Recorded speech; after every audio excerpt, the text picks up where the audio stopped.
Hello? Is this working? Alright, who here love Mega Man?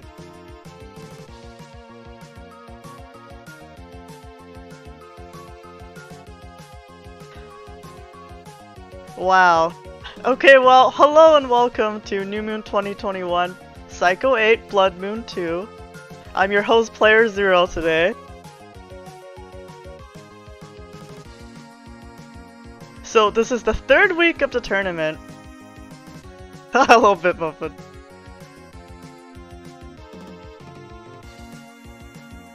This is the third week of the tournament, and we've started a top cut. That's 12 out of 38 participants moving up. It's gonna be double elimination. And joining us for this stream covering the winners bracket so far is Sol and Symes. Hey guys, how you doing? Let's get some Bound action going, shall we? Yeah, we've already seen some insanely hyped matches the first 2 weeks in the round robin stage. So we can look forward to even more intense action here in the first week of Top Cut.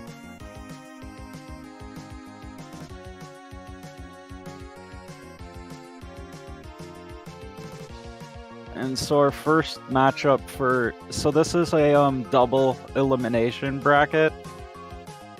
The top 12 players advanced. The top 4 players had byes to the second round. So we'll be starting with the first round, and our first matchup for today will be Desmond against Weenie Whistle. Right. So before we jump into the setups, I want to talk a little bit about the bracket and just how the placements ended up. So what you can see right now is the top cut placements during the round robin stage, and we played again almost 400 matches in 2 weeks, which is pretty incredible, guys.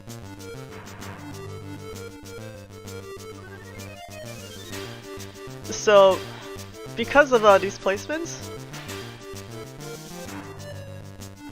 this is what the bracket is going to start off like.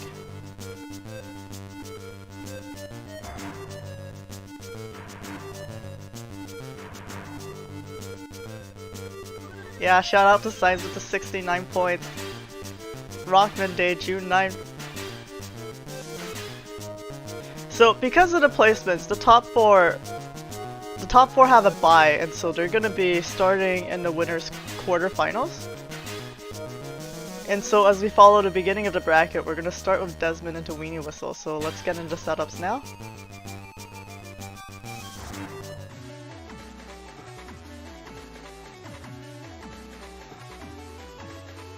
And we're in the setups.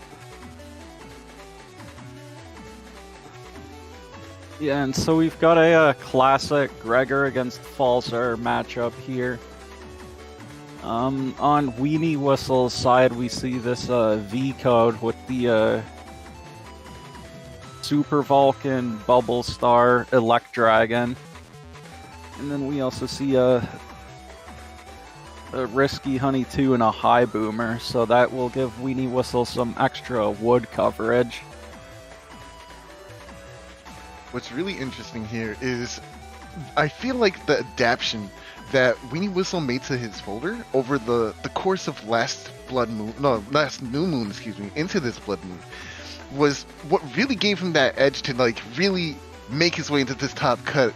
You know, before it was more like one Electragon, one Bubble Star, one High Boomer, and it was more like a lot of one-ups, and they weren't meshing very well together into nice hands or nice sequences. But now with these extra copies of such powerful chips like Bubble Star to help with that Super Vulcan landing and just to hit double damage on Electragon, we can see some really cool conversions for Weenie Whistle, and I'm hoping to see more of that today.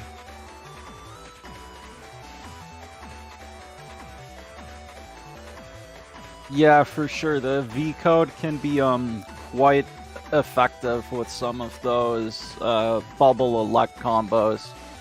The one thing you need to watch out for, especially in a Falzer matchup, is if they go into Tomahawk, they can they'll be immune to the bubble status.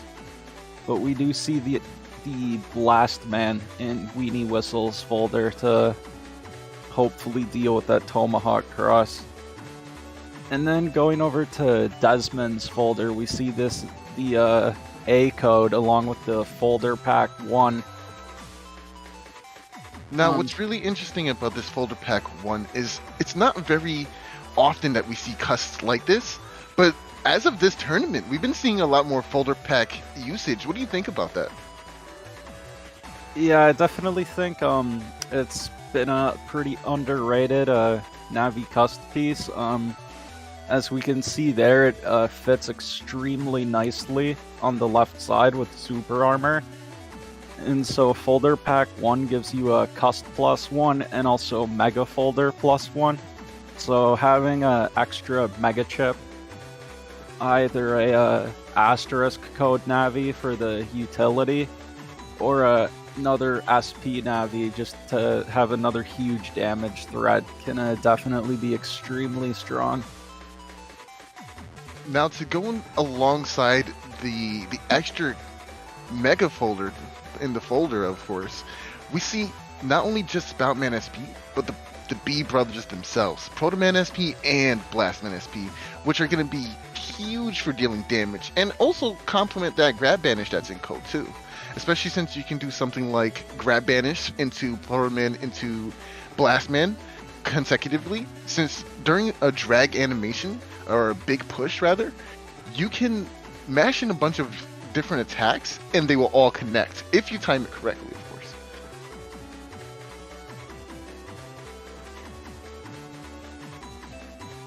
Yeah, for sure. We'll definitely see and so one last thing of note before we get into this match, it looks like Desmond has 2 fast gauges. Meanwhile, Weenie Whistle only has 1 slow gauge. So that will definitely give Desmond an advantage there, and we'll have to see how Weenie Whistle is able to play around that. I'm very interested in seeing the gauge play here as well, but without further ado, let's hop right into this match and see what's cracking.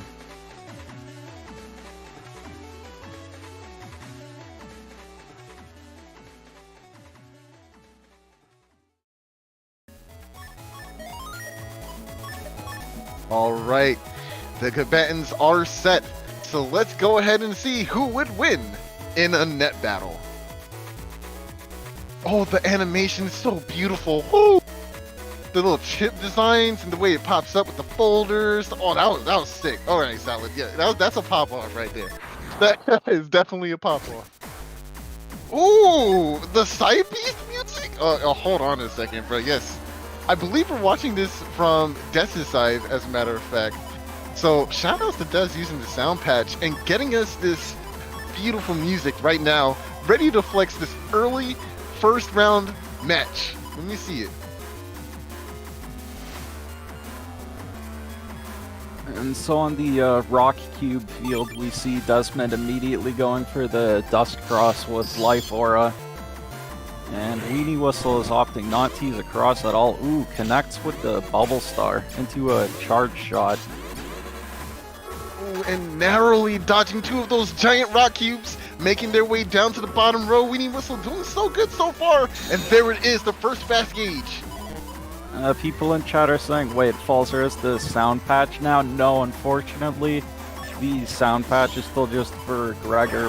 For Falzer, you only still have the cheat codes to change the music. Thankfully, you can still do that, but the real disadvantage here is that you can't really go for like multiple musics playing throughout each round. You have to stick to the one that you're just listening to. So it's still cool, man. Better just a difference in music, I'll take it, right?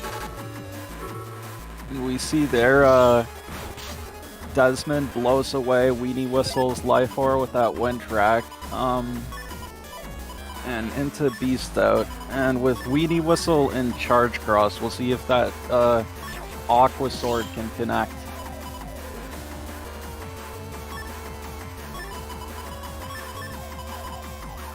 Okay, this hand is actually really insane, especially with that Aqua Sword, and it seems like we will see it. I think it might be a better idea to go with the Aqua Sword before bees, but we'll see how it plays out. Nice, well timed, and it worked out! Very nice sequencing from Des here.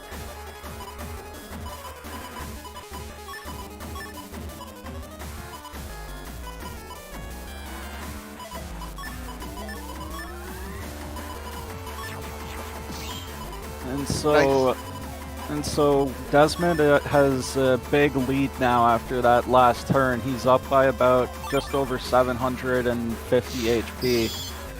And we now see Weenie Whistle going for the Electros. Ooh! Nice counter hit. Gonna get some big damage here with the Spoutman SP as well. And in the hand, we do see a base anomaly waiting to be thrown out. Now, this base anomaly, even if the opponent goes for like a recovery here or something like that, they'll still be killed as long as they're under 441 HP. Base anomaly will kill. So it's gonna be interesting to see if. Wait, I don't even think recovery's in play here when you whistle. Nah, there isn't. So this is actually gonna be a very close round here.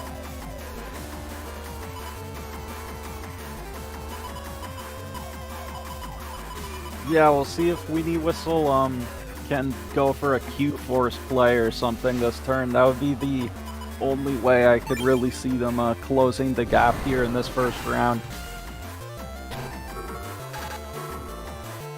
Anti-damage is in play, but this area gap will come down here. Oh, and deleted by the anti-damage. Ah, unfortunate. But we do have game 2, so let's see how the adjustments are made for Weenie Whistle.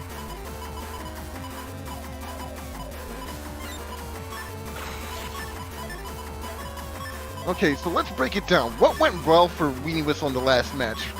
Well, I feel like they were able to do a decent amount of pressure with charge shots, but they kind of heavily got outplayed because of this fast gauge and because Des was able to deny a few of those charges. So right now we need to see better placement. Oh, yeah, that's a really good way to start this off with a nice combo like that. Fast gauge finally in play, so will we see the slow gauge immediately after? No. They're saying in chat that the video is frozen on the stream. It should be fixed now. Is it? Okay, it's back now. Yeah, let's go back.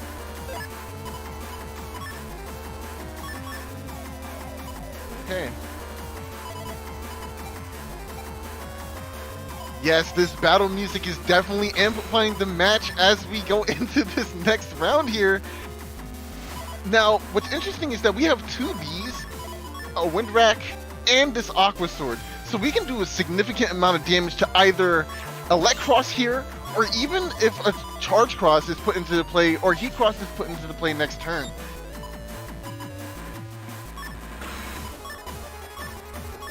For sure, one of the biggest strengths of A-Code is that it has so much coverage, especially against Gregor. But we see Weenie Whistle going for the slash cross play here into the Sanctuary. This Sanctuary here is going to be really good to do, to like lessen a lot of that damage that he's going to take this turn. Oh, man, that was close. Yeah, and so we're still in fast gauge here, so that with that slash cross, Weenie Whistle actually was not able to get anything going this turn.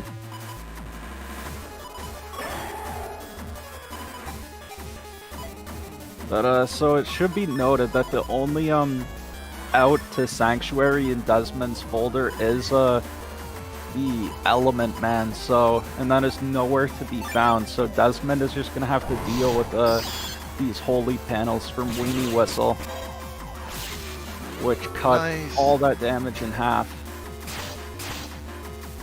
Because of the Beast Rush, Des was able to find themselves on a holy panel as well, so it's gonna take reduced damage from that Tengu Man. And speaking of Sanctuary panels, it's gonna lessen the damage from these Beast Rush combos as well.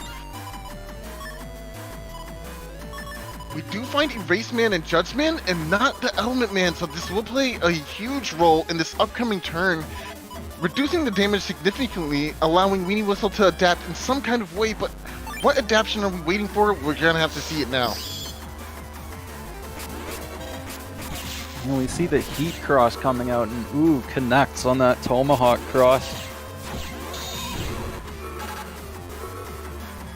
Braceman will miss here. Oh, the Beast Rush was mistimed.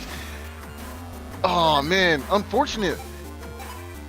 But this will give Weenie Whistle another shot. Maybe they can help. That can help close out this round here. Yeah, I think giving up on Dust Cross so early is really working against Desmond here, because if they still had Dust, they could dig for that Element Man to remove the Sanctuary, but without Dust Cross, it seems like that Element Man was buried pretty far back in the folder, so... And also with the Dust Cross, Desmond could have used the Dust Beast Charge to break the Sanctuary, but... That Revenge will whip here as well. I think this is a Colonel Force play. Judgment's gonna be pretty decent here to just slow down the movements here, but we're most likely gonna see a cross cancel next turn, and Bay's doing significant damage, but not quite killing here. Oh man, and now we get the hyped up, speed up version of the Side Beast battle theme, and it's gonna be, oh, it's crazy right now. Anything gonna happen in the next turn? What's it gonna be?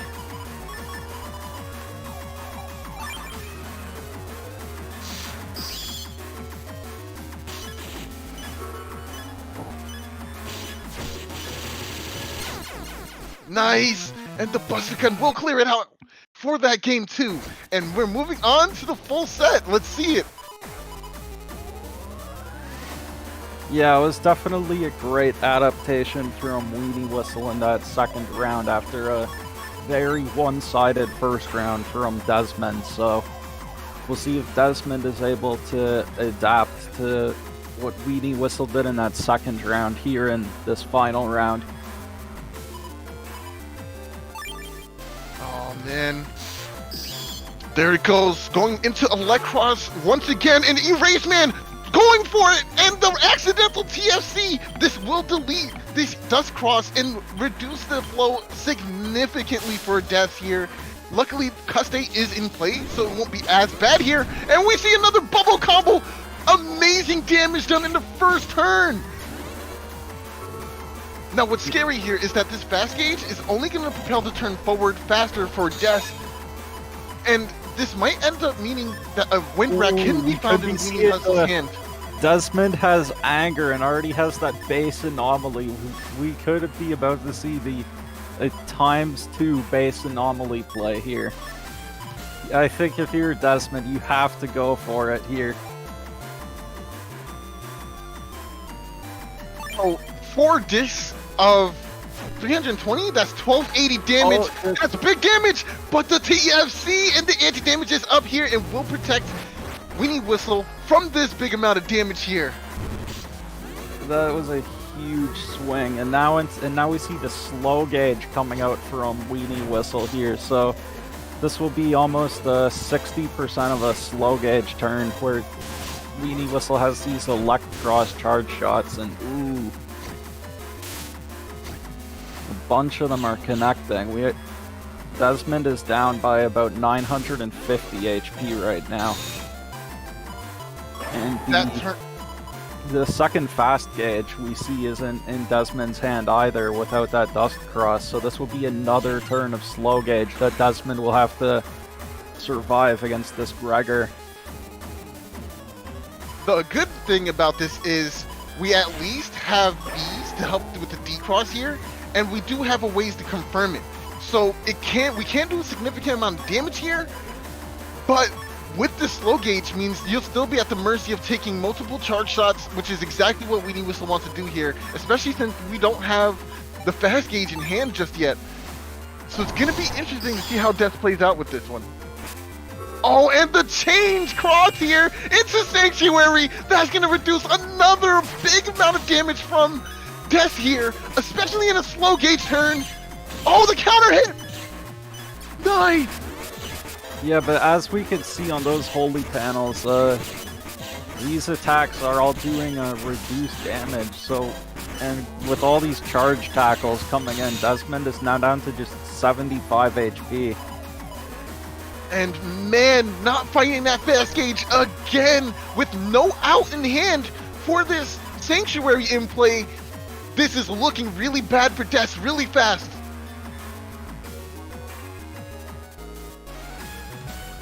Yeah, I would be sitting at this gauge for a lot too. I don't know what I would do in this situation. We can do a significant amount of damage with these XP Navis and Erase Man, but because of that Sanctuary, they're going to be the equivalent of using level 1 Navi chips. This is really tough. And the Beast out! Does that mean we're going to see Colonel Force this turn? Colonel Force or maybe the Super Vulcan. Oh, rip. Oh, rip.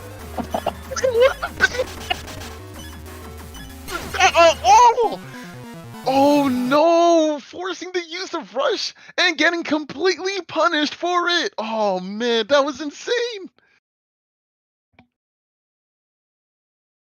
So after an explosive first round by Desmond, Weenie Whistle was able to come back and take those next 2 rounds. And so Weenie Whistle will move on in the bracket where Desmond will have to go down into the losers bracket. So with double elimination, you have to lose twice before you're out. So Desmond is, for now, still alive, just down in the losers bracket. But definitely a very exciting first set to watch. Well played to both players. And for our next match, we will be moving on to Honor Knight versus Raku. Oh man, Honor Knight versus Raku. This is gonna be an insane match. Honor Knight's been on fire since last week, and I want to see if that momentum will carry forward into this week's rounds. I'm really interested in seeing how this turns out for him, but Raku is no slouch either, making it into the top 12 brackets. We can see some explosive gameplay from both players, but let's look at Honor Knight's site for a really quick second here. It's very unusual in the fact that it's playing 3 Elect Pulses and 4 Wind Racks with not much other follow-up other than those 3. Like, usually we'd see something accompanying that, like maybe something like, let's say, Lance to help out with the combo, maybe Bees to help out with the defensive part of the turns, but no, we just see those Elect Pulses and Wind Racks. What do you think about that, Symes? Yeah, so, Honor Knight is going for a Falzer or Buster setup here, as we see with the 5 area grabs. And Hub Batch, his game plan is to use Dust Dig to get that Hub Batch as soon as possible to get those max Buster stats. And so one of the big counters to Dust Dig strategies is Erase Beast. And what those Pulse Rack combos allow him to do is those completely can completely threaten Erase Beast, because it's just like you're pretty much guaranteed to get smacked by at least one of those Wind Racks and lose your Erase. So I think his game plan is in the early game to go for those Pulse Rack combos, and then pop the Hub Batch, and then go for like use all those area grabs to go for like Tengu and Tomahawk cross plays with the charge shots and just wear the opponent down. The one thing about his setup that I think is very interesting is that even with all these J-code chips, he doesn't have any recoveries. So it's really interesting, but we do see some forms of defense, obviously with the Barrier 200, Invisibles, etc., etc. And really, the pressure from the charge shots is what's really going to push this folder over the edge, obviously, in terms of damage. But we do see something like Judgment SP, since it's in code with the Jays.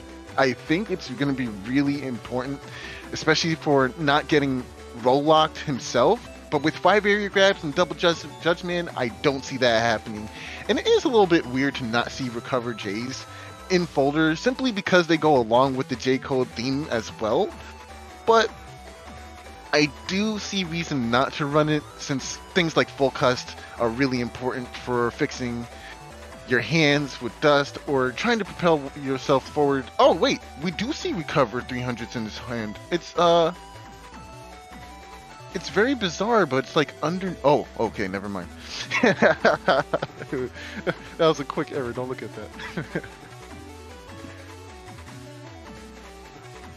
Yeah, but Honor Knight definitely had a extremely strong showing in the round robin stage. He had like over 20 wins or something and only like 4 losses, so I mean he beat me in the round robin stage, so that, I mean, there you go, right there. So he's definitely I'd say one of the favorites heading into this bracket. But on the other side, just to briefly go over it, we have Raku here, who's a relatively new player.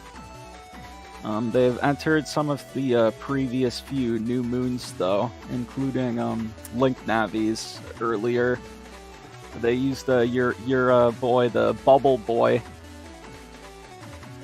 Yes, sir, the Bubble Boy himself, one of the crew.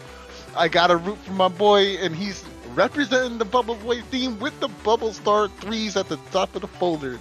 Unfortunately, there is no baby in the folder, but I'll forgive you because Rolchan is in there too. So roll 3 alongside attack plus 30 and maybe something like a full synchro or an anger play will make that significant amount of damage and recovery.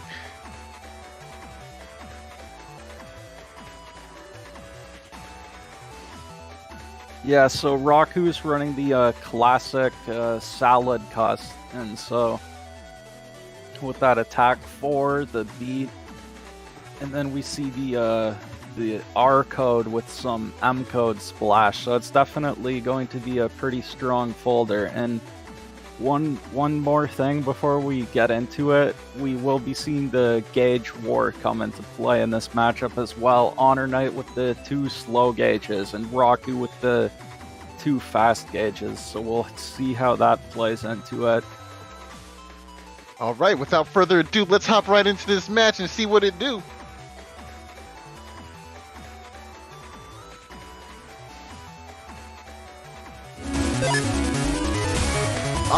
You can't get enough of the original Battle Network 16. It is in fact a classic, and here we are listening to it one more time. You know, with the sound patches in play, everybody, it's nice to be able to listen to this just one more time.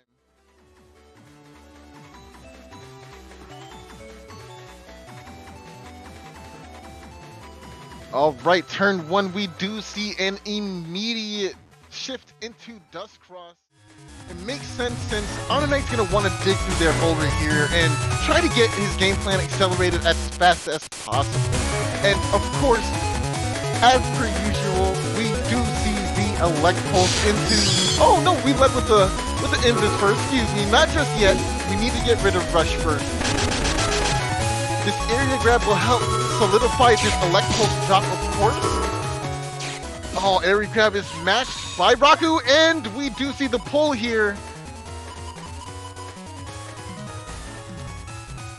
Okay, so what really wants to be found now in Honor Knight's hand is Erase Man. So we're gonna shuffle a couple of chips back to the end of the folder, hopefully to draw this Erase Man, because it's all but confirmed in this range here. I mean, provided we deal with Raku's beat, of course. Can't forget about that as an option. Yeah, I think it was interesting that he only chose to shuffle 2 chips to the back of his folder. I mean, obviously you want to keep the bug fix in your hand to remove the warp step, but I think it's interesting that he kept the ground man just to throw it to beat. Iceborne Groundman to beat here is actually probably one of the most ideal plays, simply because there's no slash cross on the other side here, so missing out on that quick 118 damage isn't as significant here. Nice! Looking at Raku's folder, actually, they don't really have any other cursor chips, so I guess Honor Knight just wasn't worried about losing his Dust Cross, and now we see Raku is trapped here.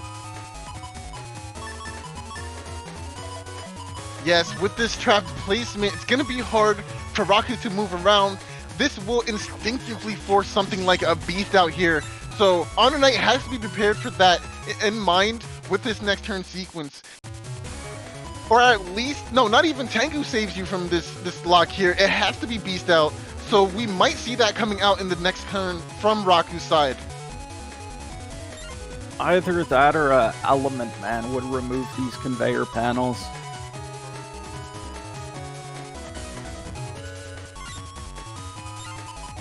I think Element Man would be a really good choice here too, but it would be unfortunate to lose out on its abilities to freeze or anything else that it can do for you, especially like decrossing Tomahawk. So I'm not sure if that might be the best play when you can beast out, but at the same time, it means you get to keep onto your beast out resource. So it's kind of interesting to see what we'll see here. Oh, okay. Grab Banish is in play here. This will grab back these panels. Another significant option, and going for the area grab means there is a roll lock. Honor Knight holding on to these Wind Rats. The aim here to be fishing for counter hits, and by doing so, you will be able to deal with these charge shots without taking any damage here, even with the loss of area. There's one. Oh, unfortunate, the body block, and going for the tip charge, or the beast charge rather. That looks like that was one of the slow gauges too. So unless Raku has already used one of their gauges, they now will still have both of their fast gauges left, versus Honor Knight only having one slow gauge. So it'll be very interesting to see what happens if Raku decides to pop a fast gauge on this next turn. You know, I gotta say... So, something that happened earlier is Honor Knight actually lost Hub Batch. Yeah, Honor Knight definitely did lose Hub Batch, which is gonna be a little bit unfortunate here. Honor Knight's gonna need to find a way to make up for all that lost damage here. Yeah, Honor Knight actually only has a level 1 attack, so losing that Hub Batch is actually huge. That will significantly cut down on the damage his busters will do. Yeah, it's really unfortunate. It's gonna be interesting to see how Raku takes advantage of this. Of course, Raku does not yet know that's what happened, so it could be a very big mind gameable thing here. Maybe Raku might think he lost it to beat instead by accident, so we'll see how that works out.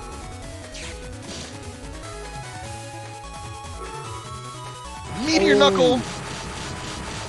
Maximum 8 hits because of the spacing here. Nice. Honor Knight holding onto the Judgment, but can't any longer. Seeing that Raku's not falling for the punishment of moving to the top row for a slack, I think this is pretty smart. And nice complete reversal.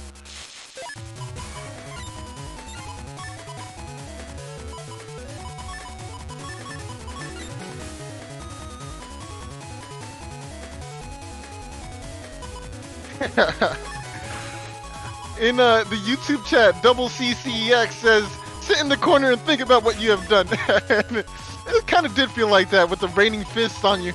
It felt like timeout for sure.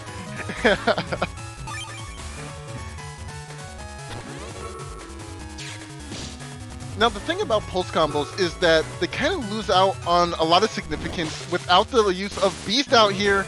Oh, and that was really good damage from Raku. 128 HP left. How do you respond to this? Life Orb would be really good, but we need a way to deal with Tengu before we can drop this Life Orb, which warns the use of Tomahawk Cross here. Oh, but going for the own Dust Cross instead. Oh, excuse me, Tengu. Yeah, it's gonna be pretty tough for Honor Knight to bring this back here, especially since all those pulses and wind racks on the last turn missed. Oh my gosh. There it is. The cross makes its way onto the field and trying to go for a pull here. Oh, that will take care of the anti-damage and get some paralysis here. But because of no Tomahawk, there won't be any significant punish. So I'm not a big fan of this.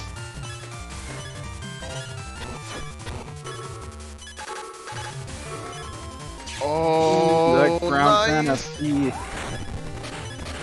Oh, but it doesn't hit! Still having access to those iframes! Amazing! And we get a complete reversal on area locking! Only 3 chips left. Gotta make these count!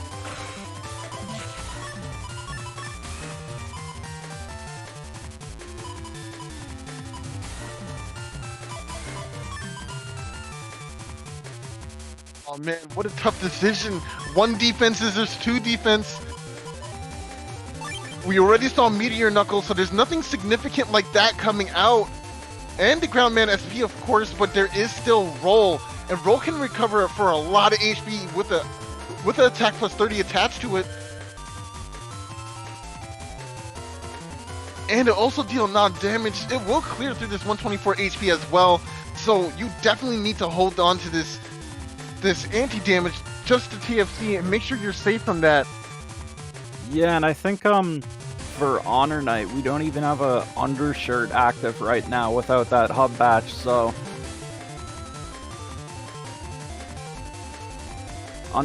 Honor Knight does not even have undershirt active right now, so that roll 3 will just end the game if it connects.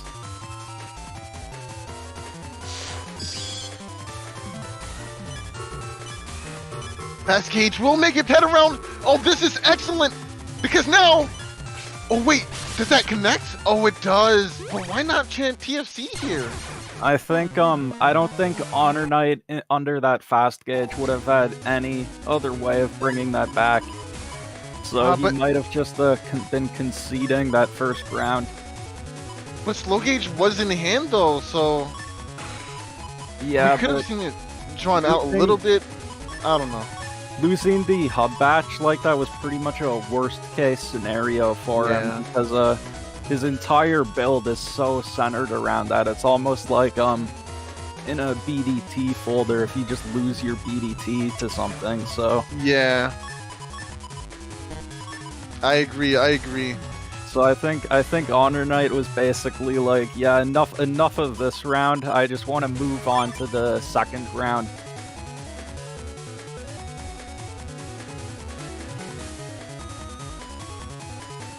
Okay, Jarek Orden from the YouTube chat is asking and saying, I wonder would it someday be possible to play as other Navis in PvP matches? So like if I wanted to play Proto Man or Roll instead of Mega Man, having custom abilities and skills, etc, etc. I would like to say yes, it is possible. It is a format that we play called Link Navis, where we play every other Navi outside of Mega Man. So we can play Tomahawk Man, Tengu Man, Erase Man, etc, etc in this kind of format.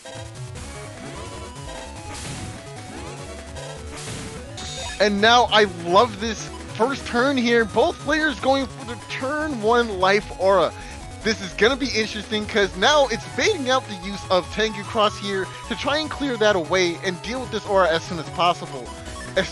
Honor Knight, on the other hand, does have access to a plethora of Wind Racks in his folder, so he could opt to use that instead of losing his Dust Cross. Unfortunately, if Raku wants to do that, he'd have to draw the one of Wind Rack in the folder or cross out here. So it's going to be interesting to see what happens. Yeah, I'm not sure if it was actually the best play for Raku to use 2 area grabs on the first turn like that, just while in Dust Cross, because knowing that Honor Knight has those 2 Judgments in his folder, it will be very easy for him to reclaim those panels, so... And it's not like the Dust Cross really Ooh, but now we see Raku going for the Tengu Cross. Oh, as it turns out, Raku actually doesn't have access to Windbreak in the folder. So, this is going to be interesting. Well, we have Tengu Cross to deal with the aura, so it kind of forced that option here. But I can't help but wonder... Yeah, I don't know if I would want to shuffle away these area grabs. At least we keep the Judge Man here. And maybe going to a cross. Oh, does he have Judge Man Star? Okay, he does have Judge Man Star, so this is interesting. And it does make sense a little bit here, too. Yeah, but Raku does still have Beat active, so ooh, but the Groundman SP, the Groundman Asterisk shows up at the perfect time to bait Beat, and then he can use the Judgment to reclaim that area. Now it is interesting because I'm not sure whose was hosting for this match, but that will actually affect whether or not the Windwrack pushes Raku back or not. That is probably out of all the host clients differences, that's probably the most significant. Of all dust digging I've ever seen in this game, I think that was the most powerful dust turn I've ever seen in my life. Literally, every answer came to you within a blink of an eye off of one shoot, and ooh, honestly, he does not deserve it. Oh, but the Judgment trade here, this is going to be really bad for Raku, losing out on Judgment's ability to bring back panels. We will see the plus area come out for Honor Knight here.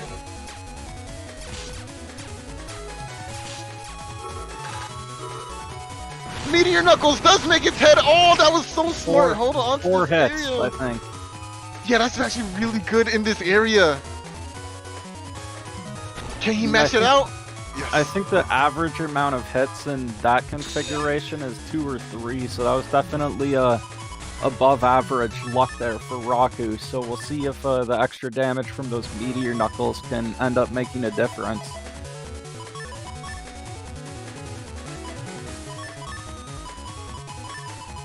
Okay, there it is.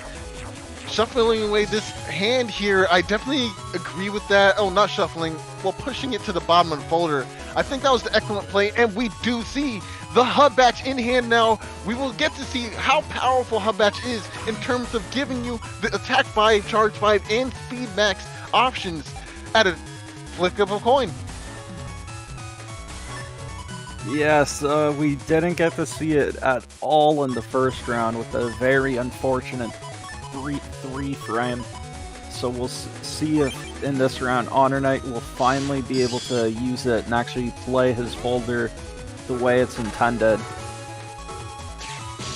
I love holding on to Grab Edge here to confirm and make sure it's safe to go for. EFC into a Hub Batch means your opponent's not going to want to throw that away, right?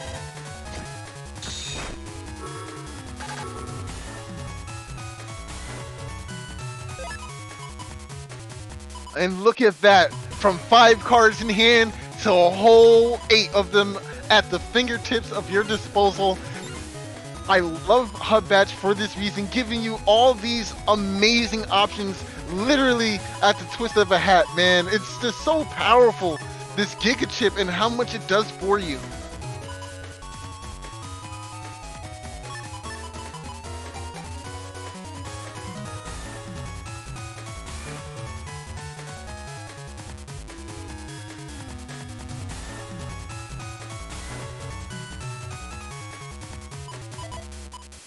Yeah, this is a big think turn. What I really like about Honor Knight's turns is that he really considers every option, which is why you see him take his time. Oh, I don't like the Groundman play here, because you do see the anti-damage up. You want to kind of go for a charge shot, maybe something to help clear out that anti-damage first, and that was really fortunate. Oh, and a counter hit! Yeah, and it's been hard this round. Raku hasn't really been able to, apart from that one Meteor Knuckles, Raku hasn't really landed very many attacks on Honor Knight so far this round, so...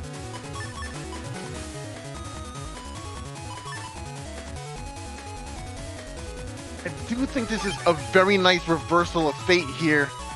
On the back end, in terms of what you have available in terms of movement, but still making this work in his favor, especially now with access to that Buster jamming.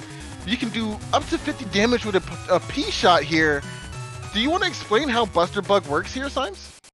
Yes, so the way Buster Bug works is that it does two things. It lets you it gives your Buster a chance to misfire and not shoot anything at all, but it also gives it a chance with a P shot to shoot a charge shot, so with the 10 times power of a normal P shot. And so what Bug Fix does is it makes it so you can no longer get the misfires. They'll just be normal shots instead, but you'll still have the chance to get those charge shot procs. So Buster Bug with Bug Fix is actually extremely powerful. It's very nice to have, especially in situations where you're behind on area. Simply mashing that B button to get some significant damage and clear out anti-damage in the opponent's hand. And we do see... Oh! Okay, so it's not anti-damage that's up. Yeah, Raku does have an anti-Navi. One thing actually that is very interesting about Raku's folder is even though they have R code, we don't see that meteors. So Raku does not have access to the Sun Moon PA. Okay, so really quick lesson in terms of placement and using chips. I want to say that it's usually not ideal to be plus on area and using Sanctuary for situations exactly like this. Now, Honor Knight has access to those Sanctuary panels via his own area grabs, and it can put a lot of pressure on you because now you've essentially given your opponent a tool to half the damage they're taking from your attacks. Now, you really want to use it when, in this exact situation right here, where you only have about 2 columns to yourself, so you can possibly defend it from your opponent's area grabs or something like that. Yeah, no, you have to be very careful using Sanctuary. You do not want to accidentally give your opponent free access to holy panels. Raku opting for the use of roll simply for recovery as opposed to trying to do damage here. Oh, and Element Man, this is actually really fortunate. You can get rid of these panels simply by going for grass, but instead we get the ice here. Oh, how unfortunate. I think Raku definitely wanted the elect there because it would have only cleared the holy panels on Honor Knight's field. Correct. Oh, but fortunately there is a fast gauge in hand here. Yes, but we see Honor Knight has both of his slow gauges. And also, I'm not sure if Raku has any way of regaining their own area here. We did see the use of Judgment way earlier in this round from Raku, and I'm looking in the folder now. We do have access to grab Banish M. I'm not sure. I think we've seen that come out earlier as well. Oh no, this is a really unfortunate position then. This means we're going to get a lot of charge shot value out of this Tengu, and it will also prevent things like beast charges. If timed correctly, of course, it's going to be a massive shutdown on Honor Knight's side here. Yeah, Tengu Cross can be more difficult to set up compared to something like Slash Cross, but with the drag of... Ooh, the Muramasa! His Jordan still gets clipped up by those double boomer-like attacks from Tomahawk here. Oh man, but it's just not enough. That would have been huge if that Muramasa had connected. That Muramasa was the turning point that Raku needed in this round to get rid of Tengu here. If you don't know what Muramasa does, it does damage for the amount of HP you've lost, a cap of 500 damage. So that would have been a 500 damage chip on top of Tengu Cross for 1000 damage. But unfortunately, in the placing, oh, nice beast! In the placement, Honor Knight was on a holy panel, so he wouldn't have taken the full amount of damage there. That's it. GG. good round. On to round 3. Oh, this has been an insane grudge match so far. And you know what? I even like this starting hand here. We have access to the beat bait and erase for that turn 1 to shut down the enemy's Dust Cross, which we do think is going to come here because it does seem like Raku is trying to dig through their folder to take advantage of the full cust on the first turn versus Honor Knight. So we're going to see a really quick D-Cross here if Honor Knight can line up this erase man. And so it should be noted, we have the permahole field here, so that will, Honor Knight will not be able to get a full area lock with Tengu here with these permaholes. So it will be very interesting to see how he plays around that and if that has a big effect on this last round.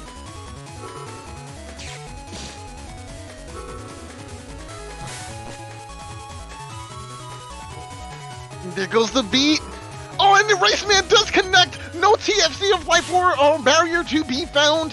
This is huge for Honor Knight in this round because now he can accelerate his own game plan and dig through that folder just a little bit, whereas Raku now has to come up with a new game plan on the fly. Very nice placement for Honor Knight here.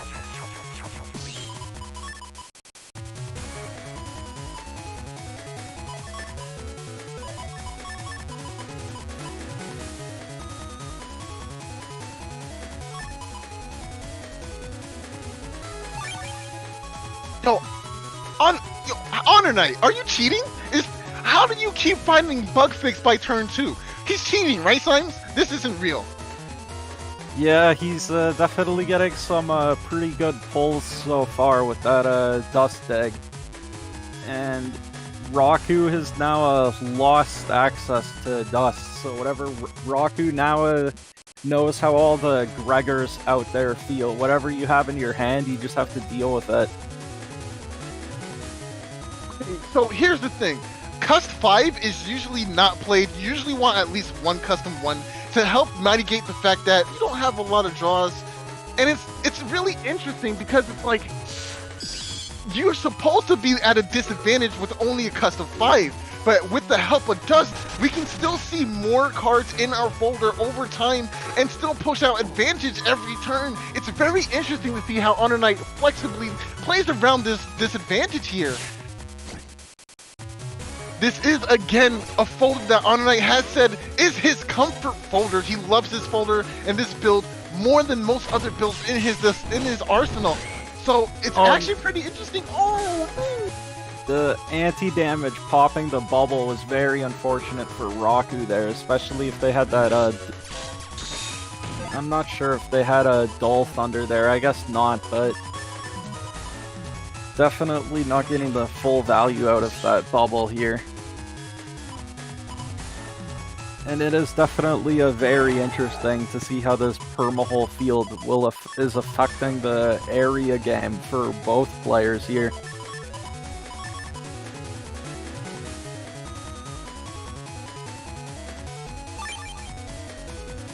Like the decision to beast out on this turn here, try to deny Raku from pretty much putting any advantage on the table.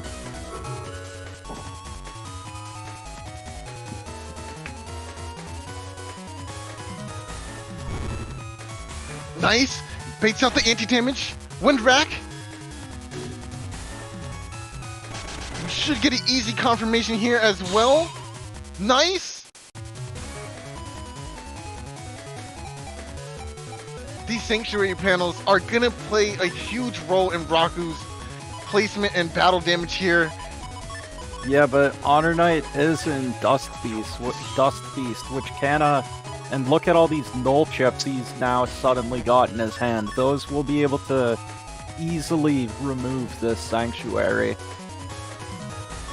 Using Sanctuary against Dust Cross is always a big risk for that exact reason. If they go into Beast Out, you could just lose the entire thing for free, basically. Okay, people, BitMuffin in chat on Twitch is saying, when I say hub, you say value. I need to see some values in chat. Can you guys type that out for me? Sort of support. I would love to see some values in the screen when the hub batch is popped, and there it is. Ooh, he is invincible. This Erase Man will not connect. Yes, sir! Yes, sir! Oh my gosh! What a With the read! full cust coming out, Honor Knight will lose one of his beast turns from that. Oh my gosh, look at all of that value! 8 cards in hand, a full hand ready to just deal with whatever Raku has in his arsenal. This is really tough. Man, this is tough for Raku. We're gonna lose about 50% of the Sanctuary panels on the field too. But fortunately for Honor Knight, I feel like those front panels might make it through. Oh, and there it is. I'm just waiting there. Doll Thunder coming out.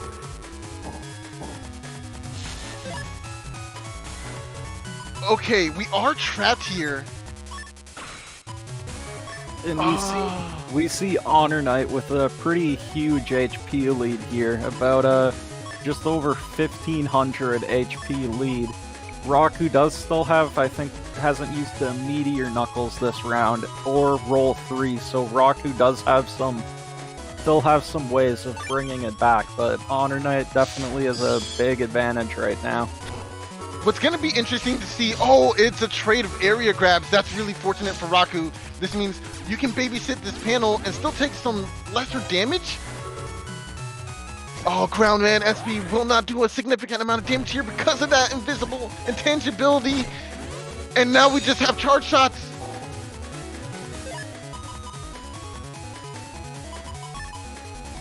Man, what a difficult situation to play out of. Man. Jeez.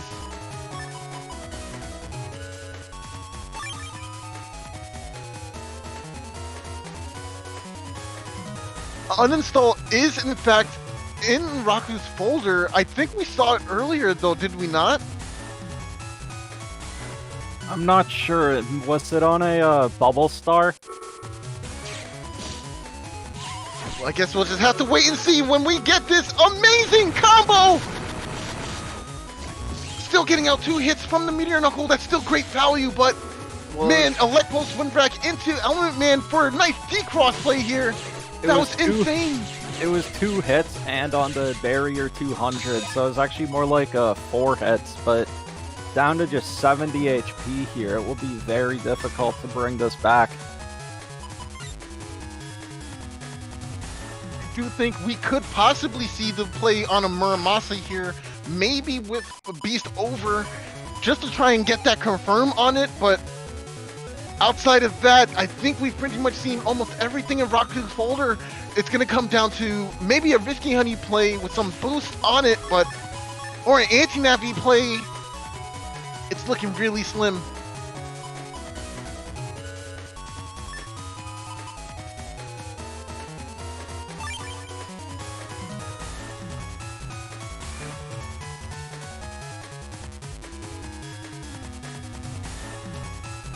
Oh man, 1700 to 70. This is definitely a Goliath versus David situation here. But I don't think David might be able to clear it out this time. Yeah, I've seen some huge comebacks before, but I just don't think Raku has enough left in their folder to bring this one back. Especially now that we've already seen the Meteor Knuckle come out.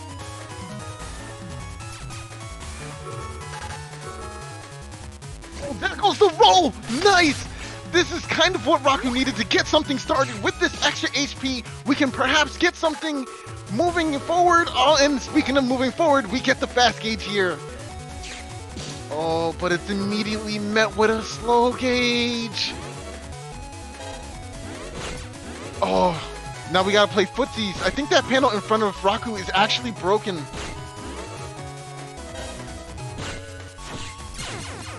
Oh, man. That was rough. Oh, it wasn't broken. It was taken.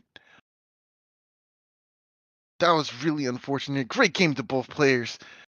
But man, Honor Knight playing out of his mind. What? Whoa, dude. Yeah, we saw basically a worst case scenario for Honor Knight in the first round, losing the hub batch, but didn't let him let it tilt him too much, and we saw him come back and win those second and third rounds pretty convincingly in the end. Definitely well played by both players. So Honor Knight moves on to the second round of the winners bracket, and Raku is sent down to the losers bracket. Really quickly, before we talk about the next match or get into who's playing, guys on YouTube, if you're on Twitch, please like and subscribe. Give us some support if you want more Battle Network content.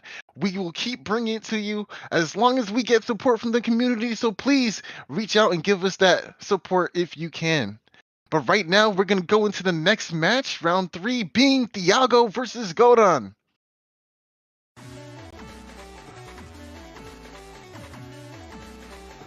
Yeah, so this is actually a salty run back here. When they played in the last week, Godon actually pulled off a pretty big upset and actually took that set, I think, 2-1 over Thiago and Fools.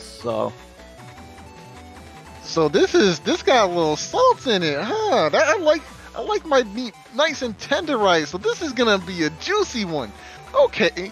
Well, we do see something that we all love to hate in Thiago's folder, and it is that Kernel Force, but not just the Kernel Force, the Gundel Force. Gundel Force, can you please give us an explanation and rundown of what that is, Symes?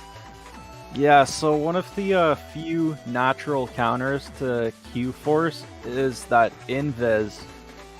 But what the Gundel Soul does is that will just remove that Invis. So if you use Invis and think you're safe from the Q-Force, think again. That will strip that Invis from you, and you will be taking a huge amount of damage. Because in addition to the Q-Force, the Gundel Soul 3, well boosted by Sunlight, I think does another 480 damage. So it can just melt most builds if it connects, and since you can't even use Invis to avoid it, more often than not it will connect unless you get a very clutch step past the Gundel Soul.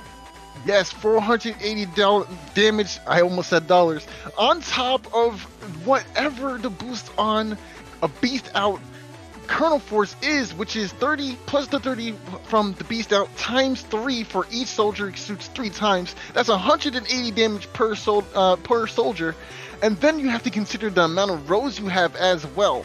So it's gonna be a very big damaging combo if this can get pulled off right now. Like with default area, I believe it's 540 damage. With the area grab, we get to silly numbers then. And then on top of that, Gundel Force, bro? Oh, it's gonna be ridiculous damage. Yeah, but so one thing that is Thiago doesn't have is he has no super armor. And if we look at Godon's folder, Godon has those machine gun 3s, which with Erase Cross can do up to 400 damage. And with Thiago not having super armor, unless he's in Beast Out, those machine gun hits will cause flinch on him. So we could see like a clean 800 damage coming out from Godon on Thiago with those 2 machine guns if he uses them in Erase Cross. Yes, so there's a lot of damage potential on Godon's side here, especially since we're playing that usual tried and true B-code combination. I love the folder here. I'm a little upset not to see High Boomer and Fire Hit 3 in his folder, just for that extra oomph on the damage with Blastman in the folder as well. But I can't deny that Machine Gun 3 being a significant tool to do a lot of damage on top of Geddon's in the folder as well. Unfortunately, Geddon's won't work against Thiago because of that trusty tried and true air shoes in the cust. Always bring your Tims. You gotta have them on deck so that way you don't get trapped up. Yeah, Thiago does have a uninstall in his folder though, so if he connects that, then he will be able to use his Geddons to trap Godon, so... Well, without further ado, let's hop into the match and see what Godon can do against Thiago, or what Thiago could do against Godon in this grudge match. Now, the loser of this obviously is going to be sent down to the shark-infested waters, where we will see Raku again, alongside the person that have lost previously as well. So it's going to be a really interesting time next week, seeing how the loser bracket turns out. And so Thiago just going through his folder there. I think we can just there we go. Oh, I'm sorry, ladies and gentlemen, but that battle pressure is upon us. I don't know, Godon. This is gonna look really slim for you, man. Got the battle pressure. Oh, jeez. I'm already getting hyped by the music alone. Oh, jeez. Okay, I really like this turn 1 sequencing here from Thiago.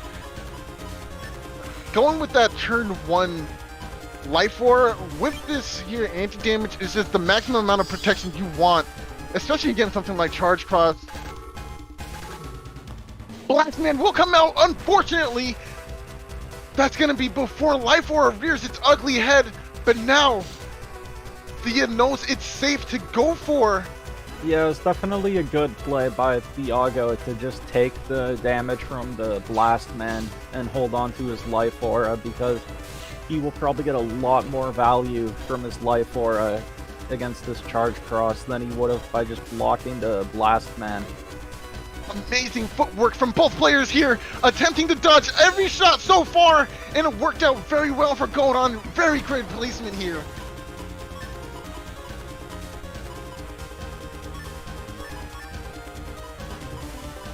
And there it is, we do see Gauden in hand, but there's no use for it, especially without uninstall. So going over to Beast Cross and using the Beast charges here with Erased, it will deal a significant amount of damage.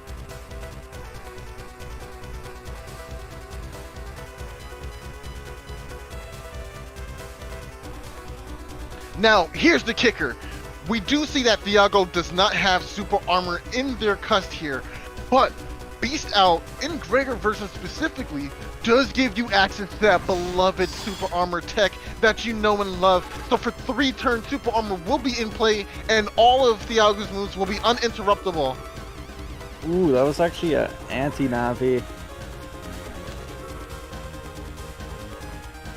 Now, even though there's a trap up in hand for Gaudon here, we will see the use of the tip charging here, which will eat through that. Oh, but the dodge! Amazing! Gaudon just getting the way and stepping out of range of that beast charge there. It was amazing footsies.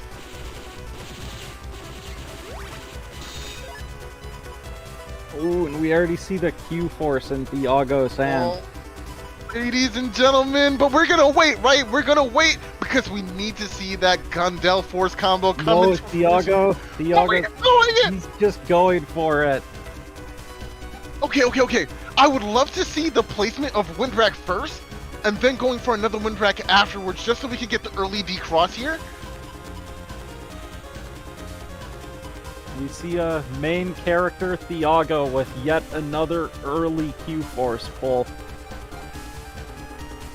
This is the power of Custom 2 in Gregar, having access to all these battle chips, unlike most other builds, and there it is, landing the area grab. Erasement will connect. Oh no, the TFC! That will eat through this trap as well. There's no way to dodge this. It is now... Oh man, Godon's at the complete mercy of the Q-Force combo! Oh man!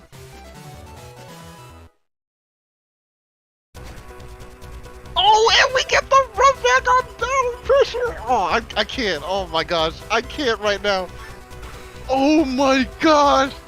We get the run back on the same song because Thiago's not done eating his meal. He wants to finish his plate. That's crazy, bro. Yeah, we've seen that a lot from Thiago before. He seems to always get these early Q-Force pulls, and if you don't have an answer for it, we could just see that HP just melt. for the machine gun here. It will do some decent damage. Oh, but nice. Golden's able to avoid it almost completely. Ooh, and Diago gets this Element Man here, so that will remove the Charge Cross. And into the Erase Man. Yes, sir! I love to see the little bit of Busters get that extra chip in there, boyo! Yes, sir! And the Ground Man coming down for this nice 3-hit combo here. Oh my gosh.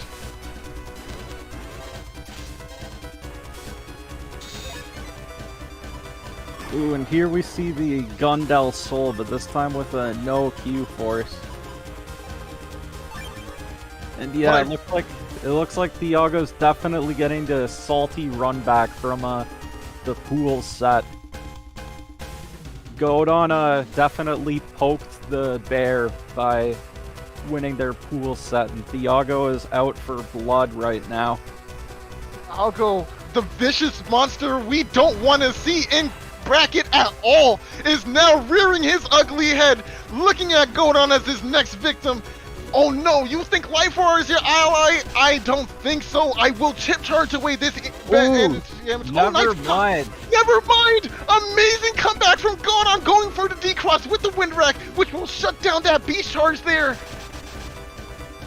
Oh, yeah, this isn't actually that bad for Diago, because now instead of beast charging those recover 300s, he can just use both of them and get almost all of his HP right back. Now, the next turn, we will see a cross change either to Heat or any of the other crosses, just so we can help deal with... Oh no, we're not going to get a cross at all! Instead, we have 2 Wind Racks in hand, and we will use them both gladly this turn. Oh, okay, we will get a crossover! Okay, going for Elect here is interesting, because you will get the plus 50 damage to that Elect Dragon, which will do a nice, significant amount of damage. Even if this Wind Rack misses, we can still clear out that Life Aura. There's layers to these plays, ladies and gentlemen. A lot of thought gone into it. Yeah, and if Godon goes into Elect Cross, that Wood Dragon will decross it, but Godon is thing in Null Beast, which is pretty interesting. I thought that was Elect Dragon for some reason. Oh, and there goes the Q-Force. Oh, but he left! The man lives through the Kernel Force! And gets a nice paralysis with some buster shots of his own. This is a close game, ladies and gentlemen. Yeah, I definitely think it was a little bit of a mistake there from Godon to keep camping forwards against that Elect Beast. With that plus area, you are safe if you just hug that back column, even with those 2 poison panels, so...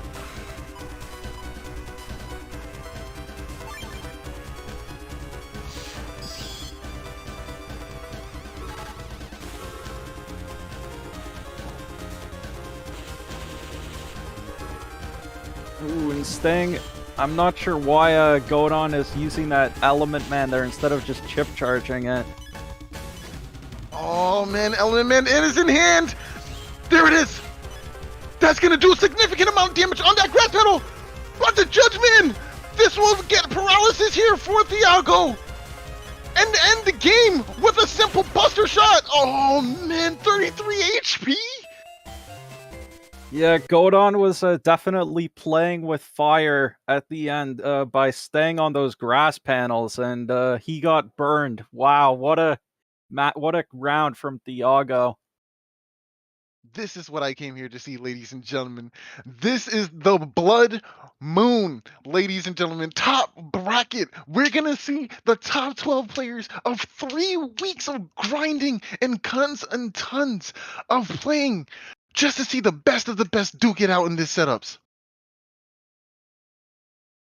Yeah, Diago is definitely a veteran player in the N1GP. He has numerous finals appearances under his belt, and so we see him advance in the winner's bracket.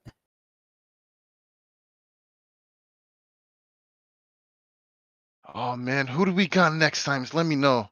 We got a non-stop mop against Sword Saint Virillion.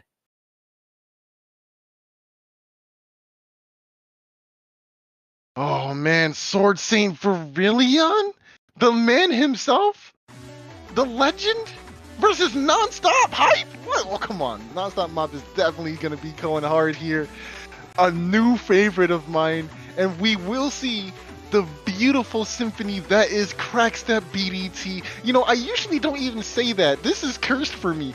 But seeing how Nonstop Mob has masterfully used that Bug Death Thunder in the round robin brackets is definitely a fan favorite right now. Everyone wants to see this played out. Can you tell us a little bit about what Crackstep does and why it's good for Nonstop Mob? Yeah, so Nonstop Mob has the has Warp Bug and no bug fix in their folder, so they are just committing to have that warp step for the entire match. And what the crack bugs do is it lets them break the panels in their area, and so if they break a panel, and so usually with warp step you're locked out of moving into the middle row. But with that crack step, what Nonstop Mob can do is they can break the panels in the top or bottom and use that to center themselves in the middle row, even with that warp step. And so the other thing we see in Nonstop's folder is we also have the Poison Pharaoh PA. And we have 4 area grabs and 2 panel grabs to try and go for the Poison Pharaoh in that back row. But fortunately for Sword Saint Virillion, if we move over to take a look at their folder, they actually have quite a bit of a counterplay to the back row Poison Pharaoh. We see the 2 high boomers and the Blastman SP, and those will all remove the back row Poison Pharaoh, so it could be very difficult for Nonstop Mob to get a lot of mileage from it in this match. Now, what's really interesting is with the warp step, you get a lot of surprising movement. For instance, if he's plus on area and charging in the back row with the BDT and doing a little dance in the back row, you might not expect a person to jump all the way to the front and release a BDT and then retreat. It is beautiful the way he does it, and he allows it to set up these combos in such a unique way. It's so interesting. I can't wait for you guys to see it. Meanwhile, Virillion playing the tried and true B code folder. What's funny, in fact, is this is the standard B code folder that Virillion played all the way from back when. Like, oh my gosh, what? Yeah, this is the same. He's even playing the Tengu Man Star, because Tengu Man Star is actually Sword Saint Virillion's favorite battle chip. Yes, is it really his favorite? That's cool. I didn't actually know that. Yeah, it's actually really interesting. He said he swears by Tengu Man Star. He's like, yo, this is one of the best chips in the game, hands down. It deals with everything, anti-damage, aura at the same time. He loves Tengu Man Star. But yes, I have to respond really quickly. In YouTube chat, Dad says, wait, you're telling me he mastered teleporting? Yes, Nonstop Mob has literally mastered the instant transmission technique, and you're gonna see it. Yeah, we did see, I think Aqua beat Virillion last week with BDT. Unfortunately, we don't see Aqua here in this top cut, but it will be very interesting to see how Virillion does against this BDT here. Obviously, a Nonstop Mob with this Warp Bug and Poison Pharaoh. It's a lot different than what you usually see from BDT. Alright, without further ado, let's hop into this match and see the grudge of Legendary Masters. The grudge match of Legendary.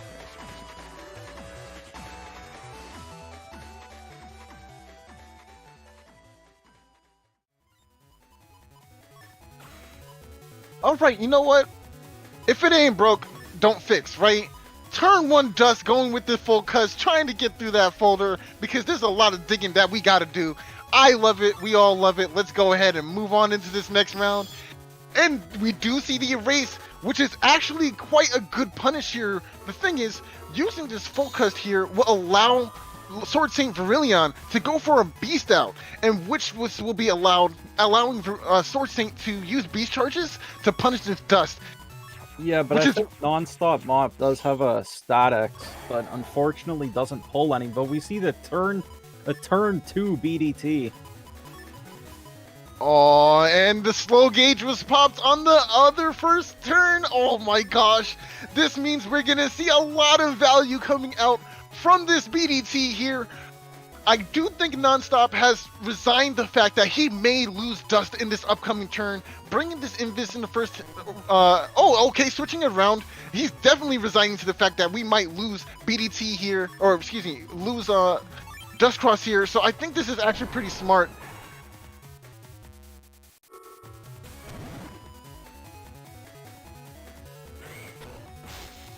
Okay, there it is, the first one. We do have these 2 rock cubes. Oh, crack. That's very unfortunate for Nonstop Mop here.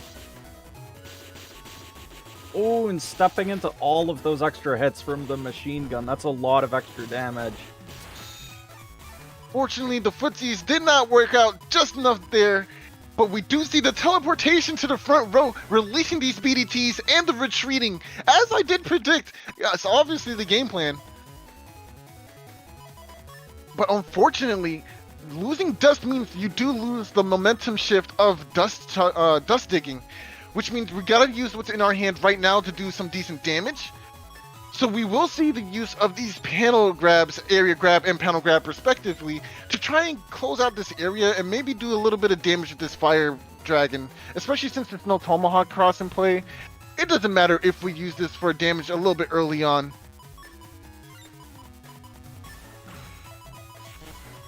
Yeah, and so it should be to note that by bringing that Tengu man, Virillion actually doesn't have Judge Man, so unless he has a grab banish, it could be a problem. Oh, and there we see it, but that's actually a very unfortunate TFC.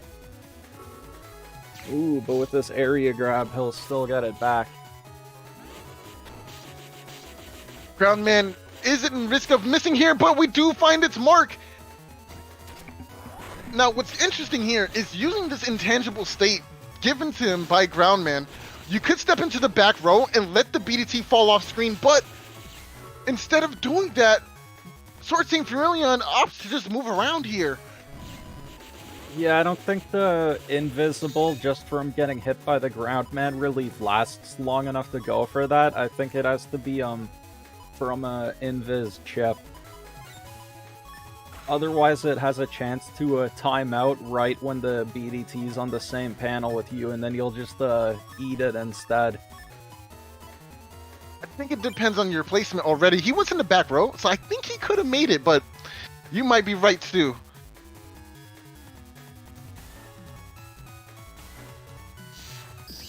There it is, and we might actually see some Tengu beast charges coming out here. Life Orb makes its way here. Ooh, there it is! Man.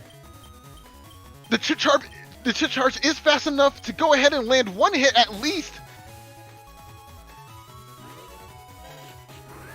Oh no! Oh no! But no kill here. Oh, it worked out. It worked out. Nonstop Mop retreating to the top row here, which would allow for less soldiers to show up. Oh, nice! Ooh, only one poison seed. If only Nonstop Mop had 2 poison seeds in hand, they could go for the poison Pharaoh here, but it's gonna be at only 51 HP. Will they be able to survive this next turn? It's gonna be pretty rough to survive an entire slow gauge turn, especially with these poison panels. Oh, and oh no! The instant delete from the Blast Man! Unfortunately, there is no undershirt in Nonstop's Nav because of the hub batch, obviously. You want to use the hub batch and hopefully get... Oh wait, there is no hub batch. She just doesn't have undershirt. Oh, that's so risky.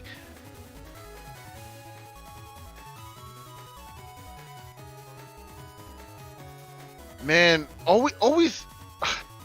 It's hard to say, right? I want to say don't leave home without your shirt, but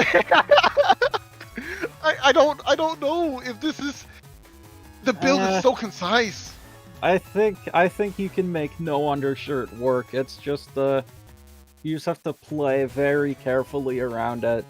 I think the main reason why we always see undershirt is it's just the one square, so usually it's just so easy to fit it into your cost. Robert Saint is blind here, so he did unfortunately end up losing. But how did you know? How did you know he was there? No way. Okay, was it the panels? The panels gave it away. Yeah, I think seeing the cracked panels made it kind of obvious. I do think it's kind of interesting that Virillion has the color bug here, because you actually can get the Chonk Gregor Cust without color bug. So I think he's definitely going for that invis or even invincibility. But we saw there he got the negative line status.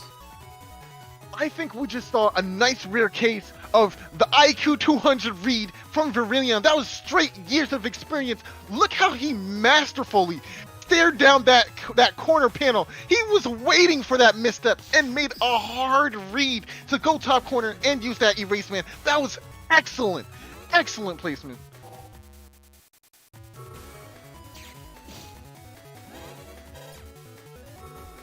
Oh, and the panel grab gets blocked. It is going to be very hard for a non-stop mop to deal with a slash cross on this turn now. Ooh. And he wanted to go for the Element Man while Virillion was on the grass panel to destroy that Life Aura, but... Oh man, and Sword Saint actually going for the confirmed charge shots here simply because of that bug of this crack step. Eventually, he's going to be able to line up these charge shots a lot easier. It's actually quite impressive how masterfully Virillion is using the crack step to his own advantage here. We're going to need to see a nice adjustment from Nonstop if he's going to want to keep up in this game.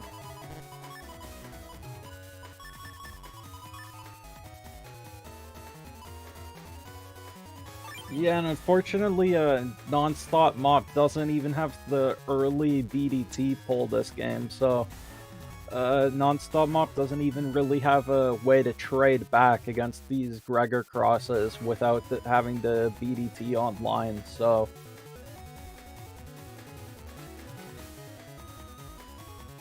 They're definitely in a pretty rough spot right now, but we'll see if they can bring it back.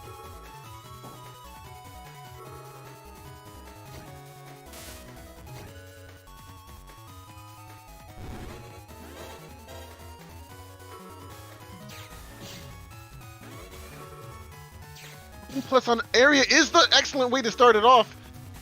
I love how he made Virillion think that Poison Pharaoh was in play here. So Virillion is guarding that position, trying to make sure Pharaoh is not placed down here. Look how scary that is, being able to rush to that front panel at a moment's notice without even thinking about it. This is why Virillion is trying to protect this area so hard, because he knows that if Poison Pharaoh goes into this back row, it's going to deal so much damage over time, and he cannot afford that.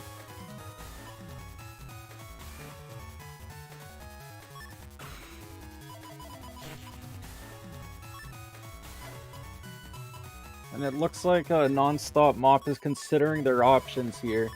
Deciding, it looks like going for the Ground Man first, and then... Ooh, not even bringing the static at all. Which, with Virillion switching into a Race Cross, it actually would have been nice to have the static. Nice. Leaving that slash cross did mean not getting punished by a Ground Man here, and Virillion does know it's in the folder, so...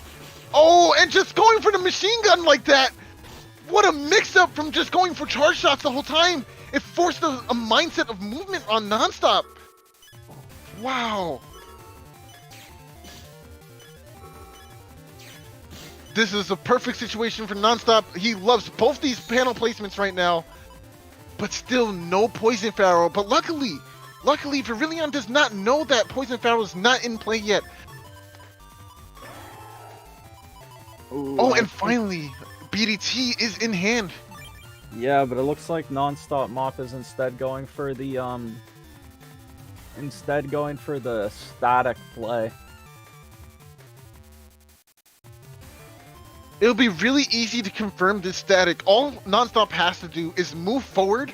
That will condition a response from Virillion to move into that back corner. And with some quick movement, we can actually see Beast Rush just slam down on the static and do some big damage. Oh, he just goes for it in neutral. What a madman!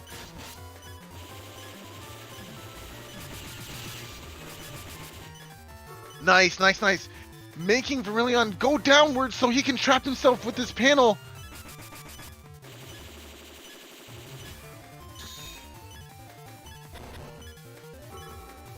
Blastman does make its way out. Wow, okay, I really like the play here. Oh, just a little bit of lag. A little freeze. Out there, we're back.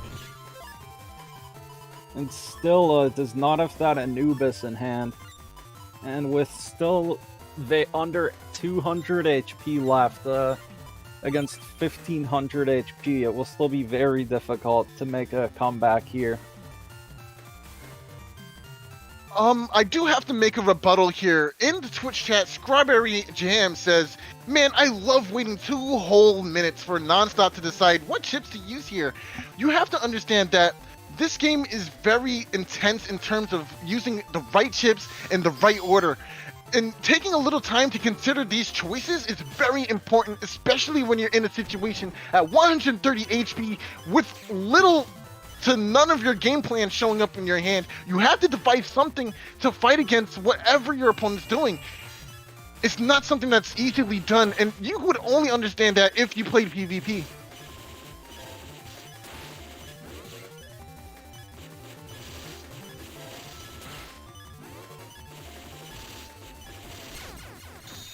Rip. And there it is. Almost made it to the next turn, but oh man, jeez, that was so intense. No fault to Nonstop here. Virillion is so good, man. Hold on one second. Grodon Cannon says in Twitch chat, yeah, learn how to play. No. We don't want that kind of response in our comments, please, because we are all new players learning. And that was a very valid criticism to think that, turns are taking a little bit too long. I think it's very fair that they made that comment, and we shouldn't rebuttal in that kind of way. You understand? Because we want to teach people how to understand this game and how to respect what's happening here. And with comments like that, it kind of disables that learning process, and it could be very jarring. So please, guys, be respectful to each other in comments. Let's not just target each other down and enjoy Battle Network. Come on, guys. Hey, so I'm actually gonna step in here and I don't want this energy in the chat. This guy is trash talking someone that wanted a top cut against one of the top players in the previous champion of the tournament, and trying to trash talk that they're delaying the inevitable by thinking about their turns. So yeah, I don't think they actually play, and if they do, I would love to play them. Yep, Net Battler S here. Good luck, have fun! All right, that was a hype match, and but unfortunately, I do think it's time for me to step down and jack out, so the next commentator can definitely come on in here. I think there are a few other choice words that our sponsor would like to say before we leave on. yeah, so it's definitely good to have you on, Sol. Thanks for casting. And those were definitely some great games.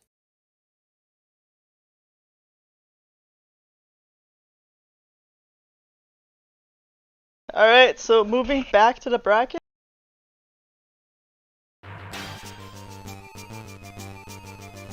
So that was the first round of the winners bracket, and we're moving up to winners quarterfinals after those grueling matches. That leaves Science, Nerf, Salad, and Dorman as the top 4 in round robin placements that have a bye. So we're gonna be seeing Science versus Weenie Whistle, Nerf versus Honor Knight, Salad versus Diago, and Dorman versus Virion coming up next. Give us a sec to set up.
Alright, and I believe we are ready to go on to Signs versus Weenie Whistle.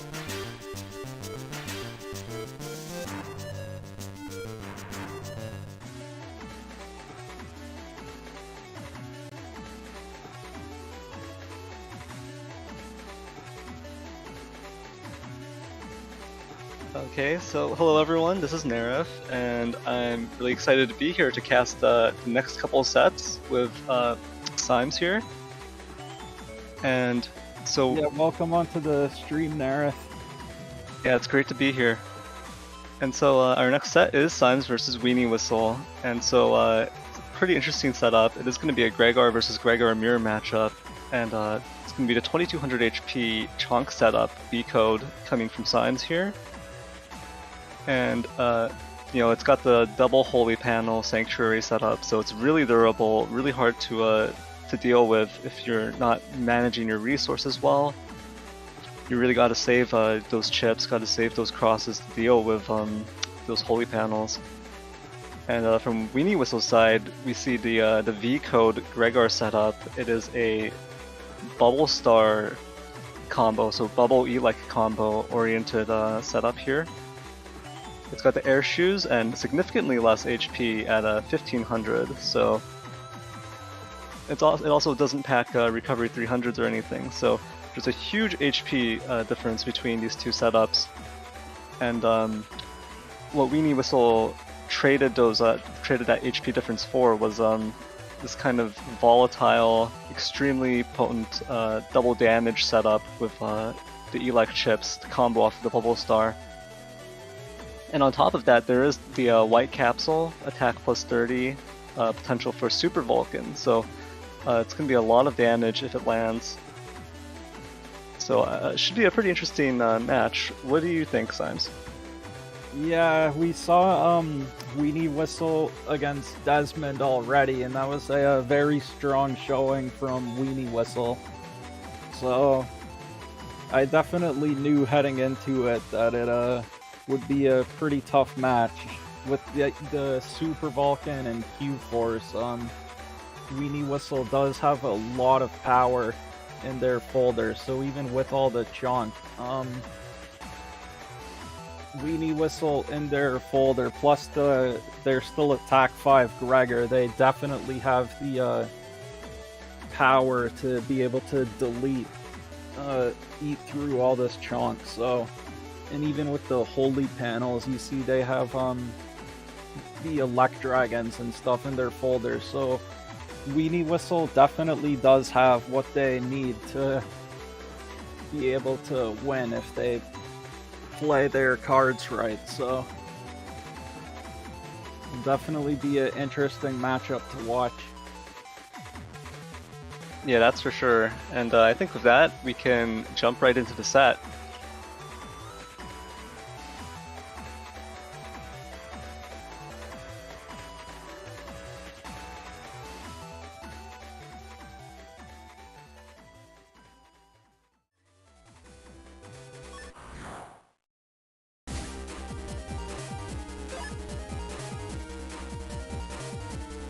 We got that clean BN2 music.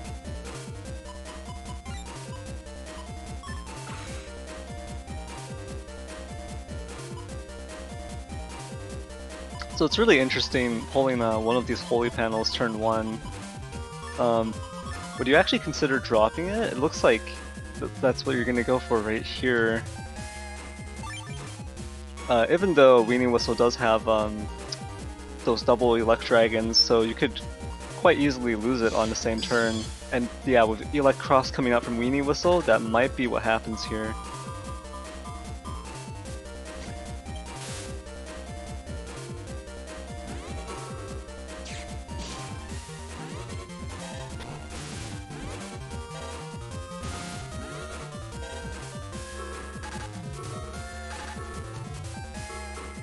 Ooh, and so that Erase Man whiffs, and we see the Blast Man come out.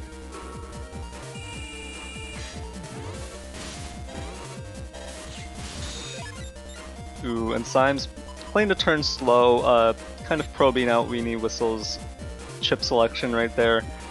Towards the end, seemed kind of safe that there wasn't going to be an Elect Dragon, or that, you know, the turn was nearing its end anyway. So Symes dropped that Holy Panel and stepped onto it, just started trading charge shots there.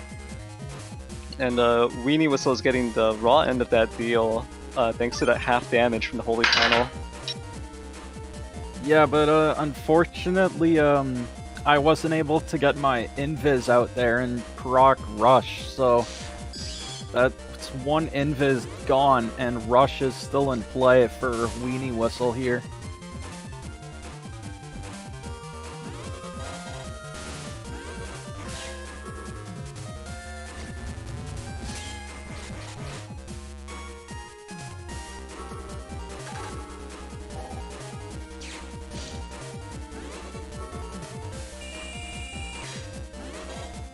And there's the second Holy Panel coming up from Symes here.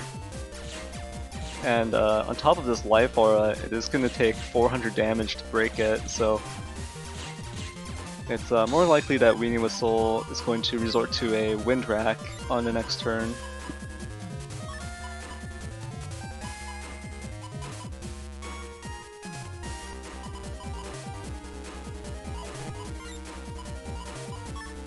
And so it looks like I'm going into Slash Cross here with these two area grabs.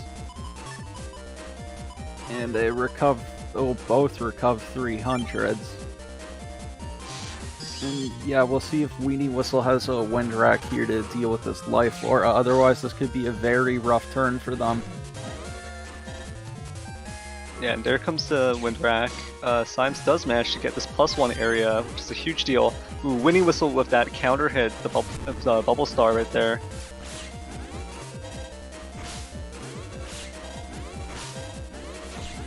Ooh, and Weenie Whistle getting some decent trades back, but still a massive HP difference, especially with these two Recovery 300s that Symes just popped.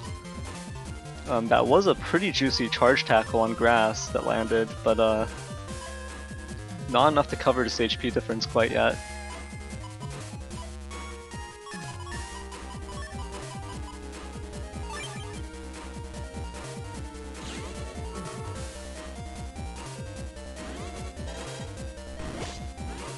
Ooh, and there comes another Bubble Star Elect Dragon. Oh, and Symes is also locked out of that center panel, not able to land any more Slash Cross charge shots there. Ooh, but a lot of shots with that machine gun connected. And Weenie Whistle gonna drop down to 1 HP here from the Blastman SP. And Weenie Whistle has no recovery in their folder, so unfortunately I don't think they have any way of getting back up past that 1 HP, so unless they can land a Super Vulcan or something, it will be very difficult for them to survive this turn.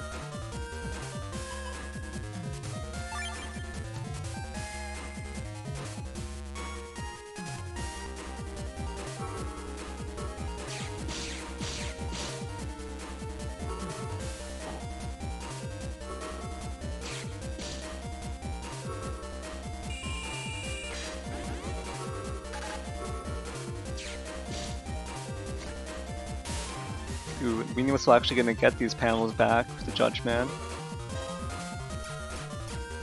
But Symes just waiting to close it out with a P shot here.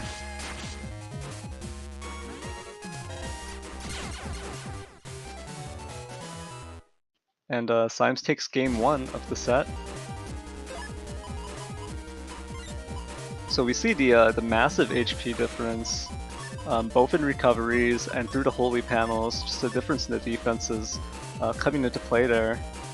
Weenie Whistle actually landed a lot of damage in that first game, but it just wasn't enough.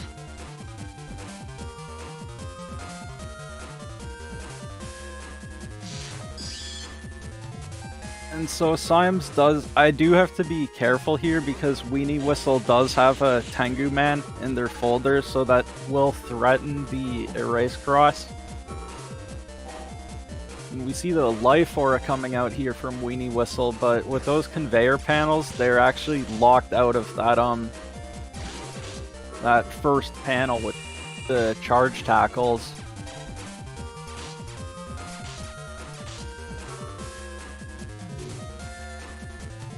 end of turn Invis pop, getting eaten by Rush here. This will let Symes beast out to cancel it.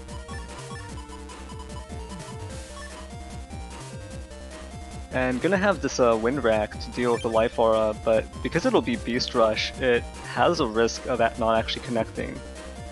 But even if it misses, there are null chips here, so Symes will be able to charge some Erase Tails, and while those also have a chance of missing. Ooh, a double hit from the High Boomer there. Oh, a very nice combo from Weenie Whistle. Not able to get double damage on this Blast Man, but everything's still landing here. The Erase Tails are coming out in retaliation from Symes. Ooh, and the last one misses due to the Charge Tackle. So that was actually an enormous amount of damage that Weenie Whistle just did from the double hit off of the High Boomer into a Bubble Star Charge Tackle on grass. Yeah, but we have another full Erase Beast turn coming up from me here, so with those Erase Tail arrows, it could even be tough for Weenie Whistle to survive just on this turn. Ooh, and very unfortunately, this Erase Man does not connect.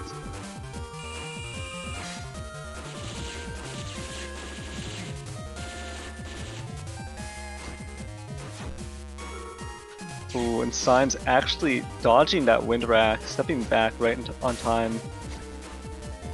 Gonna get the area back with his Judge Man as well. And then area grabs being traded, going back to neutral area. Yeah, I definitely, when I saw, Weenie Whistle in Charge Beast like that, I mean, it doesn't have the greatest Beast Charge compared to the other Gregor crosses. So I was kind of sus that Wind Rack might have been coming in the Charge Beast. If they wanted to Elect Beast or something, then I would have, probably thought they were going for the chip charge instead, but with that Charge Beast, it was a little bit telegraphed compared to if they were in another beast. But we do see their own Sanctuary coming down now, so both players have these holy panels on their field.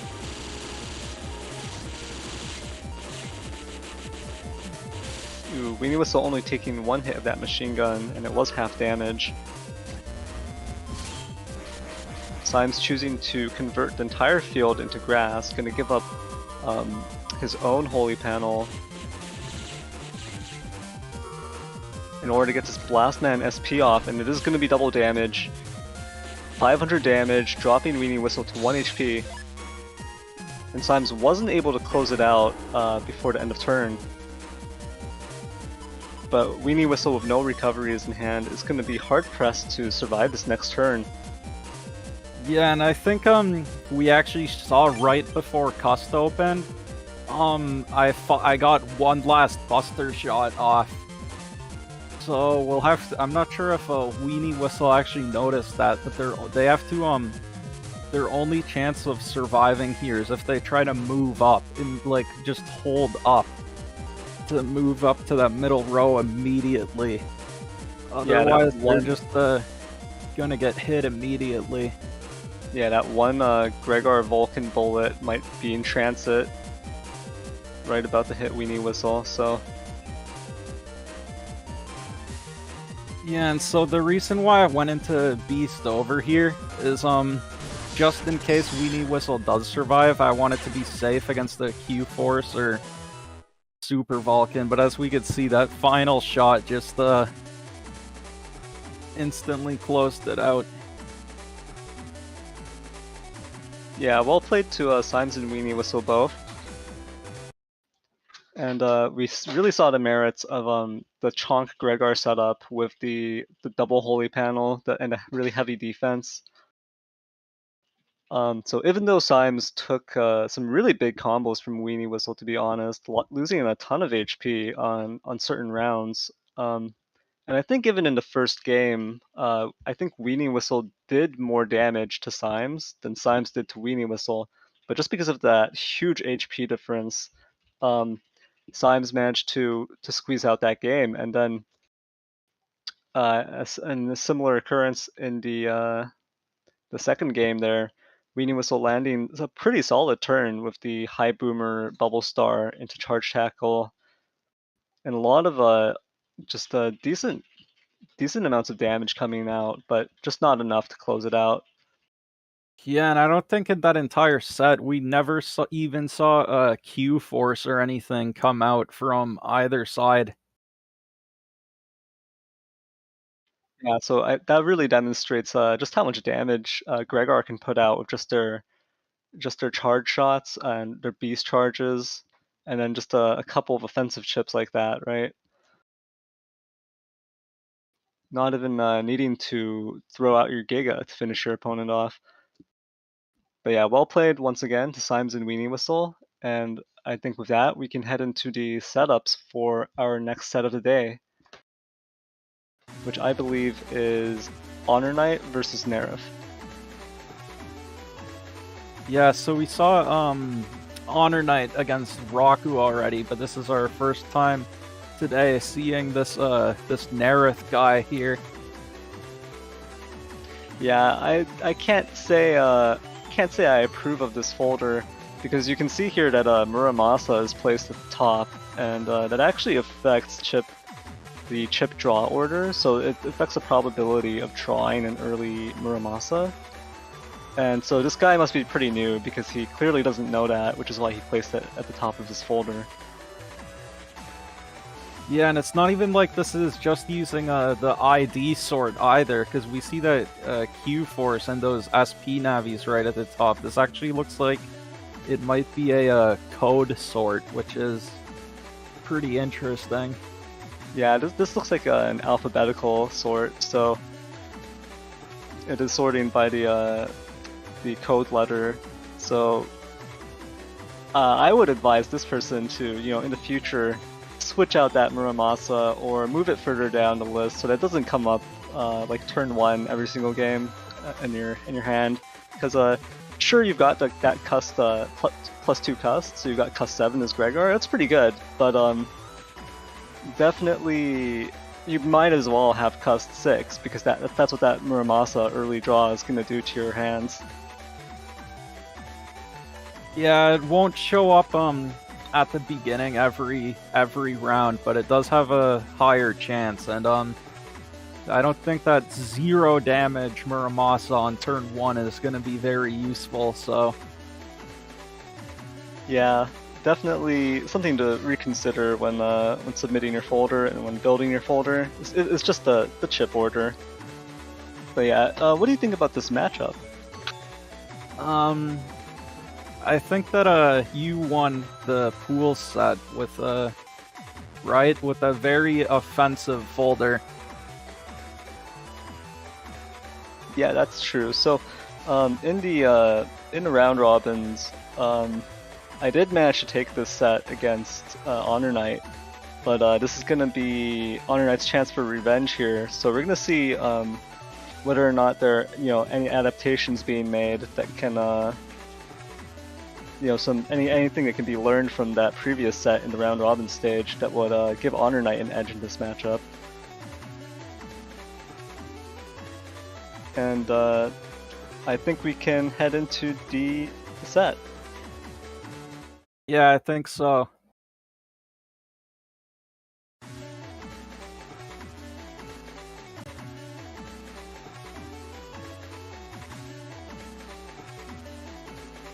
And so we see those center holy panels start here. Both players do have a few ways of dealing with that in their folders, so...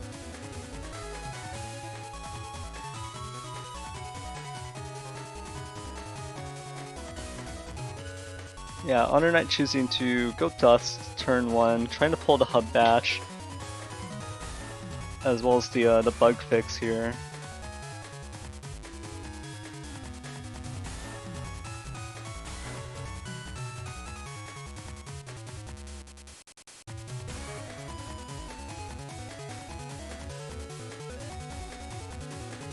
So what's really interesting here about Honor Knight setup is that it's a 2300 HP setup, and I think that's relatively rare.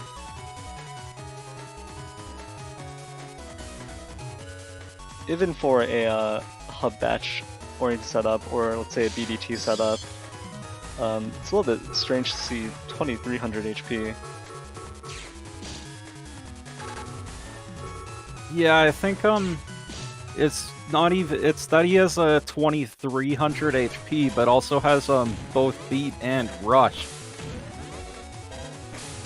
So with that much HP, that is a lot of utility in the cust as well. But we see the Elect Dragon come out here, and so Honor Knight's actually already taken over 500 damage this turn.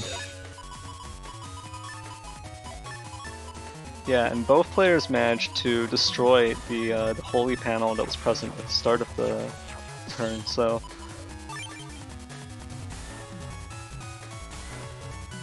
And we're definitely seeing the effect of having that much more HP come into play. You've still taken 0 damage, and Honor Knight's already taken over 500, and yet we still see him up by almost 250 HP, in spite of that.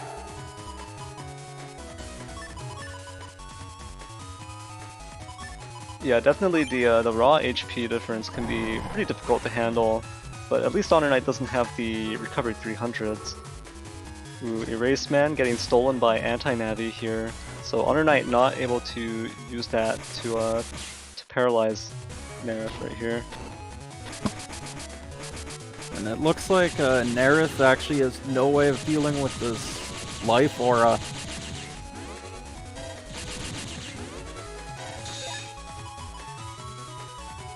Ooh, and Honor Knight does pull the hub batch here. Might choose to throw these chips into the trash chute.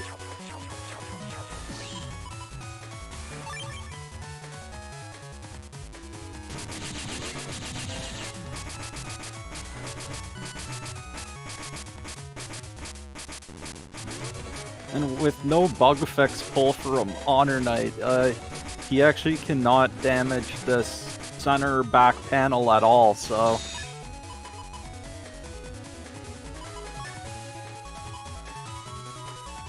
It looks like this might be one of these rare occurrences where the life aura just has to time out, but as soon as it does, Honor Knight is still holding that barrier 200. Yeah, both players playing this extremely slow. I don't think Nerif has used a chip in the past 2 or 3 turns here. Yeah, and we're actually, we are seeing, oh, it's finally gone, but we were seeing Honor Knight's HP tick down from that HP bug. Yeah, and Honor Knight's life aura has also timed out there, so finally Honor Knight can use this barrier 200 and invis.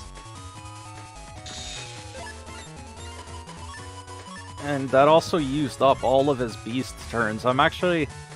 That might not have really worked out the best for Honor Knight, because now he will no longer have beast for all of those Elect Pulse 2 Windwrack combos. Yeah, it might be extremely difficult to land them at this point. Honor Knight still does have a lot of area grabs, but they're definitely going to be avoidable now.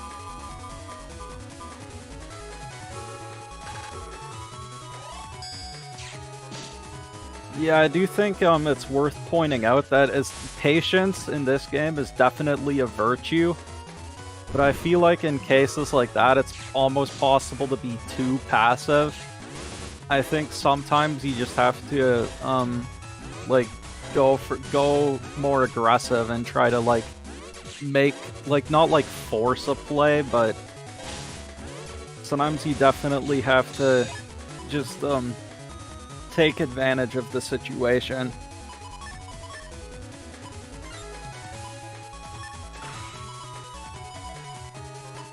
Ooh, and Honor Knight has 3 area grabs here, and this Judge Man, so this could be a Tomahawk turn for sure to try to punish and remove this Elect Cross, and this Element Man as well. So this looks like the these chips that Honor Knight has pulled are a really good answer to this Elect Cross on Sanctuary.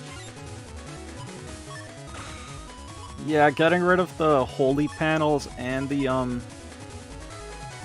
Elect Cross with a single element man is definitely a huge amount of value from one chip. Yeah, so it looks like Honor Knight is thinking it through, maybe wanting to use the Judge Man, trying to line up with it, and get the Paralysis to confirm an Element Man would. And that would both decross and remove the Sanctuary at the same time.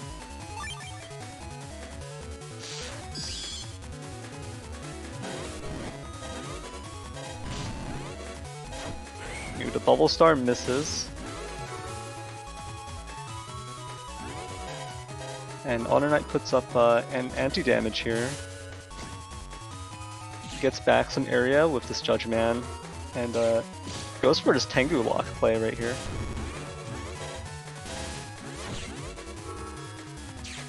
Ooh, and we could see him go for the freeze instead to keep those holy panels for him. Oh no!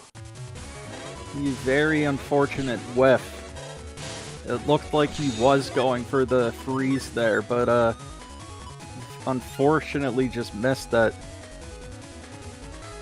So now he has no other way of dealing with these holy panels.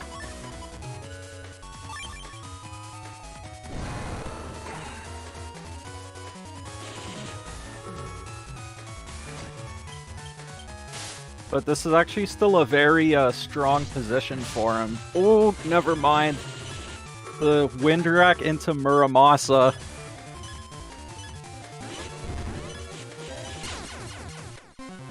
And we see there that having that Muramasa at the top of Nerith's folder actually paid off for him there. Maybe it was definitely a good pick after all. Yeah, that's possible, but it could also just be a fluke.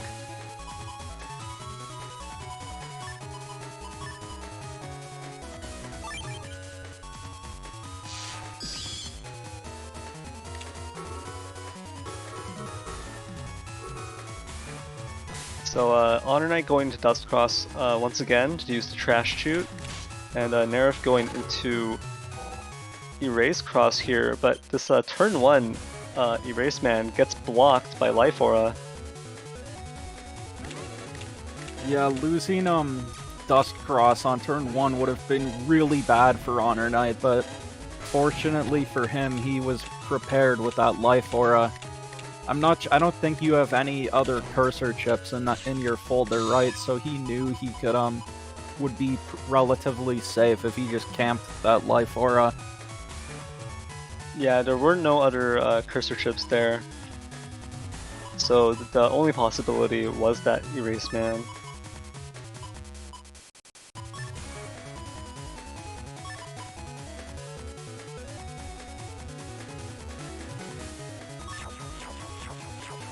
And N1GP is saying in chat, that was a ton of value, getting the first barrier and Fish finding out that's not anti-Navi.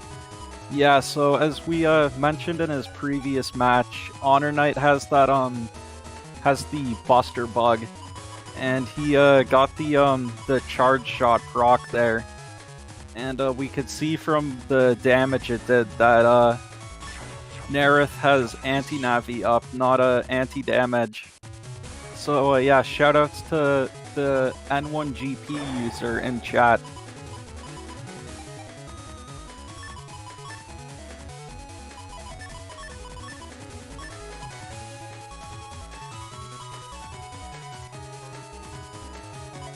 So Honor Knight going to lose this Life Aura to the Windwrack most likely, but pulling Bug Fix.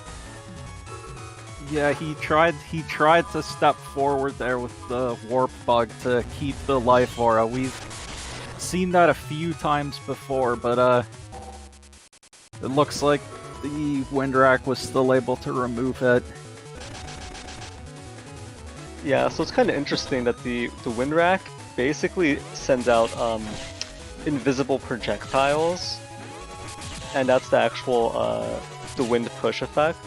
So you could actually step past it potentially with the warp step.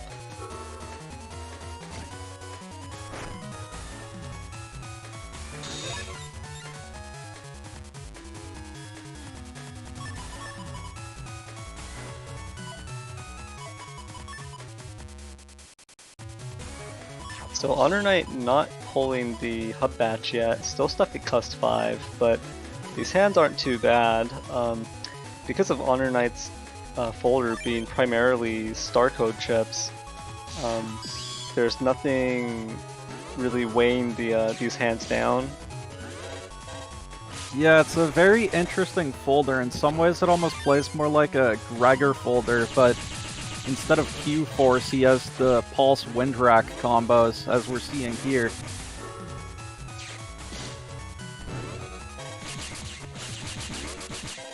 And he's taking full advantage of the broken panels from the Dust Beast charge against the no shoes Gregor here.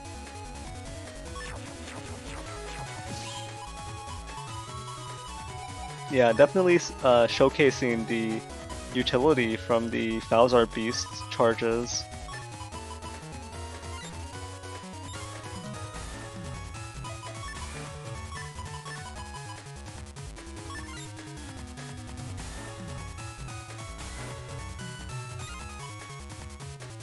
So Honor Knight is going to get one more turn of Dust Beast here, and is going to pop Hub Batch. The Judge Man from Nerif does not connect.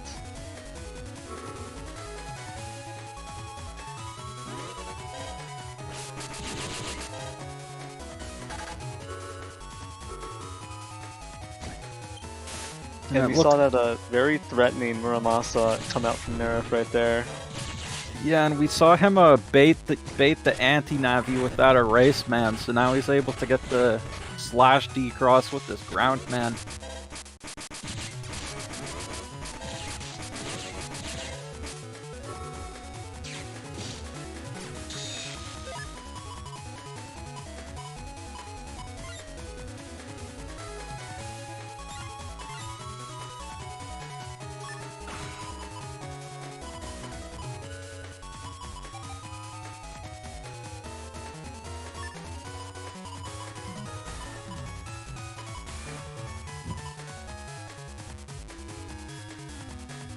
So even though Honor Knight no longer has access to Beast Rush, using these area grabs, Honor Knight does have 5 area grabs in their folder, so more than enough area grabs to get +1 area and then try to confirm using Elect Pulse 2 into Windrack. Yeah, another thing you can do, which I've done before while playing E-Code, is you can use the left plus B gusts from a Tengu Cross, and you can use those to confirm the Elect Pulse and Windrax with Tengu as well. So even with the Beast outgone, there's still multiple ways to land the Elect Pulses and Windrax.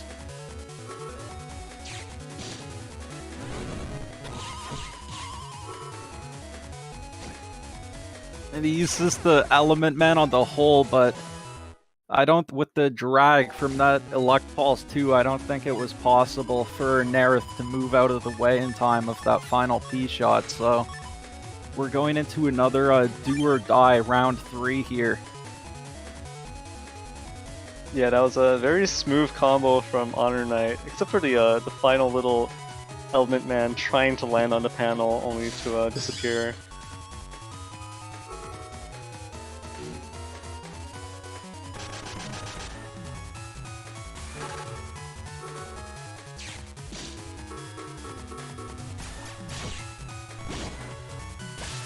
Ooh, and we're seeing the huge damage come out from that Doll Thunder.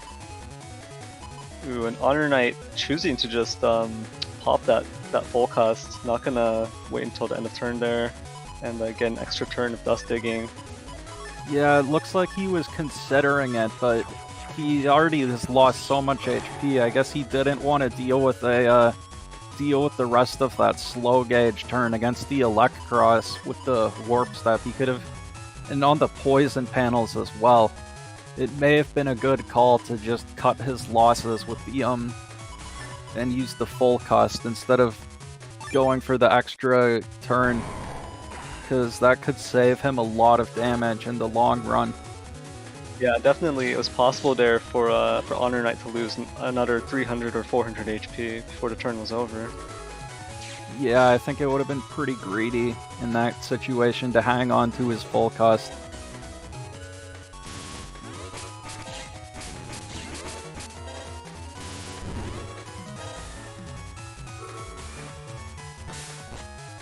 Beat taking away a Mega Chip.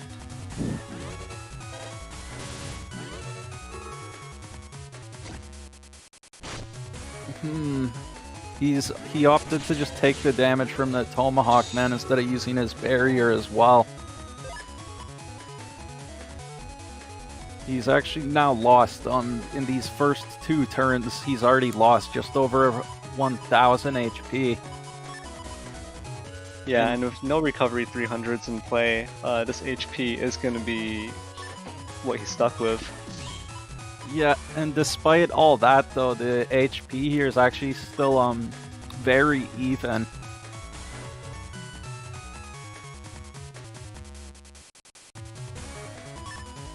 And yeah, that was an interesting choice to hold on to that barrier 200.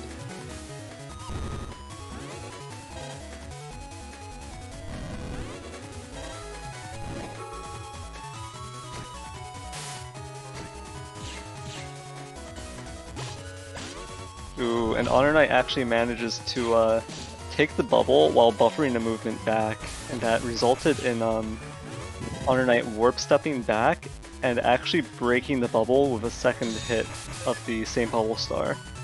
So that actually denied the double damage from the Elect Dragon.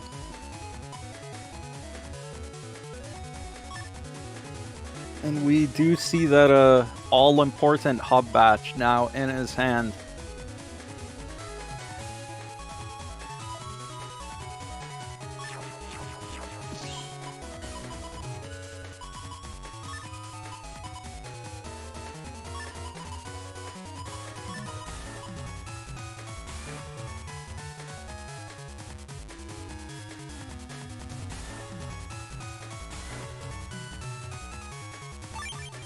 And what's interesting here is we can actually see so much value from the Dust Beast charge, the chip charge right here. Because of Nerf not having air shoes or float shoes, these cracked panels are going to greatly restrict the movement here. And so we see Life Aura coming out from both players here. But Honor Knight actually has this Wind Rack. We'll see if he's able to remove Nerith's Life Aura with that.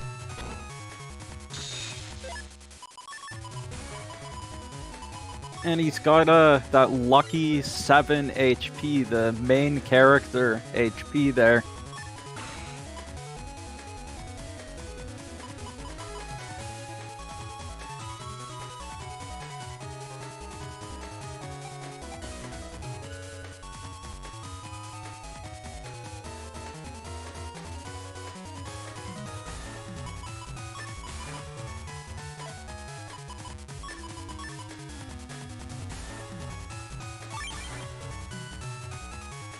And so we see Honor Knight going for this bug fix into Hub Batch turn. And going into T-Hawk here against this Elect Beast.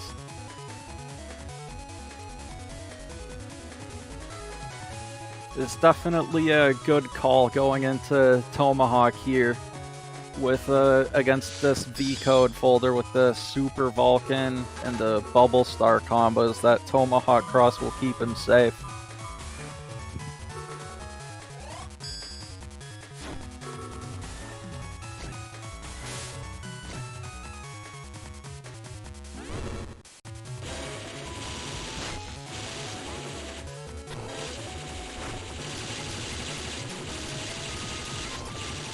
And he is trading here these P shots against the Gregor Buster, but wow, and he even has the Element Man to immediately remove the Sanct.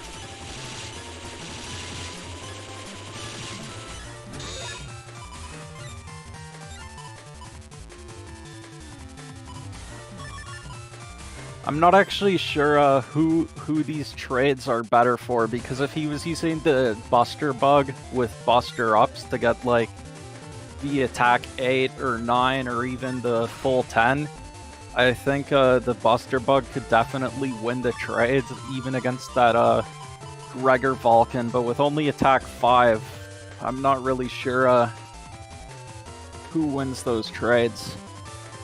Yeah, definitely with the attack 5, it's pretty close. It's a lot more even, but with an attack 10 Buster Jam setup, the trades I feel like would be going a little bit more in his favor.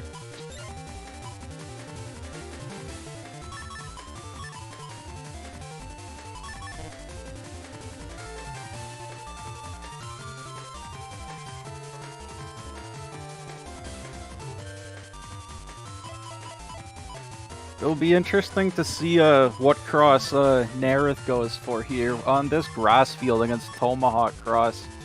Heat Cross would, or Heat Beast would definitely be very tempting. That single Heat Beast charge on Tomahawk Cross on grass would, I think, do a clean 600 damage. So. And yeah, it is Heat Beast, but Honor Knight has 3 area grabs this turn. He's going to be able to play safe if he feels like it.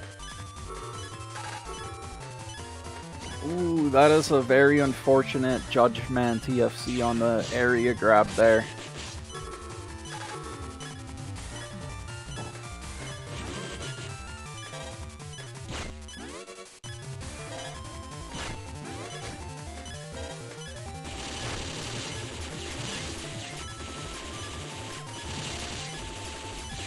And yeah, once Honor Knight's own Invisible expired, we saw him step right back because he did not want to risk taking that Heat Beast charge. And now we see a this could actually end the game right here. This Erase Man with the Elect Pulse and Windrak. Yeah, and these are Honor Knight's final chips as well, so.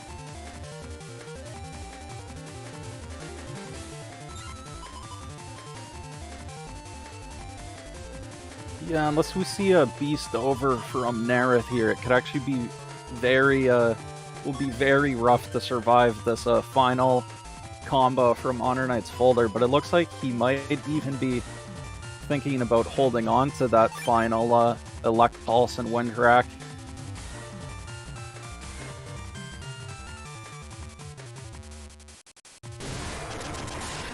Ooh, and we do see that Beast over coming out. But the Tengu Man SP gets blocked by the anti-damage. Oh no, and the Beast over uses the Erase Man too early while Honor Knight is still off the field from the anti-damage. The AI definitely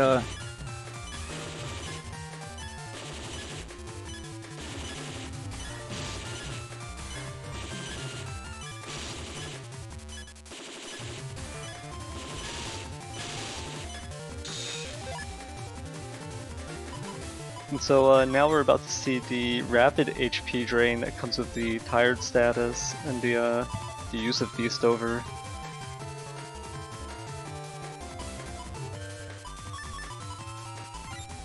it might be worth it for Honor Knight to even consider using his own Beast over here just to make sure he's completely safe on this next turn. But instead it looks like he's opting for a ground cross play here. Oh, and we see the Super Vulcan, but if that Super Vulcan had a white pill on it, I think that actually would have been the game for Nerith. Yeah, that Super Vulcan unfortunately did not have a white capsule on it. The Tengu SP actually had the white capsule attached to it, and he got blocked by the anti-damage. So what I wanted to do was actually just use the Tango SP to finish it on that turn, on the Beast Over turn, and use the White Capsule just to make it so there's no blinking from the Tango SP landing. And that would put Honor Knight at 2 HP. But unfortunately, he blocks it with anti-damage, and then I don't have a second White Capsule to attach to the Super Vulcan afterwards. But yeah, well played to Honor Knight there. Yeah, that was definitely a extremely close match at the end there. Very well played to both you and Honor Knight. But this time it looks like he's the one moving on in winner's bracket.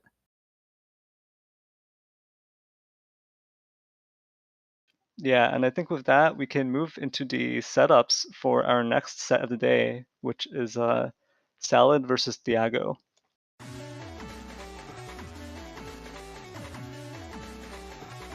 Yeah, so we saw Thiago against Godon earlier. I think this is our first time today seeing Salad's folder. So it's definitely a very unique folder. We see actually a lot of splash here. It's basically all splash. We have the Encode, Neovari, Meteor Knuckle. That's always a classic combo.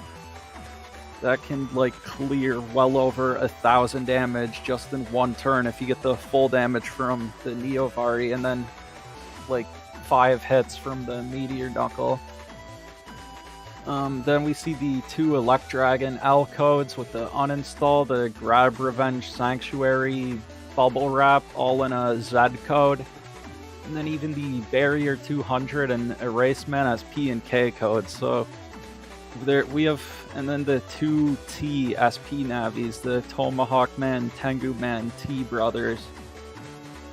So that's a lot of codes that have just 2 or 3 chips, but we do see the 2 custom ones and the folder pack one. So Salad has a full cust 8 to accommodate this. Was basically almost like an alphabet soup folder. And we also see the 2 fast gauges. And then if you wanted to take us through Thiago's folder once more. Yeah, sure. So Thiago is playing Gregar. It's a 1500 HP Airshoe setup with a Cust 7.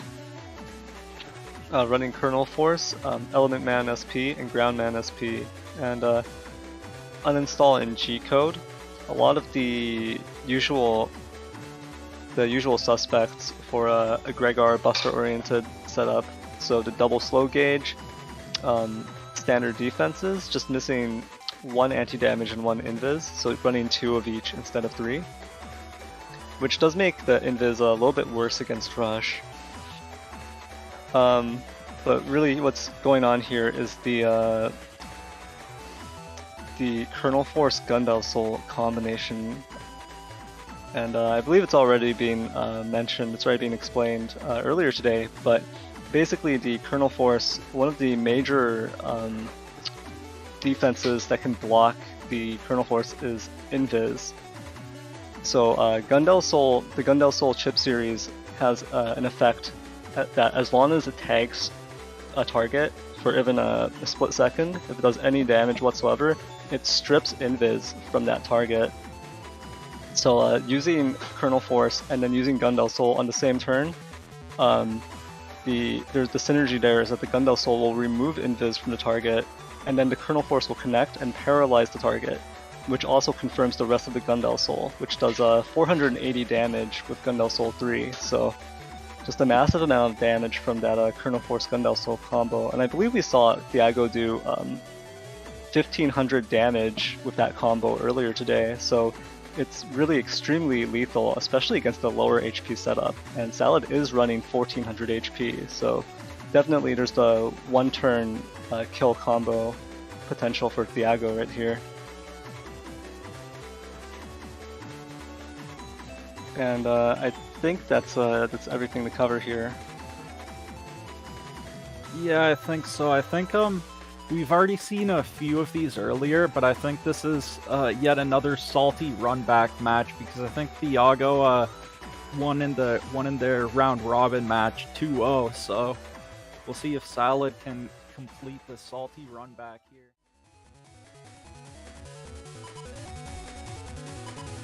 Yeah, and as you've mentioned, it's really interesting because there's basically 2 chips from multiple codes here in Salad's folder. You can see the Elect Dragons coming out here, Grab Revenge regged, and then Sanctuary, so 2 Z code chips.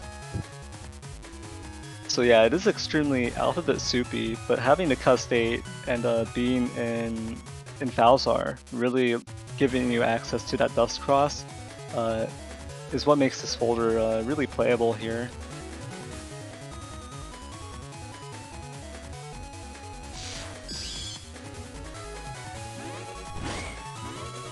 Ooh, Thiago landing that Bubble Star right off the bat.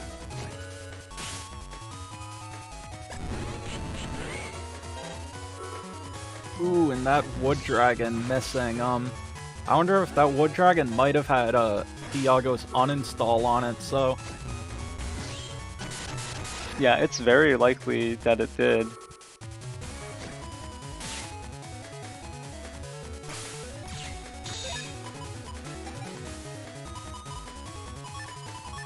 Ooh, and that rock cube actually not connecting.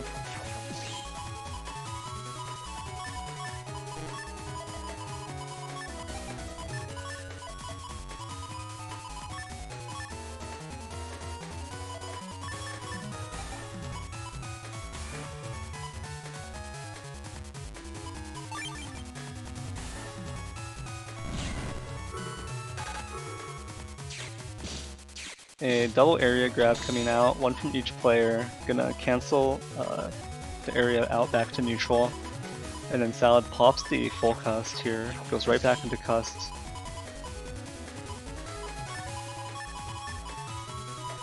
And we see both fast gauges here for Salad. So because it's a double fast gauge versus double slow gauge, whoever pops the gauge first is gonna have to sit through the opponent's gauge for most of the game. Yeah, So- but Oh, go ahead. So it's gonna probably be a question of whoever's more comfortable with normal gauge, whoever can just sit through it for the longer period of time. Yeah, I do think it's also worth noting though, ooh, we see the machine gun D-cross there, the Salad's Dust Cross, and now we see Rush come out from Salad. I do think it's worth noting that both players... Actually, no, Thiago does have Recuv 300s, but I'm not sure if this match will go the distance to the point where you will see both gauges come out from both players, because in a matchup like this, we could actually see some very fast deletions. Ooh, so that was actually pretty interesting. I think Salad was fishing for a ×2 anger proc off of that rush, but wasn't able to get it for some reason. I wonder if the poison panels had something to do with it, but that was actually kind of interesting, not being able to get anger off of rush.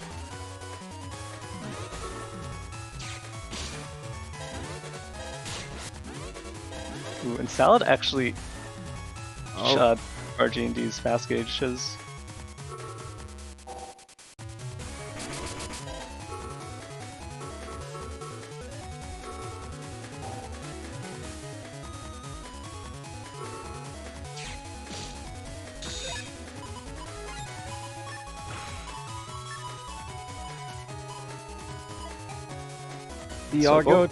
Thiago does have 2 get-ons in his folder, so we've maybe seen one of those come out this turn to remove the Sanctuary.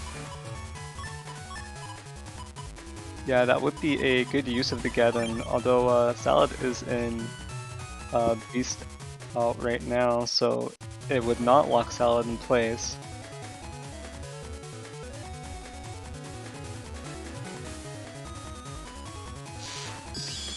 Ooh, and Tengu Beast on top of that.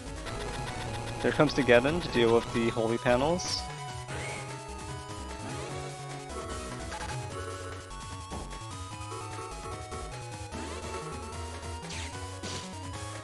Ooh, and will this ×2 Meteor Knuckle land? And it does. Thiago did not have the defense there. Eats 800 damage, 4 hits of the Meteor Knuckles in that corner. Loses Flash Clock as well. He had just used the Recuv 300, so yeah, there might have been some chip lock out there on the recovery. Ooh, yeah, that is true.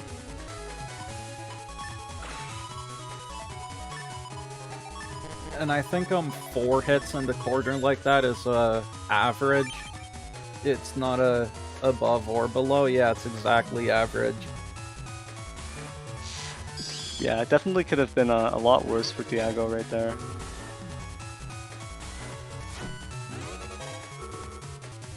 Windrat coming out to deal with the Life Aura, but ooh, this Erase Man SP, it is going to time out in the center, so there's no input needed here to confirm it.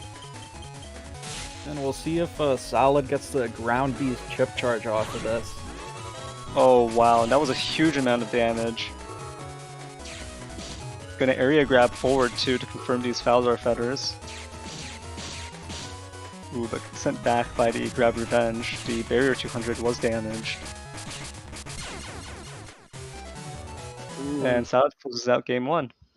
Yeah, Thiago almost made it to that next turn. That was close, but Salad was just able to close it out with the Feather Buster there. Yeah, and Thiago potentially making it to that next turn could have been huge. You have to keep in mind that there is the Gundel Force threat.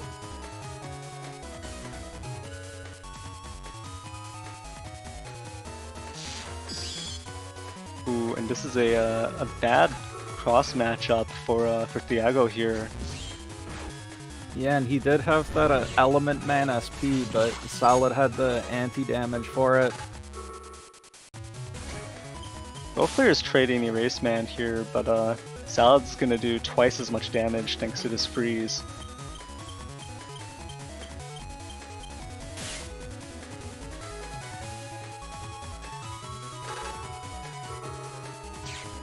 Ooh.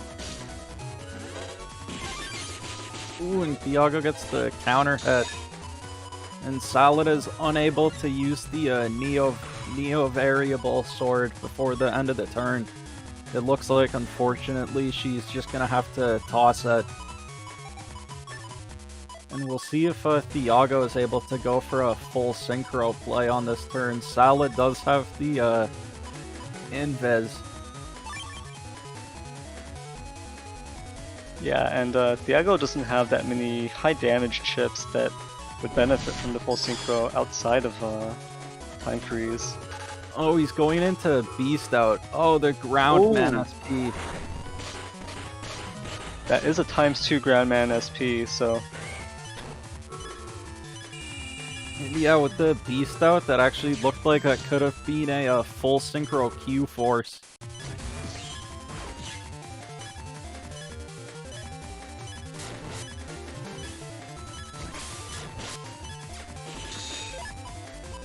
Ooh, and very unfortunate there for Thiago. The first hit of that Beast Charge didn't connect, but the second one did. And it actually gives Salad invisibility for a brief moment here. Yeah, and we'll see if Thiago decides to go for a Luck Beast here to try and clear out those holy panels. He will need to reclaim that area, though, in order for that to work. Otherwise, the back column will still be safe.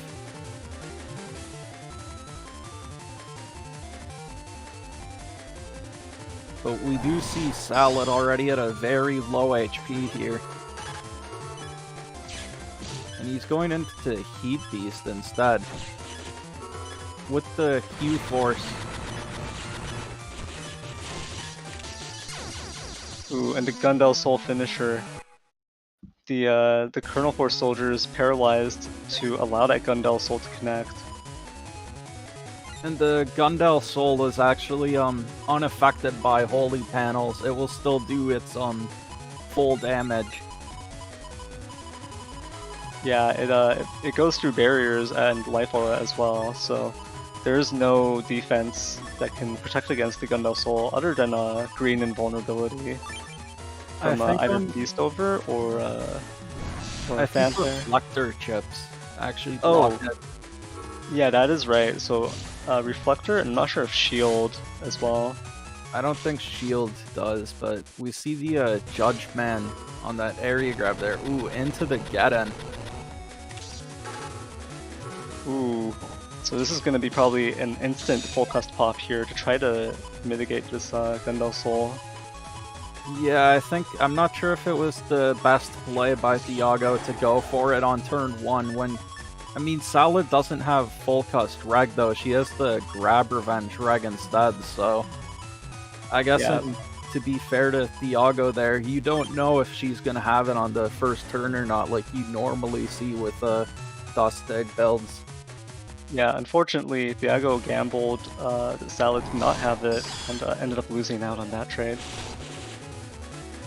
Now we actually see Thiago going for the Erase Beast here.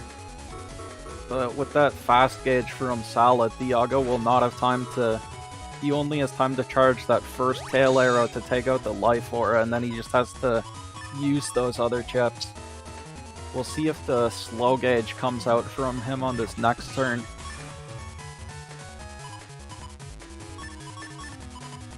He actually has a Wind Rack reg instead of slow gauge reg, so there's no guarantee he'll even have it in his hand. He might lose another beast turn to this fast gauge here.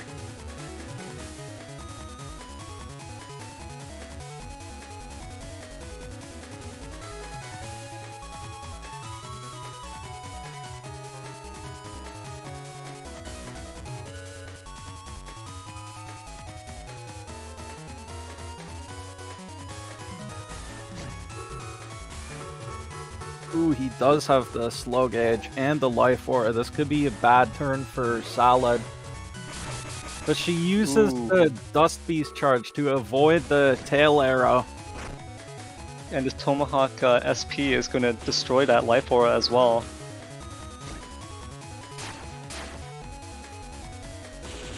Unfortunately not able to get that Tenguman SP. Thiago does have that anti-damage up, but if it did connect, it would have done 640 damage. And it looks like Thiago had no more chips left to beast charge, so we just saw him going for the Buster there. So Salad manages to keep her dust intact through the Erase Beast for those 2 turns. So Salad actually choosing to shuffle or to throw the Meteor Knuckle to the back of the folder there.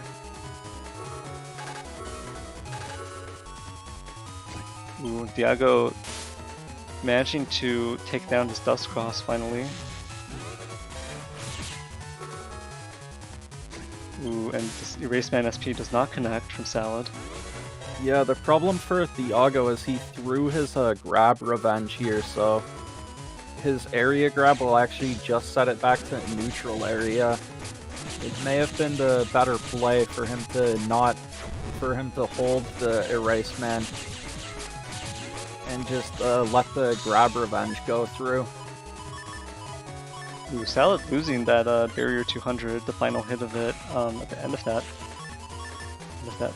Turn right there, but does pull this bubble wrap. Looks like this is going to be an Elect Dragon uninstall turn, so trying to hit Thiago with this and remove that air shoes. It's really weird to think about the fact that Thiago actually doesn't have super armor.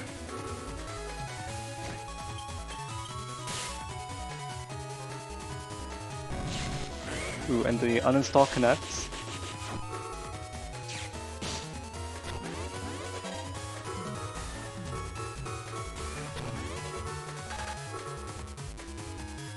Element Man SP getting blocked by anti-damage here. Yeah, this is very unfortunate for Thiago right now. Yeah, the fact that he was uninstalled as well, losing those air shoes means that these charge tackles will not be able to go over the broken panels.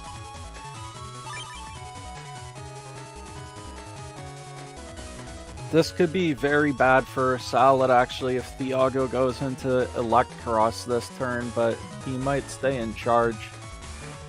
His Erase and Slash are already gone, so he only has 3 crosses left to work with.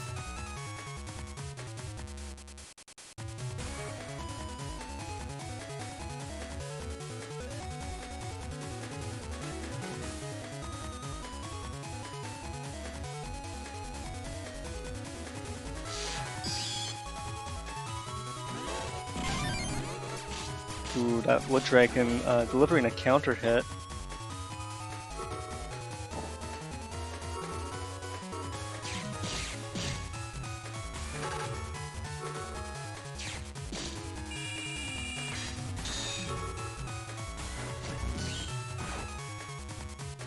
Salad able to mash out every chip that turn.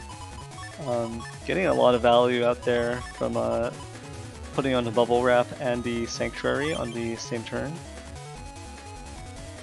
Yeah, and it looks like Salad's predicting Thiago to go Electros next turn to deal with this Bubble Wrap and Spout Cross, so she's instead switching to Tomahawk Cross, but it looks like Thiago's staying in Charge Cross.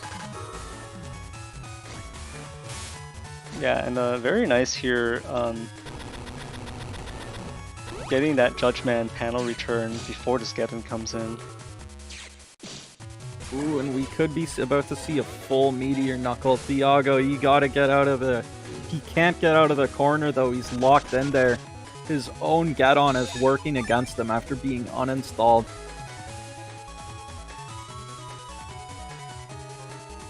And Salad just gonna play patiently for these 2 chips here, the Neo Variable Meteor Knuckle.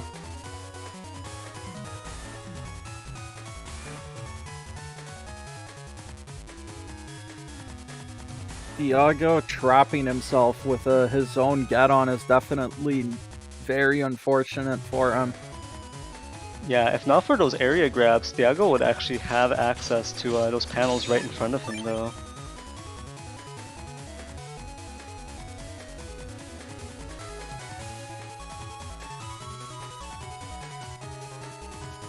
So once these panels come back, Salad is going to step up. Ooh, double Life Sword into the Meteor Knuckle. Ooh, and this area grab is very good for Thiago, but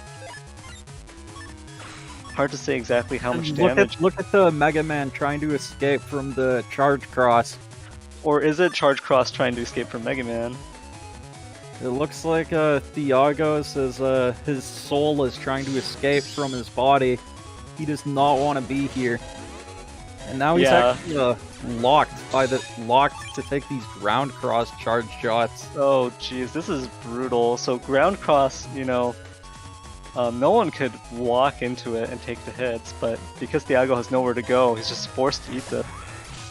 Ooh, Oh very wow, the nice. charge tackle actually made it move to a different spot. I don't think I've ever seen that before. Yeah, it's very interesting that the ground cross locked on. And he's now Oh wow.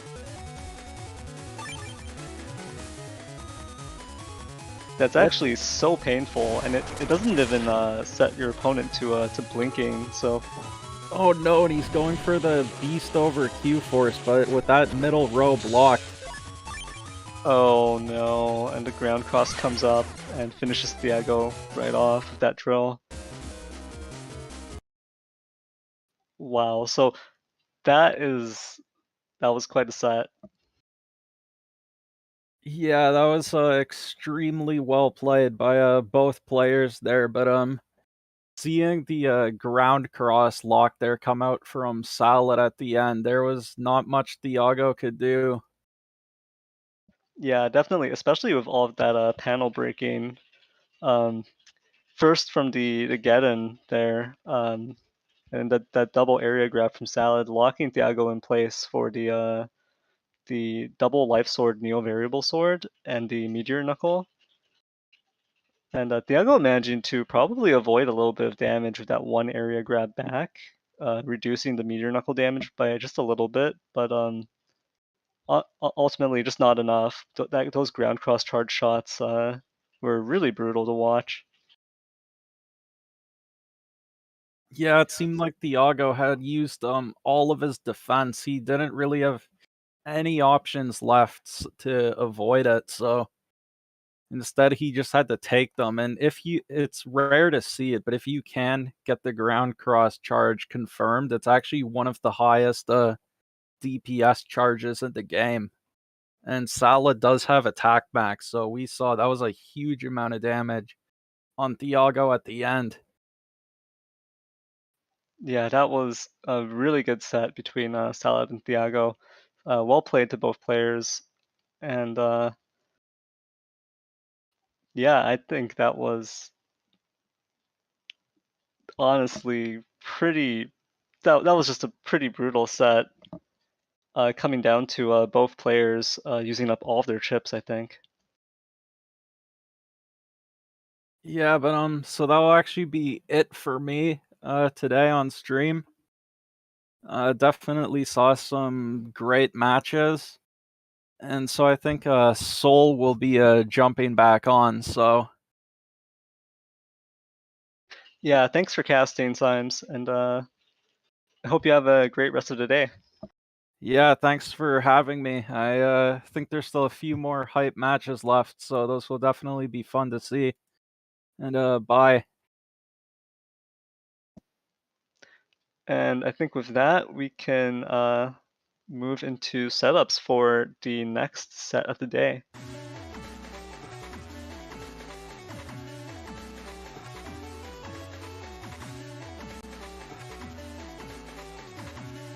So our next setup for today, the next set is going to be between Brillion and Dorman.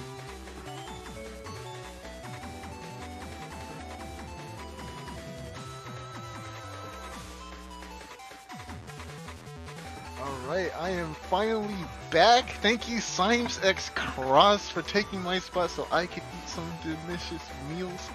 But now I am back with the energy. Are you ready, Nero? Oh yeah, I'm ready. Yes, sir. So let's go up to this next match with Beery versus Dorman. Yeah, and I'm not sure. I don't think we've seen Dorman's setup yet today, have we? So, no, we haven't. This is actually the first appearance for Dorman. Yeah, so we have talked about Virulion's setup earlier today. It is the B code Chunk Gregar, 2200 HP, recovery 300s. Just B code offers a lot of damage, a lot of decross potential, just a lot of coverage overall, and then the ×2 potential as well. So definitely something to watch out for, just the amount of damage that B code can put out. And then when you combine it with Gregar crosses and Gregar beast charges and everything, just a lot of damage potential for sure. And then on Dorman's side, we see it is also B code Gregar, but it is not a chunk setup. Does not have recovery 300s, only has recovery 200s. So the thing is, with B code, you really want to be careful of being on grass with that ×2 Blastman SP. That's 1k damage for those who don't know. That hurts a lot.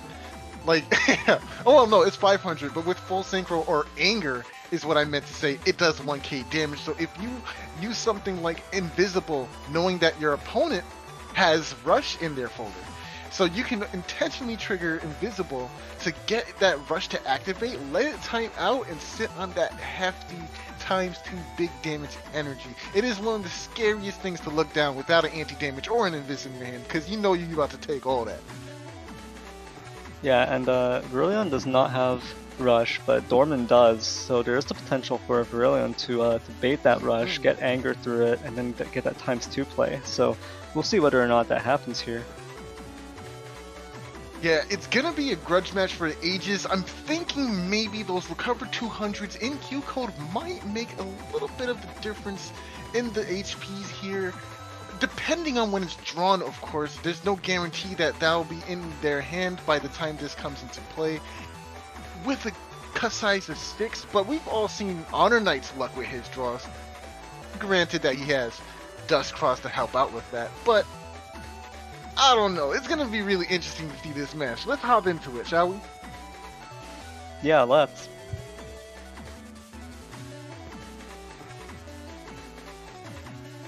Alright, so we're definitely seeing this from Viririon's side. Sword Saint Viririon himself. Gang gang. Man, Viririon has been on a tear. I don't think they've played in tournament in almost a year or two. It's been a long, long time since Viririon's been playing with us. And it's so good to see them back, as if nothing changed. Back here at Top Tables, as per usual. Business as usual. It's crazy out here, man.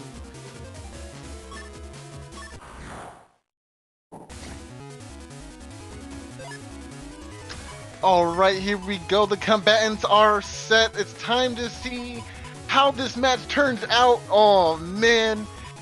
Automatically starting with turn 1 bug fix. What are these hacks? What is this? It's like he's playing in Dust, but he's Gregar.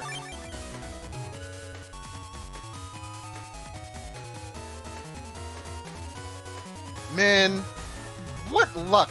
I wish I top decked bug fix every time I played it, or uninstall whenever I played it in my Gregar setups. What am I doing differently? Oh, obviously I'm not a Sword Saint, so that must be a big deal. Anyway, here we go, turn 1 slash versus charge. Bug fix will come into play, but a TFC invis will happen here. I think it's a little too early to reveal invis, especially since you don't know if your opponent has a TFC. So flow gauge will play a part in denying most of its invis. Element in hand, oh, waiting for that D-cross. Ooh. And there's Beat rearing its ugly head. We hate Beat. I don't like Beat. I don't know if you like Beat, but I like using Beat, so that's fine, right? Yeah, Beat is definitely kind of an annoyance, just having to throw a single mega chip to it. And really on getting this this early advantage here with this +1 area and slash cross. Ooh, we see a massive combo coming out. Will we see a cross? Now, might as well keep slash. We have advantage here, so let's try to push that advantage as much as we can with these threes, man. Oh, but the grab revenge. Maybe choosing to cross would have been good here. But alternatively, we might get a punish here with this erase cross. Oh, Erase Man lands the mark. Oh, but they trade Erase Mans. That is very fortunate for Dorman here. Dorman actually on the losing end of that trade, losing that anti-damage to the Erase Man as well. Oh no! Taking 2 hits from the Boomer and 2 hits, losing the anti-damage to the machine gun. That was not a good turn to be in. Yeah, and that was the second anti-damage loss to a cursor chip right there. Yeah, hold on. In Twitch chat, AstroPud says, in parentheses, yo, can I borrow your eraser real quick, top tier, bro? Yo, I'm dead. Yo. Oh man, and there we go. We see the recovers coming out on both sides here. Not too bad if you ask me. Yeah, but it is recovery 300 versus recovery 200, so ultimately Fury getting extra 200 healing there.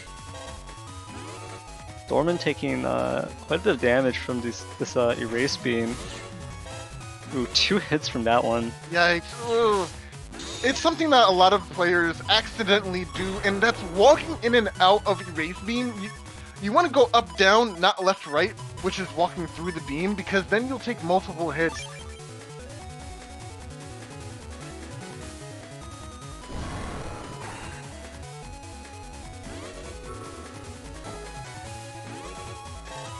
Oh, anti-damage being beast charged here. We'll do ×2. There it is. Nice. Going for another beast charge. Oh, trying to deny something with the beast here, but Judgment will deny the next beast charge. Oh, very good mashing.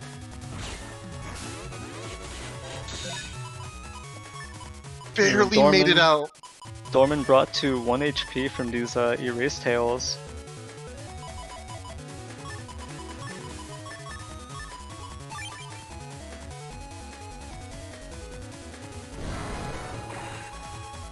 And there it is. Area grab in hand will kill. Oh, but unfortunately, it is denied by this area grab. Gotta chip charge this one away so that way we can break the life aura. It did give Dorman a chance, but unfortunately, no way to capitalize on it. We're gonna have to go to the next game, which is game 2. Yeah, definitely a case in which the HP difference is creating quite a difference in outcome.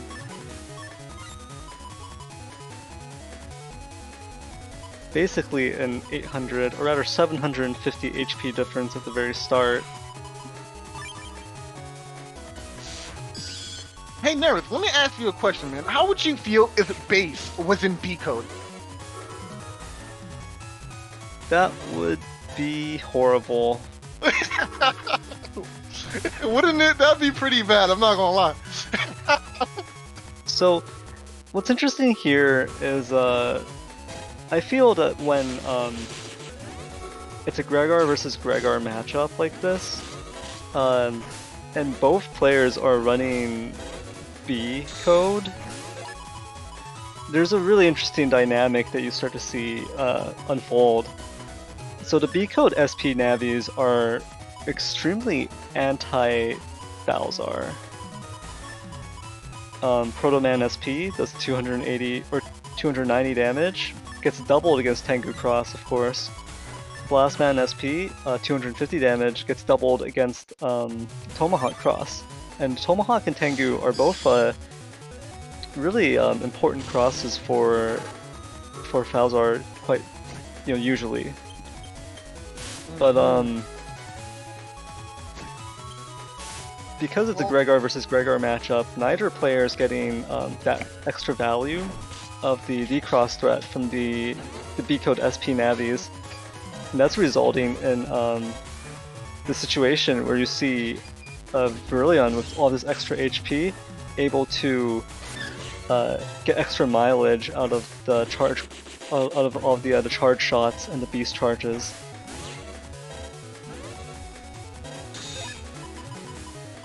Now some great footwork from Dorman, trying to go for a trade on charge shots. I think it's a positive trade for you since you're ahead on life.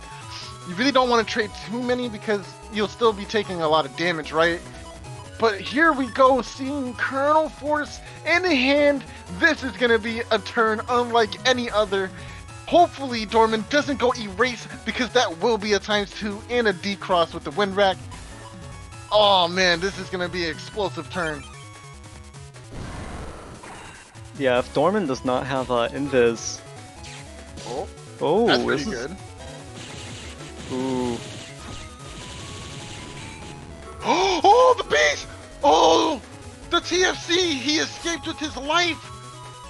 Oh my gosh! Virillion, you're so lucky! I mean, he probably could have dodged most of them? Oh, that was crazy.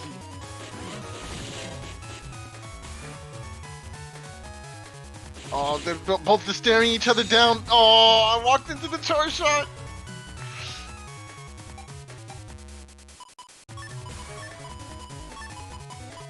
Nice. Grab Revenge here is actually really good, especially when you combo it off with something like a Boomer. I think I would go for the Boomer first just to try and like chip them as they fly by.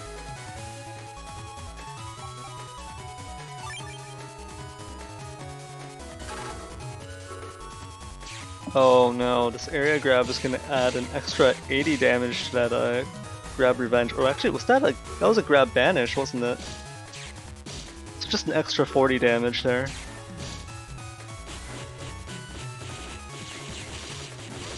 Ooh, Dorman's own Colonel Force coming out, but no beast bonus there. And only on 2 panels. Dorman taking that that boomer. And getting finished off by Viri's Machine Gun 3 right there. Dang, that was a tough game. You see, unfortunately, Gregar matchups always go down to just who out DPSs the other. It's just a bloodbath, so they usually go a little bit quicker. But man, is it such an intense game? Like there's so much mental going on in the middle of the firing shots and all that nonsense. Yeah, one of the interesting parts of the game is the fact that each version does not have any built-in tools through their crosses to decross a player of the same version. So two Gregar players, they can't decross each other outside of their chip selection. And the same goes for Falzar, with the exception of Tomahawk Cross being able to decross Tengu Cross due to the charge shot being both sword and wood at the same time. But outside of that one interaction, none of the version crosses can be used to decross anything in the same version. So definitely when you see a Gregar versus Gregar matchup like this, it is just the two Gregars butting heads, especially with like I mentioned, the B code setup. Not they really don't have that much to decross each other with. So it really is just whoever can go into the stronger cross for that situation and play off of area advantage using slash cross, playing off of the erase tails when it's neutral area and slow gauge and stuff like that. So well played to Varurion and Dorman. Very well played to both players, man. But it looks like we're going to see Varian continue down the line in winner's bracket, this time facing up against Salad herself. Let's see the setups, man. I mean, we've already took a good look at them both, but oh man, just looking at these folders, it's really just going to come down to Chonky Gregar versus Falzar. And it's just such a dynamic because this big HP pool allows Virillion to survive a lot of things that he usually wouldn't with a lower build or lower HP count like Salad here. Yeah, and this isn't going to be a mirror version matchup like I mentioned before, so there is going to be a lot of decross potential for the both of them. And I want to say that I feel like Virion should actually have the advantage because, as I said before, the B code has a lot of tools that are good against Falzar. Blastman SP against Tomahawk, Protoman SP against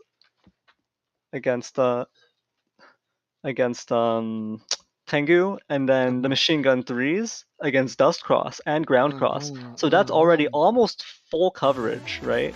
Almost full coverage against all of the Falzar crosses. It's like really interesting. But the Gregar versus Falzar matchup, it is so like imperative to know how to in and out versus the other person's crosses, especially maneuvering around Dust.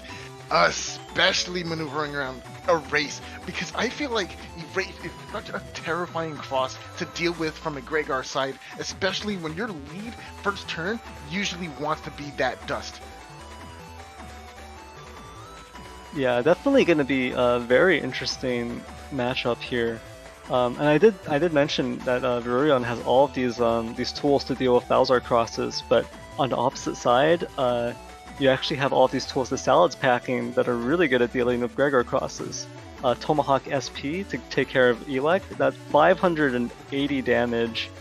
Actually, it's 560 damage potentially against Elec cross. Tengu Man SP, potentially 640 damage in one chip against Erase cross. And then the Meteor Knuckle, this really lethal check for Slash Cross, potentially doing, well, just like a kernel force, a well set up kernel force level of damage basically from the Meteor Knuckle that lands on Slash Cross. So definitely a ton of tools here that Salad can also use to check the Gregar crosses. So you're gonna see basically a game of who's able to predict the other person's crosses, the cross mind game, and just playing around your own crosses and trying to maintain that advantage and that aspect of the game, and trying to get those times 2 hits to take down your opponent. So it should be a really entertaining set.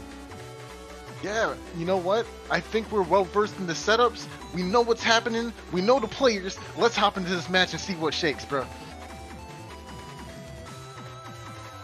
I've got to say, I am a little scared for Virillion here, specifically because the defenses are a little more skewed towards the anti-damage as opposed to the invis, right?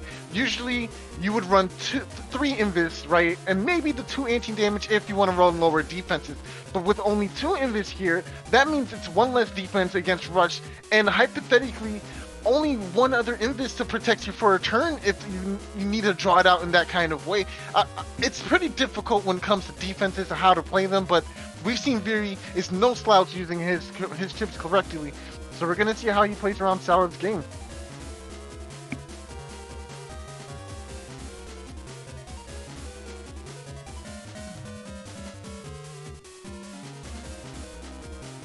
Yeah, I really find Salad's setup for this this tournament really interesting. Just the fact that there's so many splash chips, there's 2 to 3 chips from so many codes, and yet it's still so fluid because of the fact that it's in Falzar, so with a cust 8, right? Oh yeah, for sure. This is the fast gauge. I almost completely forgot about that, man. The fast gauge is what really ties this folder up quite nicely, you know. At first, I was a little opposed to it because I didn't see a lot of sequencing in the chips for like fast gauge to be such a detriment, but you know what? Salad has used it to such a masterful effect. I don't see it not being a part of this folder as the core strategy. It is so imperative that beating out slow gauge is done here on Salad's part. Yeah, and I think it's definitely that HP difference, 1400 to 2200. It's really interesting because it really feels like a David versus Goliath situation, right? Your opponent just has so much more HP than you, more than 50% more HP than you do. Oh, the erase man, that will connect here, and that's a free rock cube of damage. That's 200 on the block after taking such big elect man damage and trapping in for the second buster. Oh, what a savage! We can let this go and then fire off a cube. Oh no, we can't top row. Wow. Okay, so not having access to shoes places you in these kinds of predicaments very often, unable to move around because of the hole surrounding you. So what do you do and how do you adjust? What do you think should happen next turn, Nerith? So a couple of options here would be to one of them would be to go into either Erase or Elec so that you can at least put out some charge shots, right, to threaten your opponent when they try to line up to beat on you. But that might not help you that much against a Falzar player. The Falzar players usually their own charge shot damage isn't as significant, and they might not be as focused on it as a Gregor player. So in this matchup, you can see Salad step down just to get that one rock cube in. And here we see the value of Tengu SP being able to not only deal with the life orb, but still deal 160 damage here. And no! Stepping forward to take the Tomahawk, that's not good! Yeah, really seeing those T-code SP navis putting in some work here. Not getting the D-cross damage, not getting the ×2, but just their normal damage is already enough here. And Aurelion is down to 1000 HP. Now imagine, folks, if, like Nerith said, we went into Erase Cross on that last turn, now we would have taken 320 damage regardless of being hit once, and a D-Cross, and losing life for it. That would have been a huge momentum swing for Salad there. I still don't think you're wrong about your decision to go Erase or Elec in that situation, though, because I feel like you need to put pressure on in that kind of situation, so it just makes perfect sense, which is why that punish was so spot on. I think it was really good on Viridian for staying in charge here. Yeah, definitely. Salad doesn't have as much to punish charge cross and heat cross with, but those crosses are also not considered as dangerous compared to the other crosses, generally speaking. So the trade-off here of going into charge, obviously Aurelion is getting the custom +1 every turn, building up to kind of smooth out his hand, but one of the big trade-offs is that you're probably not going to be getting that much charge shot damage off. And here we see Aurelion knows that that the Tomahawk SP was used to hit him just now, so going into Elect Cross. Gonna land his Blastman SP against Salad, but it's just gonna do its 250 damage. Oh, no! And a drop! Unfortunate, but Salad's still able to respond with this Erase Man. If she leaves it alone, it will time up forward, so she doesn't have to press anything here perfectly.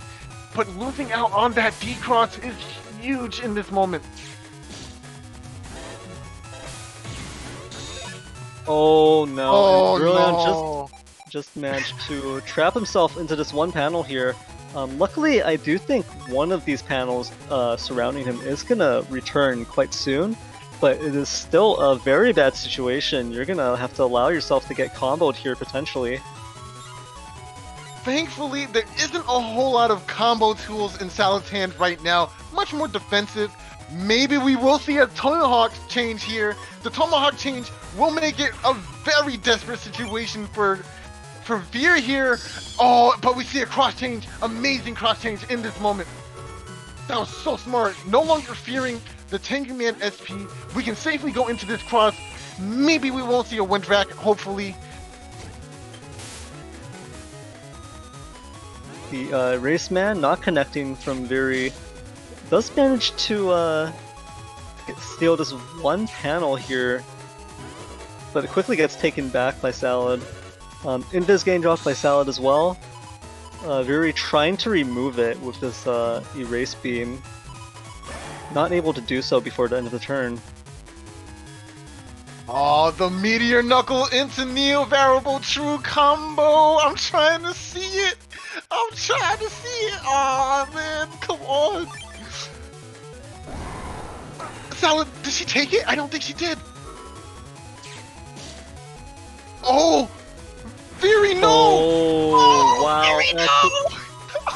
That's a 3-panel configuration for the Meteor Knuckle. That was a massive amount of damage. I think that was 5 or 6 hits. Oh my, that was the place you didn't want to be in! And Very accidentally stepped down in there. Ah, dang!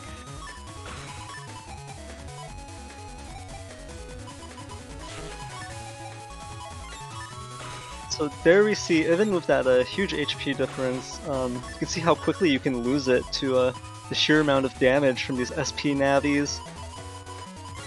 And then the Meteor Knuckle, and I don't think the Neo Variable Sword was even used there. No, it wasn't. It was just knock knock. It's Knuckles, bro.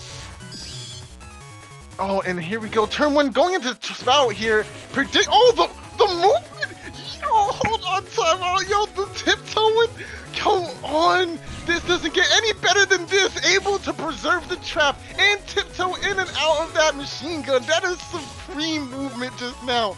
That was insane. Oh my gosh, yo. What? Yeah, definitely super rare seeing that that type of movement, just dodging every single machine gun shot. Usually at least one shot will probably clip your opponent, but when your opponent can just flawlessly dance every single machine gun shot, that has got to be kind of demoralizing. Oh, Veery is more than used to these kinds of situations. He too is a veteran, so of course he's gonna make a quick adjustment in this upcoming round. Maybe even a read here that Dust would be coming out and just go out with another. Oh, is it gonna come? No, okay. Instead we get Invisible here and the area grab, which will trap Veery here, but the area grab to counter that as well. But you still can't escape this Erase Man, as walking forward will confirm in the center, no matter where you're standing. And we'll see here if Salad can land this double life sword input. She does. Double life sword! Oh, no. That is a clean 440 damage, I believe. Oh my gosh. Unfortunately, that one rock cube right afterwards did not connect, but still 440 damage. You can see Varurion is already on even HP with Salad here when he started with 2200, so losing more than 800 HP. in a blink of an eye, mind you. It's just insane. But how did you even move? That's cheating. You weren't even moving. You were using a chip. Oh my gosh. And she still Oh preserved no, that 400 Oh. damage rock cube to follow up that element, man. What's Salad is gonna happening? take the ×2 hit here, but it's on a sanctuary, so it's basically just ×1. Oh, for the cut, let's go with the 500 damage. Fury's not out of this yet, ladies and gentlemen. He knows he wants vengeance, bro. He can't go out like that. Let's see it, please, Veer. Give this man your energy. Yeah, definitely a comeback here for Rurion, bringing Salad down to 459 HP, but this anger is something to watch out for. Oh man, anger means ×2 damage. Could have even went for a Knuckles play here, but I agree with not taking it. Slow down your pace, because right now Veery's swinging back into action, and we just can't let him gain too much momentum, especially on a whiff of a Meteor Knuckle. I think this was the best play possible. Oh wow, and that Yes. full cust preserves Yes. the anger into the next turn. Oh, So Salad got all the benefits of being able to drop that defense there, get the life aura up, and now sitting on these holy panels, just sitting pretty here, and now also having the potential for this ×2 play. Veery not TFCing to that. He knows. He understands. No, your P shots mean nothing. I will wait this out. I am fine. Everything is fine. And he times out the anger. Masterful. And he TFCs. Double TFC. He had the answer. Let's go. But now he's trapped. Oh, but the recover. Oh my god. What is happening right now? Yo, y'all can't be playing like this. Yo, this is too much. This is even though Varurion played quite well there, managing to block that Meteor Knuckles with Invis, just the fact that these panels are broken is actually a huge problem. Not having air shoes does mean that Varurion is going to have to just stand there and wait for these panels to return, and probably take a bunch of charge shots, take just whatever Salad throws at him, he's just going to have to sit through it. Thankfully, he has more than enough HP to at least last out a fast gauge turn, so he could use this opportunity to try and recover, but Salad is definitely not allowing that chance to come down. And we do get the wood here. Oh, there goes the first charge shot. Grab Banish is bound. Maybe a wood wreck next? Ooh, and this Salad- area grab is going to give Varurion even less options for movement here. He's just stuck here with this Tomahawk axe chopping down on his neck. Almost as if he's a tall tree that needs to come down in your backyard. Salad is just chopping, my guy. Like, it don't even matter no more. She just said, I got this axe and I'm gonna use it. Yeah, and one thing we didn't mention during setups is the attack max from Salad. So just the amount of damage is crazy from these charge shots. So in a lot of Falzar setups, you see a fairly low attack, like maybe attack 4, or even at just attack 1. But here with attack max, the charge shots are brutal. Oh, the And life aura. This life aura isn't even going to do that much. It's going to protect from that one hit of Tomahawk SP. Oh, but the Judge Man is in hand! Salad knew! She knew what was coming! Yeah, and it strips away Varurion's Invis right there, so... Oh man, what a game! Varelion played masterfully, but his style was just so clean. Oh no, what are y'all trying to do to me? You didn't tell me I was gonna be watching matches like this all day. What are y'all trying to do, bro?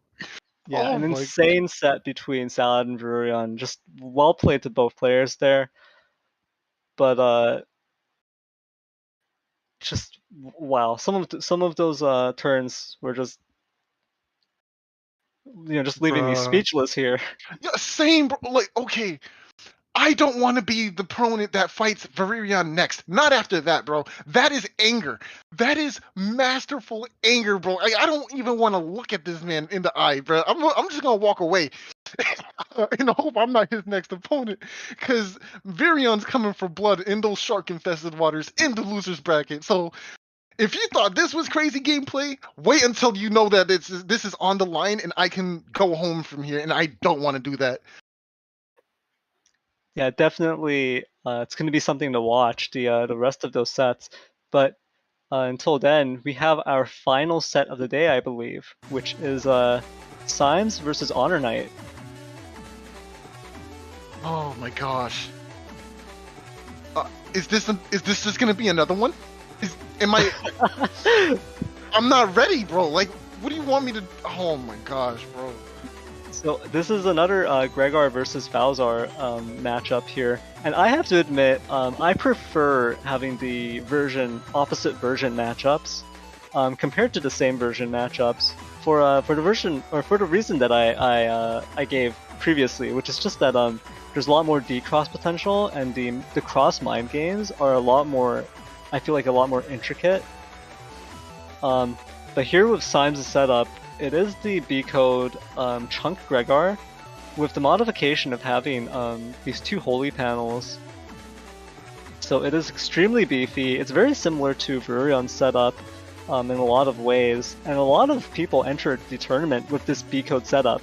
And it's not something that plays itself, as we have discovered.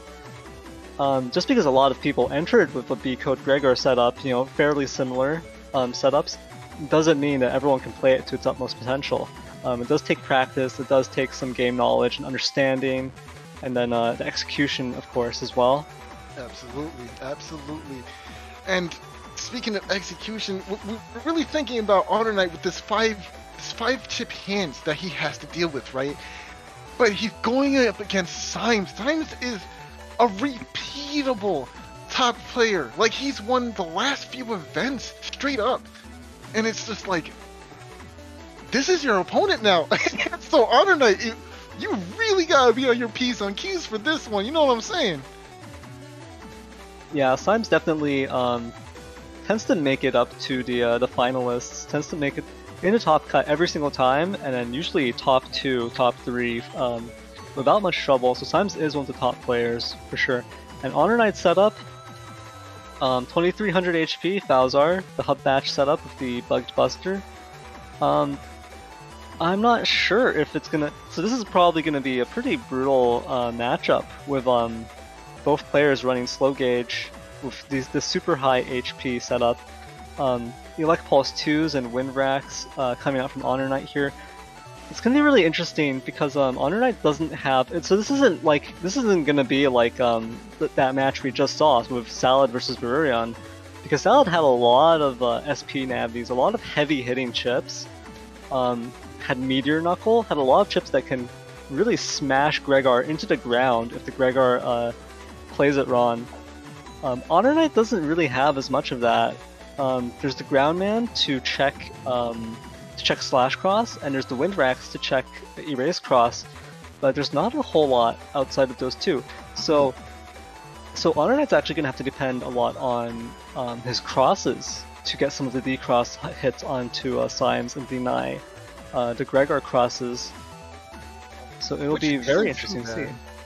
Yeah, it's going to be interesting for sure, and I don't think it's too bad because Aqua Charge Shot is really strong and very fast, so it's relatively easy to get a D-cross on those fire crosses.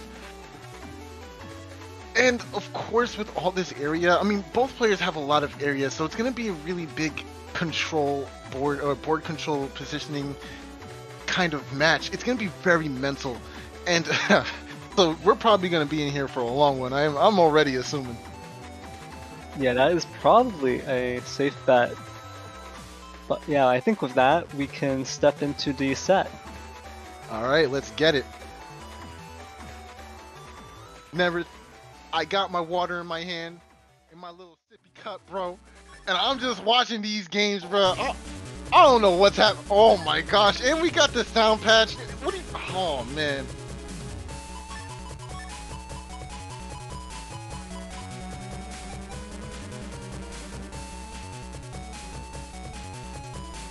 Alright, already starting with Bugface in your hand? You're a cheater, Slime! You're a cheater, 1, bro. Bugface. Oh my gosh, yo, I'm so upset. dodging the Elect Pulse, but still getting clipped by... Wait, I don't think you did dodge the Elect Pulse. I think you took that. That was not a dodge. Symes got hit by the Elect Pulse, got pulled into the Wind Rack, so took both hits there right off the bat very quickly. And Honor Knight really prioritizing this Dust Cross, stepping back and instantly just popping the full cast there, not willing to take the risk of having this first barrier broken and getting clipped by either a machine gun or Erase Man.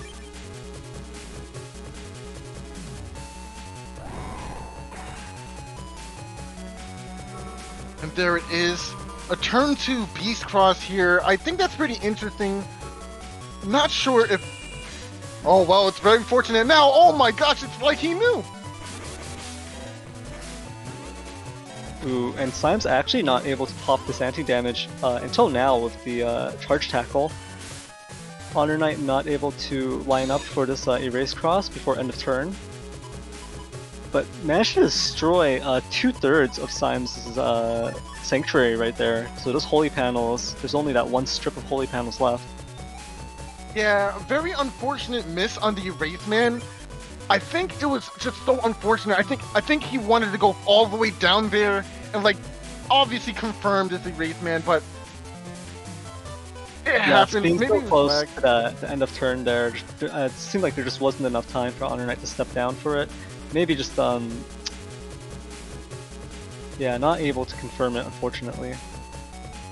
Yo, the prediction? I don't even think that was a read. That was just a happy mistake that he went into Beast Out and then Symes went for that Sanctuary. There's no way. There's no way he knew. Honor Knight, did you know? I'm asking in chat. Honor Knight, I need to know. Did you know? Question mark, bro?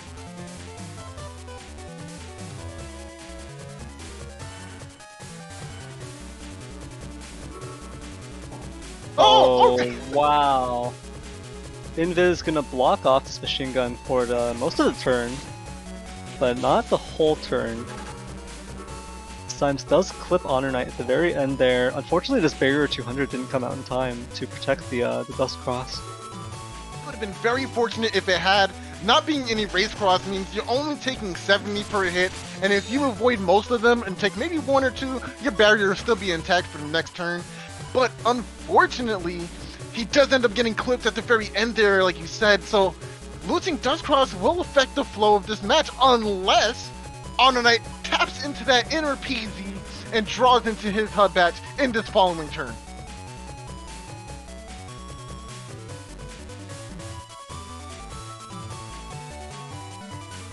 Yo, how much you want to bet he drew the HUD batch? I don't want to take a bet in either direction, honestly. Yo, I think he's gonna do it, bro. I think it's gonna happen. Yo, if it happens, I'm walking out. I'm just letting you know. Oh boy. Well, okay. I'm leaving. I'm leaving. Alright, I'm leaving, bro. Yo, I can't. Oh my god, bro. No way. No way, bro! Oh, unfortunately, the anti-damage will protect the Slash Cross right there. That would have been such a good play right there, getting the D-Cross, denying all this this charge shot damage that's now coming through. But Symes did still have that trap. Masterfully, of course. Symes holding onto that trap was so important, and now ending the turn with a Life Ore. We did see Holy Panel in the hand, so there is a chance to set up the Dream Aura combo, which is standing on a Holy Panel while having up a Holy Aura.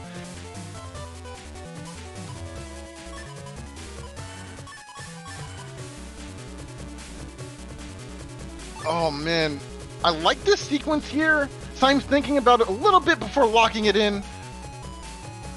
I really also like the fact that there's also a Holy Panel in the back row over here, which makes it really interesting.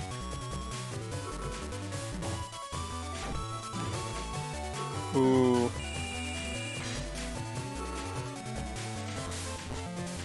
So Honor Knight removing that Life Aura and pushing Symes to the back there. But this Blast Man SP could be really bad for Honor Knight. And yeah, it lands a clean 500 damage and a D-Cross right there.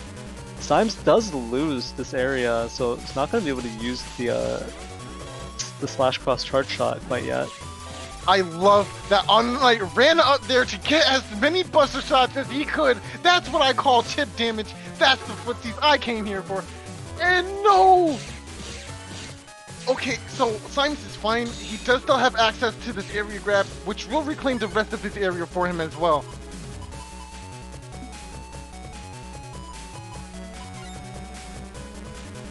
With no more area grabs though in this hand, Symes is going to have to consider changing crosses most likely.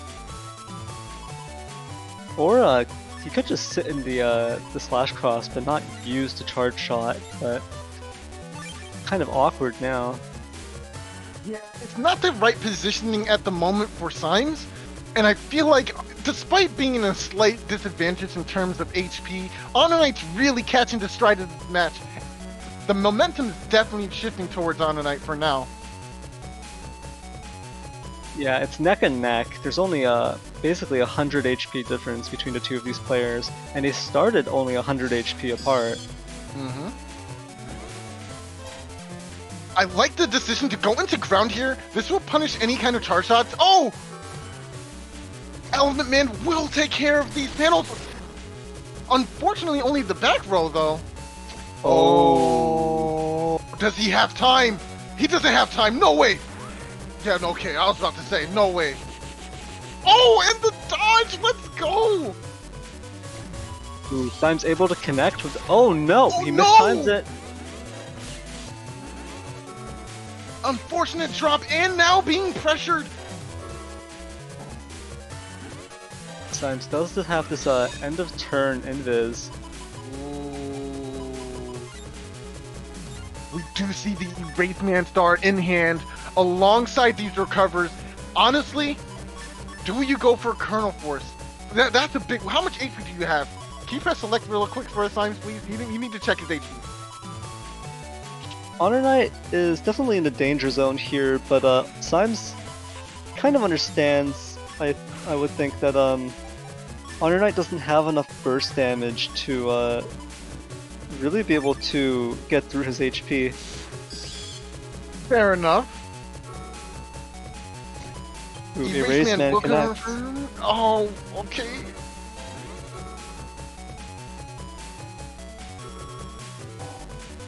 And there's the life aura, expecting the Kernel Force. That was so good. Oh, but the reversal. But Proto Man is in hand. What Symes really wants to do right now is clear out. But oh my gosh, that was not on purpose. Yo, Honor Knight, you got so lucky. Whoa, no way. Honor Knight brought the area grab and went for it. But because of that, Symes accidentally went for a TFC, and then Proto Man went. Oh my gosh, yo, what a game! That was only game 1! Oh my gosh, yo!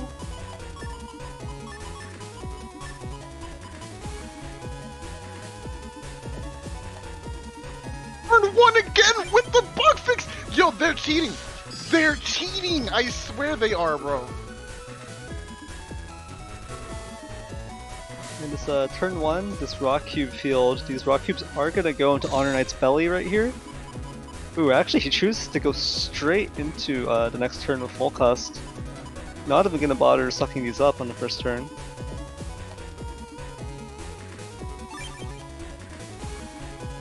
I obviously agree. Yeah, opting to not throw away that hand, obviously you weren't going to throw away a bug fix. Not now, right?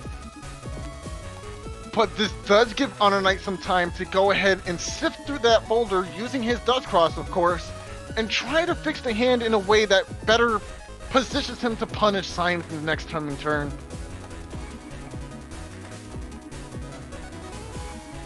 I would be dead if I didn't have this water in my hand right now. This water is giving me energy right now, bro. Yeah, what color is your sippy cup? It's black, bro, with a hint of white, bro. Ooh, there it is.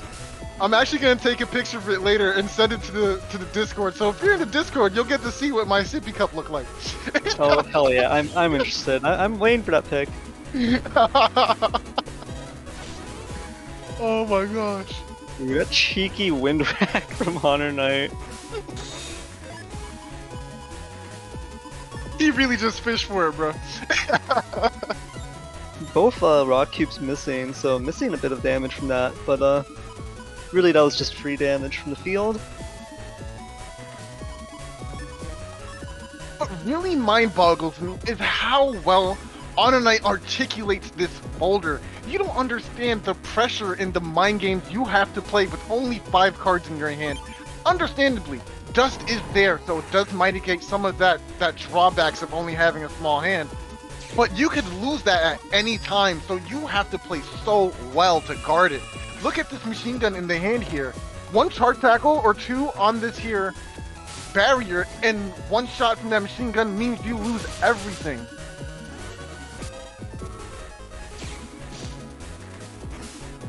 This is perfect. This is how you defend dust. And then, oh my gosh, deleting that holy panel and now making the holes, which will lock signs out of the way. Amazing punish game. Amazing punish game here. I'm not gonna lie to you. I don't know how I stole a game off this guy right now, because he's playing insane. Like, I think, was it a fluke? I don't think I won on purpose at this point. I really don't. Oh no, you're playing insanely right now, yo. I'm not even gonna lie. This is crazy.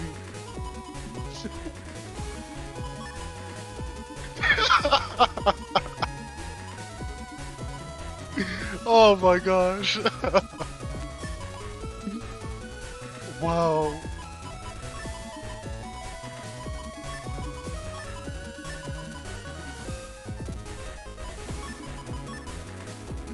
I'm considering this turn very carefully. I think leading with the recover is pretty smart here.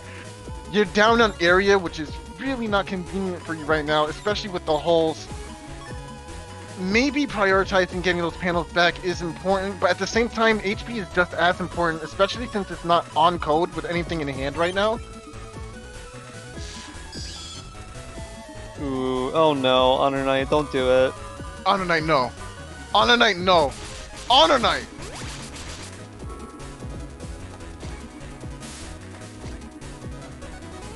No, he's not going to. It's not that real. Right.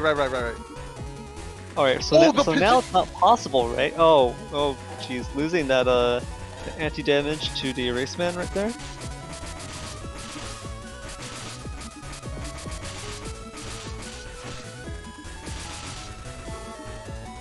Okay, it's in play? What's really interesting about Honor Knight's folder here too is that they're playing E-code. Oh, excuse me, J-code. Oh no, I was right the first time. Oh no, it's right. J-code with the 4 wind racks here, right? And what really is interesting is that you usually accompany that kind of strategy with the fast gauge, right? As we've seen with Death or Salad in the past, you know, when she played her famous A-code folder. It's really interesting to see a reversal of the role, right? Playing the same kind of style, but in a slow gauge turn to really force pressure on the opponent.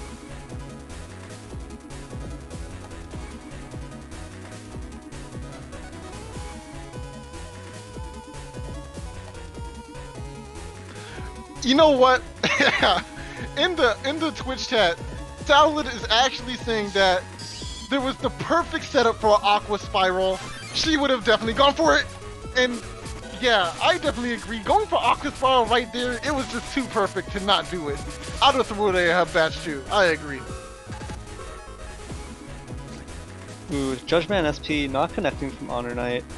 Did manage to land a Pulse Rack combo right beforehand though. Ooh, and Area canceling each other out here. Losing that wind rack in this turn was huge.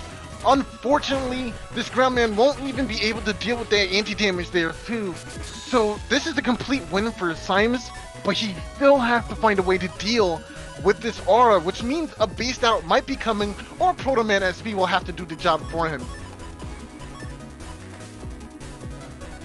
So while that ground man did not connect due to the invis, it did crack some of these panels, so Symes is going to have to be careful of his movement here if he wants to preserve his range of movement.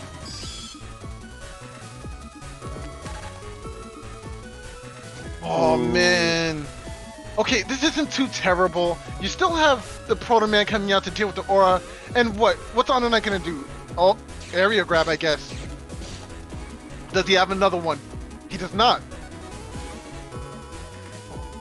Oh, he's looking for the other area grab. He does have it. But what's amazing is that this grab banish will punish the anti-damage, but it will not make Honor Knight fight back. So he's going to willingly trade these right now because there's no reason to move otherwise. This forces Symes to use this area grab to play defensively around his charge shot, and then force Honor Knight finally to move out. But even then, Honor Knight is still winning on trading damage here because of the busted shots.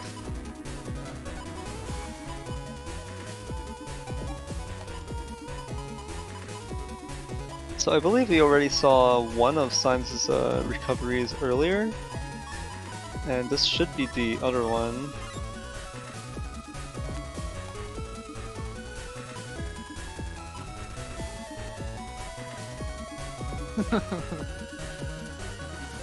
Okay, so we do see Sanctuary in hand. A potential change to Heatman. I'm not sure if I agree with this change. I mean, I guess one has to come, right? Slash is no longer doing value, but I would like to see maybe a little bit more of the electric charge shot so you can kind of safely camp back.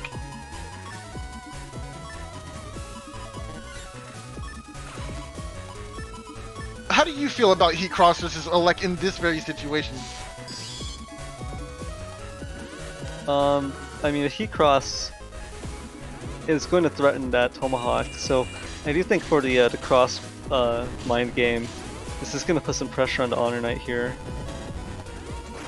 Oh, so cheeky! Tried to run up and get that buster in. Oh man. Oh no! And losing the intangibility, getting punished for camping forward. Honor Knight no longer caring about having Tomahawk, deciding maybe we're gonna change that cross anyway. I'm gonna pressure with some damage and get in your face here. The big issue here is actually that Honor Knight doesn't have any Aqua chips, so having already used Spout Cross earlier, there's now no way to get Symes out of the Heat Cross. And while Heat Cross, you would normally consider it, not too amazing as an offensive Gregor cross, it is actually still pretty good, especially in this type of matchup. Symes considering his options here. Elect Cross, I don't believe Honor Knight has the tools to punish Elect Cross anymore now that Tomahawk has been burned.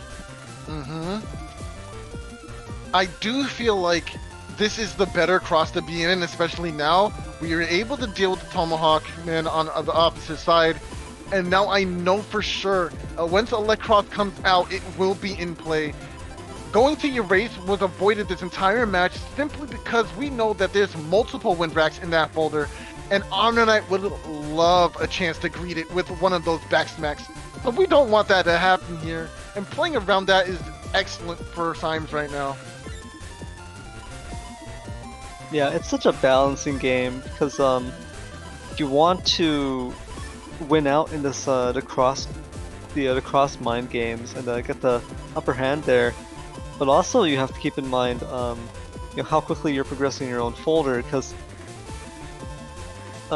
Symes does have this great defensive turn here. Recovery 300s, already standing on Sanctuary, and has the spare Holy Panel to play with. So this is a great neutral position. And even though Honor Knight has area grabbed this one set of Holy Panels now.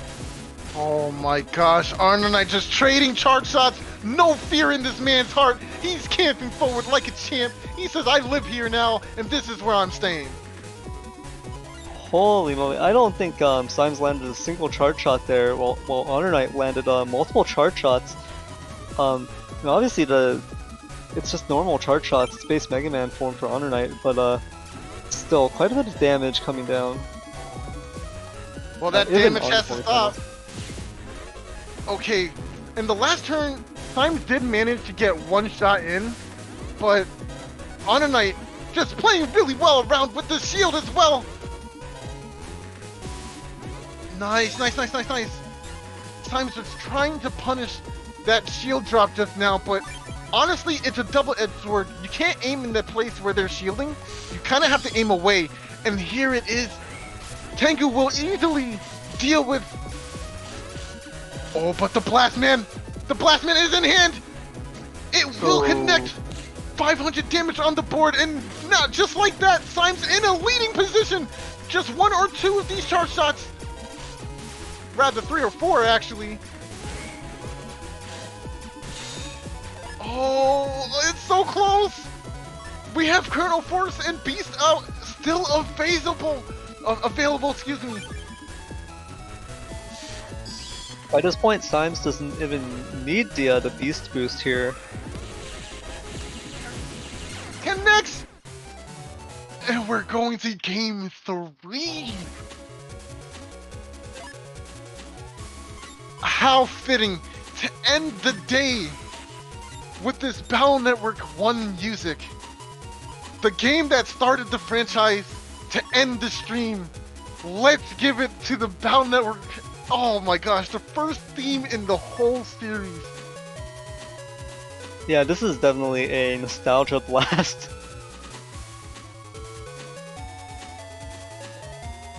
And this has been an insane set so far from these two players. Really back and forth, neck and neck death match between them. So now we're seeing a permahole bottom field with ice panels to start with. This is definitely a field that Symes might have some struggles with, not able to get as much Kernel Force damage as he wants here. It's true, but it does kind of go both ways in this instance, right? Hold on a second. Turn 2 bug fix? What? Yo, how? Ow! Ow! Oh, whatever, man. I'm over it at this point. Clearly, you guys are made of tougher stuff than I am. Like, what is this, bro? Like, oh my gosh. Oh my gosh, bro. I can't. But anyway, the reason why this field is sort of advantageous for Symes as well is because now it looks like Knight won't be able to back row pressure with Tengu, and then like there's just a lot of stuff he can't do either. So it kind of works out in the favor of both players, but I do feel like losing out on a Giga is way more impactful than losing out on some charge shot potential. It's kind of hard to say, and that's a very good point about the charge shot potential being lost here for Honor Knight, because we've all seen how devastating a Tengu lock can be. Right? A Tengu lock over a slow gauge turn can basically be a Giga's worth of damage. It's true. 4 of those is the base, if not more.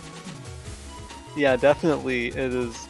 It can be extremely lethal. So that's a really good point. So both players losing out on some damage potential here. We're gonna have to see how each player adapts to this and tries to play around it. Rush gonna be eaten away, but thankfully there is a barrier in place, so not losing that is really nice, and changing the field to be a little bit more lenient and possibly strengthen the power of a Blast Man. Really good. Oh, and there goes Bug Fix on the opposite side. Yet another cheater. How interesting. I can't with you people, bro. Oh my gosh. You know what? I think it's fair that Honor Knight got it because he's playing Dust, right? The build is meant to do that, right?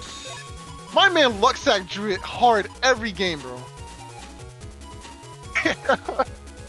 Yeah, it is a little bit more understanding to draw an early bug fix when you've got that chip shuffle equivalent. Not quite chip shuffle, of course, and how it functions, but the trash chute from Falzar. Symes, on the other hand, just those draws have been kind of insane. Simon's been playing games with cards for years, bro. So he knows how to shuffle the good chips to the top of the deck. That's what we're seeing here. Poker player science, bro.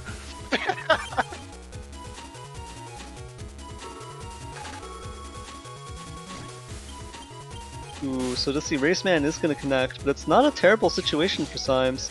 At least it didn't destroy this this anti-damage, and now Symes does get the time freeze potential. Pops it here, and it will protect against this Ground Man, so really getting a pretty good deal here. Symes using the value of the Buster Bug here to try and chip away at some of this barrier damage here, or barrier health rather. Before popping off, oh, but unfortunately the turn is nearing an end. Might as well get value out of this Blast Man.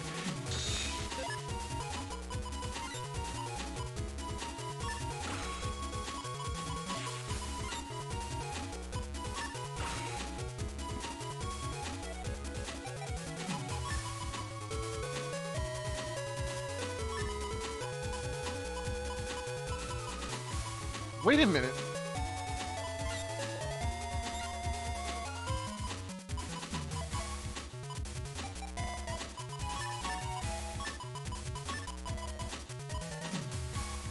Oh, that's right. Okay. I was literally confused for 2 seconds because Symes had Cust 8. I just remembered that Charge Cross gives you more chips over time. So for those who don't know, the longer you're in Charge Cross, every consecutive passing turn will give you an additional chip to choose from, which is why it's so strong in Graveyard starting out sometimes, because it allows you to increase the hand size. Really good information to know there, and how to use the class very well. I said class, I meant to say cross. Symes stepping away from that Judge Man right there, not getting the paralysis hit.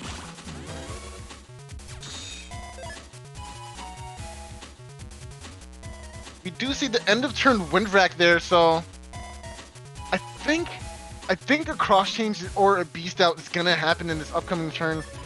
Maybe not a beast out, but definitely like a cross change to Tomahawk maybe, just to try and avoid getting paralyzed or getting set up in a situation. Especially since we know Blast Man is no longer in the picture. I think Tomahawk is more than fair to go into here. The major problem of going into Tomahawk this early would be that Symes still has a Heat Cross to deal with it, and basically there ends up being this triangle. Once Heat Cross deals with Tomahawk Cross, Symes can go into Elect Cross, which is a really strong, just a really strong cross for the charge shots to play with any level of area control. So basically, in terms of the cross mind games here, it's not so easy to approach going into Tomahawk from Honor Knight's side. Going into it a little bit too early could be a huge problem. Yeah, that is true. The threat of Fire Cross, or Heat Cross rather, is a little scary, but as I predicted, it does come into play here. Whether that's a good thing is going to have to play out very soon. Nice Buster Bug procs here, doing a decent amount of damage while Symes had paralysis.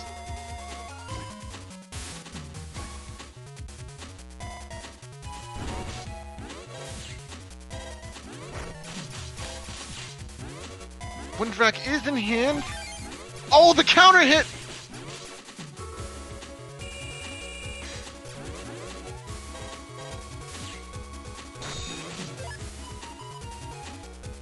And there it is. Colonel Force is in the hand.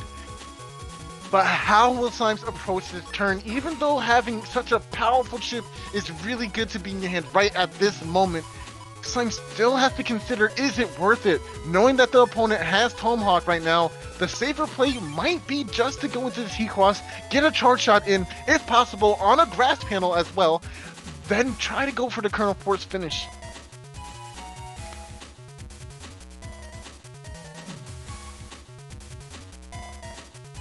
Oh wow, shoutouts to Justin Wong in chat. That's actually really cool. Oh, we got raided. That is awesome. Yo, hold on. Shoutouts to the raid. Thank you guys for tuning into some Battle Network hype. The stream has been stupendous so far. It's really entertaining to watch these sets and watch these players play out these matches.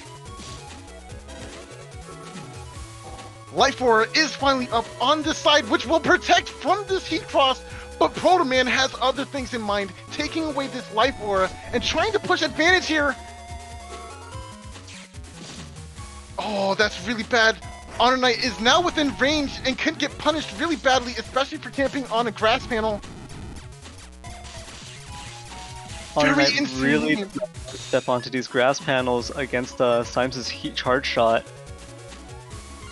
That would be a ×3 hit, so losing Tomahawk here would put Honor Knight at risk of getting a really lethal Kernel Force hit right here. So Symes really wanted to remove this Tomahawk Cross to confirm a huge chunk of the Kernel Force damage, but really just popping the Giga at this point while Honor Knight still has Tomahawk Cross would allow Honor Knight to step down, dodge most of it thanks to those 2 permaholes, the center of the field.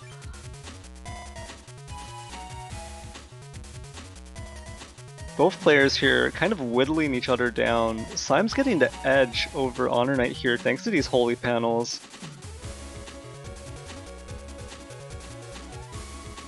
Oh man, yeah, these holy panels have been paying dividends to Symes' build here, surviving a lot of key hits. Going into... Yo, wow, how amazing that was just now. Going into this ground cross, was that a read? Going into the slash cross from Honor Knight, and now trying to get a punish here with this charge shot. But it's not quite lighting up the way he wanted to, but maybe it will now. The freeze has a long-lasting status effect, and this will do it!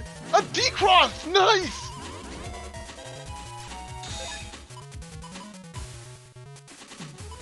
Losing slash cross here was huge.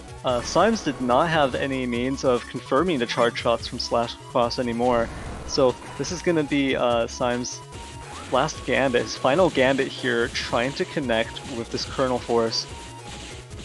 This is it. Honor Knight has to survive this Kernel Force. That's the only way he can win right now. But does he have a way? There it is! He makes it to the end of the turn!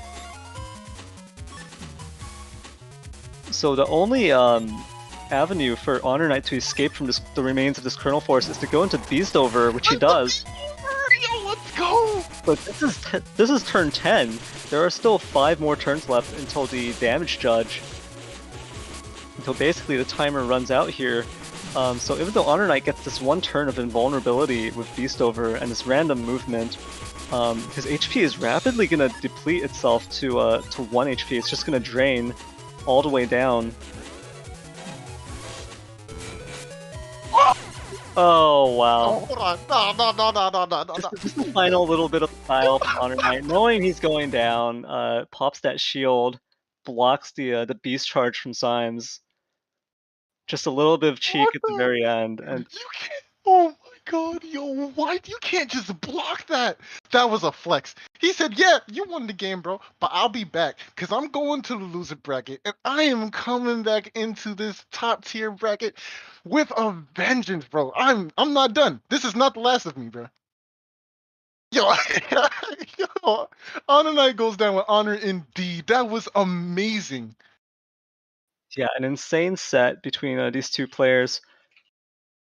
Really close, and just a contest of like resource management, really a holding on to those chips at the right time at the right moment, you know, using everything they had against each other, just using up all of their resources.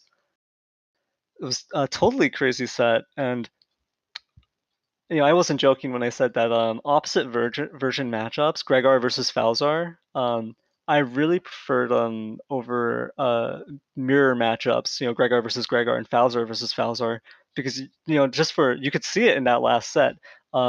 Just the cross mind games are so deep. There's just so much complexity in it, and there's so many different directions you can go, right? And there was that crazy moment, like you pointed out. You mentioned Symes went into slash cross and Honor Knight went to ground cross on that same turn. Some like just just a crazy level of prediction or calculation, or even just like measuring out. Well, if my opponent goes into this cross, and I'm stuck in this cross, what's going to happen? So Mhm. what's the path I can take that's going to give me the best results?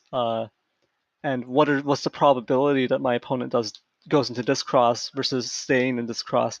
All of this just people, especially for casual viewers, people who Mhm. don't really play any PvP in the series, or haven't played PvP in a long time, it's easy to approach these sets and look at them and be like, "Hey, they're spending a lot of time in Cust. How come they're spending so long just to just lock in your chips, just lock in your chips and press OK? Go into the turn."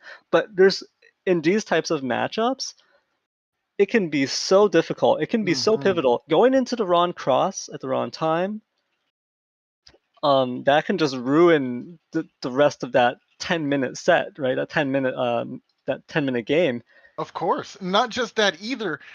Putting the chips in your hand in the wrong order can simply throw off. Like, look, Honor Knight almost lost Tengu to a Proto Man because he brought area grab first, but he luckily was able to squeeze out that area grab to have a TFC for that Proto Man. So it wasn't Honor Knight, but excuse me, it was the match beforehand.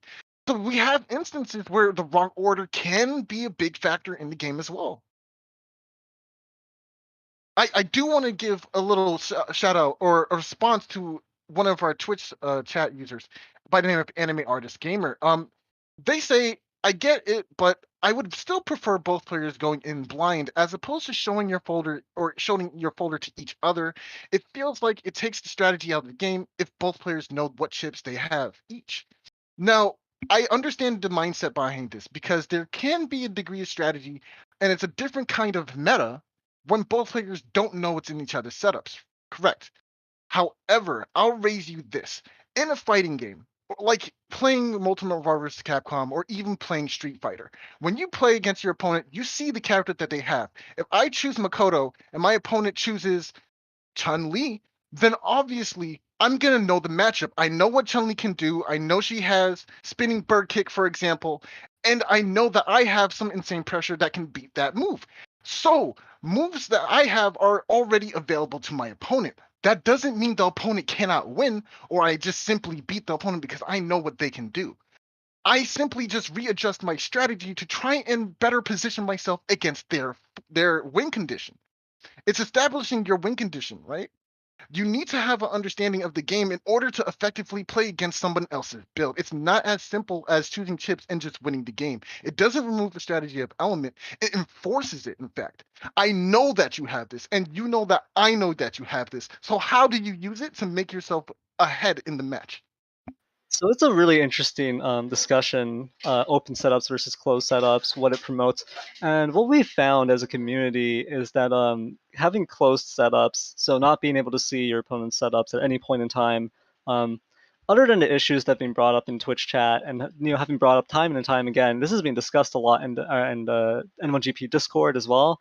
Um, is my personal opinion, my personal take on this is also that having closed setups, not being able to see your opponent's folder and build, what it also leads to is an increase in the viability of cheesier setups. And you might think, well, doesn't that mean there's a little bit more build variety? Doesn't that mean there's a greater variety, diversity in viable strategies? It's actually, I want to say, and this is coming from me, and I like to play stuff that's kind of cheesy. I like to play stuff that's offbeat, right? But I'm going to say that if you can't see your opponent's build and you can't see your opponent's folder, um, the number of times you're going to end up getting cheesed by Geddon Gundel Soul 3, right? Or any kind of similar setups, or just some really cheesy stuff, the number of times that's going to end up happening to you, what it does is it pushes the meta in a very specific direction, and it pushes it towards this kind of like it pushes it towards being solved, right? Because well, the possibility of a person using Get and Gundel Soul 3 on me and just vaporizing me in one turn, that Right, possibility, right. that's too deadly. That's too lethal. So in that case, every single Gregor player will just run air shoes, right? So what it does is it over time, if you switch to closed setups from open setups, you'll experience a very brief period, in my opinion, of increased build diversity. But within a very, very short period of time, what you're going to see is that's going to drastically drop. It's going to decrease to its utmost minimum. You're going to see almost no build diversity whatsoever once you see completely closed setups, and people realize I don't want to get cheesed by this specific build. I have to run this now, and Right. everyone's just going to have this kind of stuff going on. And we've tried it before. We've tried Yep. closed setups with 2 Yes. folders. Yep. We've We tried did. it, and all that does is it promotes scouting, right? So at that point, you go, well, I wanna know what my opponent's gonna run, so I can know which of my folders to take into this matchup.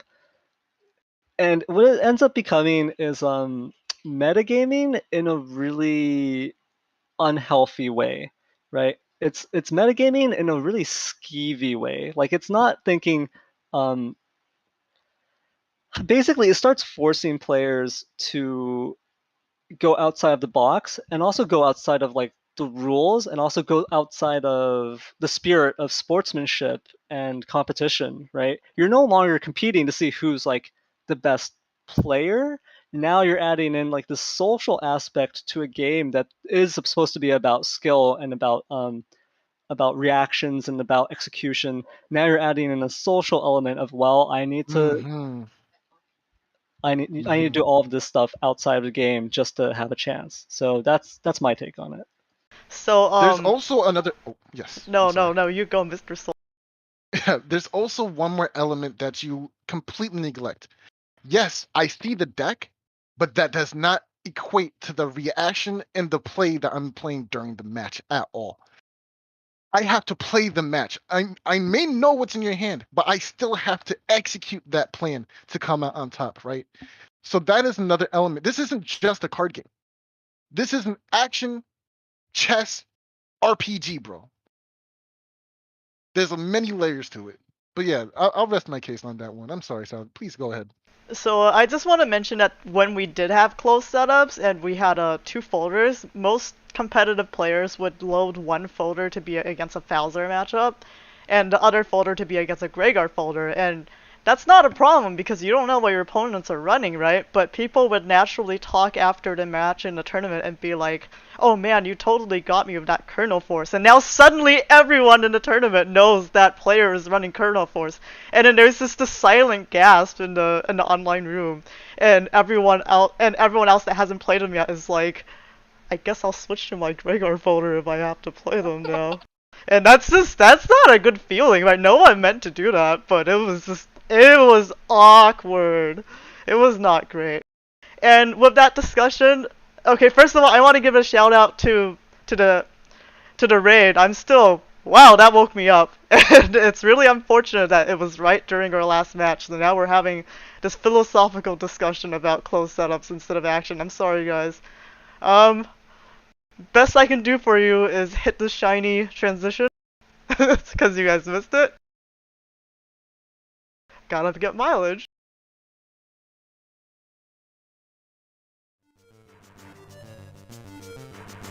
Okay, so I totally forgot, but after a few rounds ago, that was actually the end of the quarterfinals, which was a Science beating Weenie Whistle, Honor Knight beating Neraf, Salad beating Thiago, Virion beating Nonstop Mop, and right after that we had the final 2 matches to stream, which was Science beating Honor Knight and Salad beating Virion.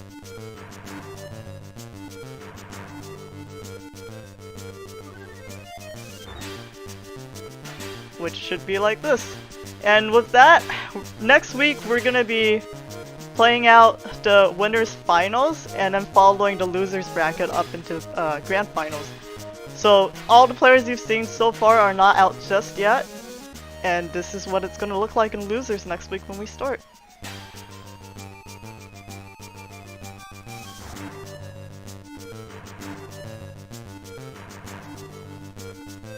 So we will have quite a few matchups. Doorman versus Desmond, Thiago versus Raku, Nerf versus Goldon, Weenie Whistle versus Nonstop Mop to start, and Honor Knight and Brurion are waiting for their opponents after 2 rounds.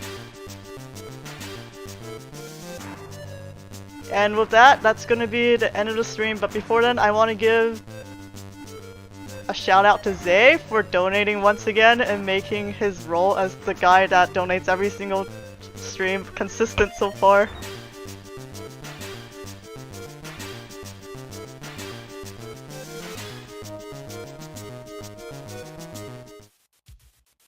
So yeah, we do have a Ko-Fi, guys, and thank you very much for supporting us so far. It's still in the works, but we have a merchandise store coming up in the works. So we are hoping to get more information on that next week, or maybe in the break after the tournament ends.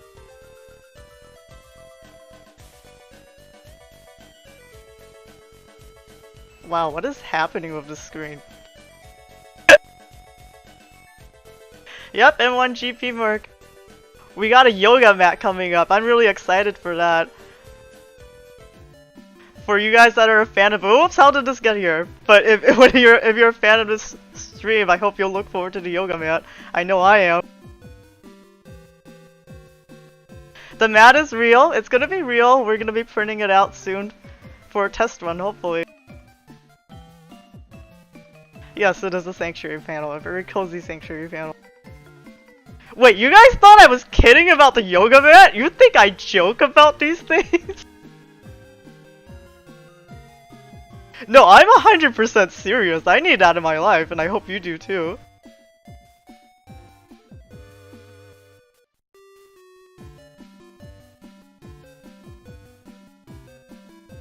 Yeah, I really want the Cobb cloth mask coming out too. I think some of you have seen the teaser for that one. Okay, and with that, we'll be going on into the credits. I want to give a shout out to Symes, Solex Cross, and Nerf, and also Symes X Cross for casting today, just like they covered the rest of the tournament so far. And I want to thank Enduring Ray and Eurasia for helping with the setups, as well as Shadow.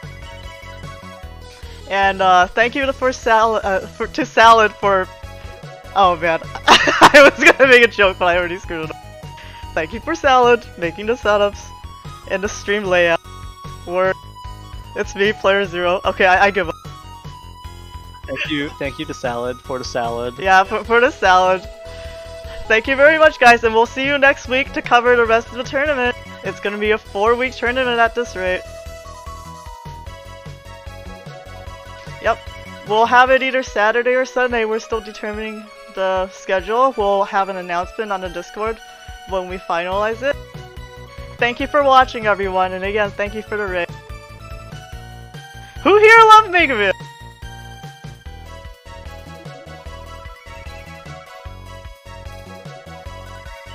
Alright, we'll be closing out and leaving it on the stream for a bit.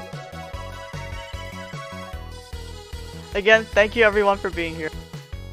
And remember, if you want to get set up, or if you're just curious about the game but interested in trying it out, come on and join the Discord. We're always happy to help you set up. And even if you don't know what to play, there are formats of automated setups for you, so you can just get in and try playing